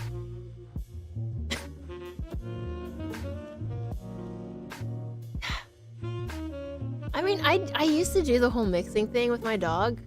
No, you are right. A lot of actually pets don't, their digestive system can't handle sudden changes, I believe. My friend actually has a cat who does that. And I actually used to be very, very careful about it, where I would actually take at least a week to 7 to 10 days to transition the food. Until I realized my dog doesn't give a shit. And, like, my dog really doesn't give a shit, and my cats don't either. Thank God. I think I'm actually just really lucky in that my pets, their digestive systems aren't as, I guess, sensitive. Because my friend's cat was actually eating this exact same food for a while, and my friend swapped brands because she wanted the kind of like a more the more bougie kind of, you know, cat food, where it's like oh yeah, you can, you know, where we sourced every ingredient sort of thing. And so she transitioned her cat to that, and the cat was doing really well on it. But she ran out of food, and the other bag didn't come in time. And she had a little bit of the old food that the cat used to eat. And so she gave that for like a day or two, and the cat started having diarrhea. And she was like, what the fuck? So, it's like I'm pretty sure it's like a very instantaneous thing. You'll know when your cat's or dog's like digestive system does not work with it. Yeah, it was the craziest thing, because my friend was like, could it be the food? There's no way, because she's been totally fine. And it turned out, yeah, it was the food. And you know, this is a cat that's like 2 years old. It's not like they didn't know about it or anything. And you know, she used to just change food pretty whatever. But apparently something about the cat was like oh, I don't like this anymore. And it's a fluffy cat, so diarrhea on a fluffy cat. Fluffy butts are nice, but yeah, when your cat has diarrhea or soft stools,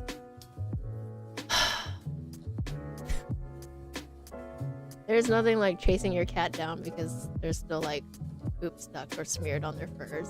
And you're like, come here, come here.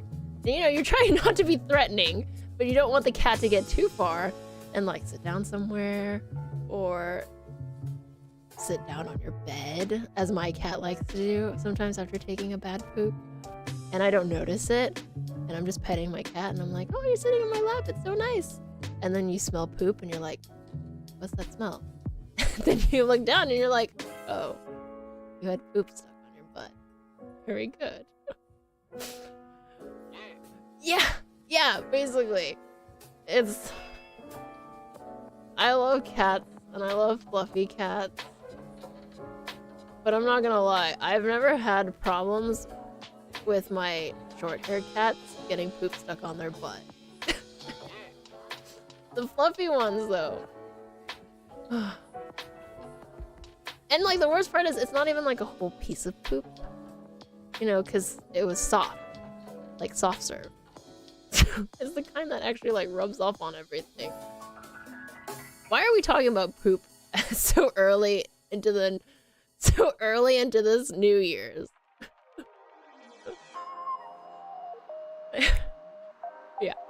Okay. How can they be having a bad day? It's the New Year's. No, you know what my cat did recently? I changed all of the bedding and I went in to, I was like, okay, sweet. All my bedding is changed. I'm ready to go have a very cozy night. My cat comes up and sits down and then gets up after like 5 minutes and there's poop smeared on my bed. On like my brand new, my freshly washed blanket. And I just felt so defeated. I was like, aww. So cozy day turned into like washing everything, chasing her down so I could wipe her butt down. Ugh, that's terrible. Okay, it's really late. I'm slowing down. I'm out of water. That's not true. Pet talk should always devolve into, oh, look how cute my pet is. Oh, my pet's so dumb, but he's so cute. So, you know, right? Like, that's the good, right way to do it. Oh, hello, konnichiwa. So, yeah, I mean, that's how it starts. That's not... You're not wrong, now that I think about it. How many of my dog pet talks? Not all of them end that way. I think sometimes they end into, like, them being really dumb. Because my dog... And I say this in the fondest way possible. My dog is an idiot. Like, I mean... Yeah, my dog is like an idiot and a really big baby. It's very funny. Especially because, like, you know, he's kind of a bigger dog and he looks a little scary because he's a husky to some people. And I'm just like, nope, he's just a really dumb, lovable, derpy dog. Okay, though, it's really late. I think I'm approaching my limit. Golden retrievers aren't dumb. They're just special. If I could just own, like, a ranch full of dumb, derpy dogs, I would love it, by the way. But then that would mean having to, like, leave the city. And I've been living in the city for too long now, where any thought of, like, going into any type of suburb scares me, so... But yes, it's very late. We got to celebrate 5 New Years together. We couldn't... Shame, but we could not make Hawaii's New Year's. I'm sorry. It was really great seeing everybody. Thank you for joining me. My brain is super dead. You know what? That's a regret I'll just have to eat. That's a regret I'll just have to eat. Because I'm actually supposed to try to wake up early tomorrow so that I can get my sleeping schedule back into time, back on track. No, see, it would only work if my sleeping schedule wasn't so messed up. Where I've been actually sleeping like an hour later, and I've been waking up later, and I'm like, oh, but soon I'm gonna have to go back to normal. So I was like, that's cool, I'll just spend like New Year's weekend trying to like get up to normal. And I've actually been sleeping at 3. Yeah, I've been sleeping at 3 and waking up at like 11. So, not normal.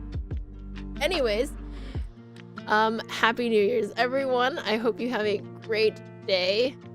And it's still really early in the year, so I hope everyone's having a great year.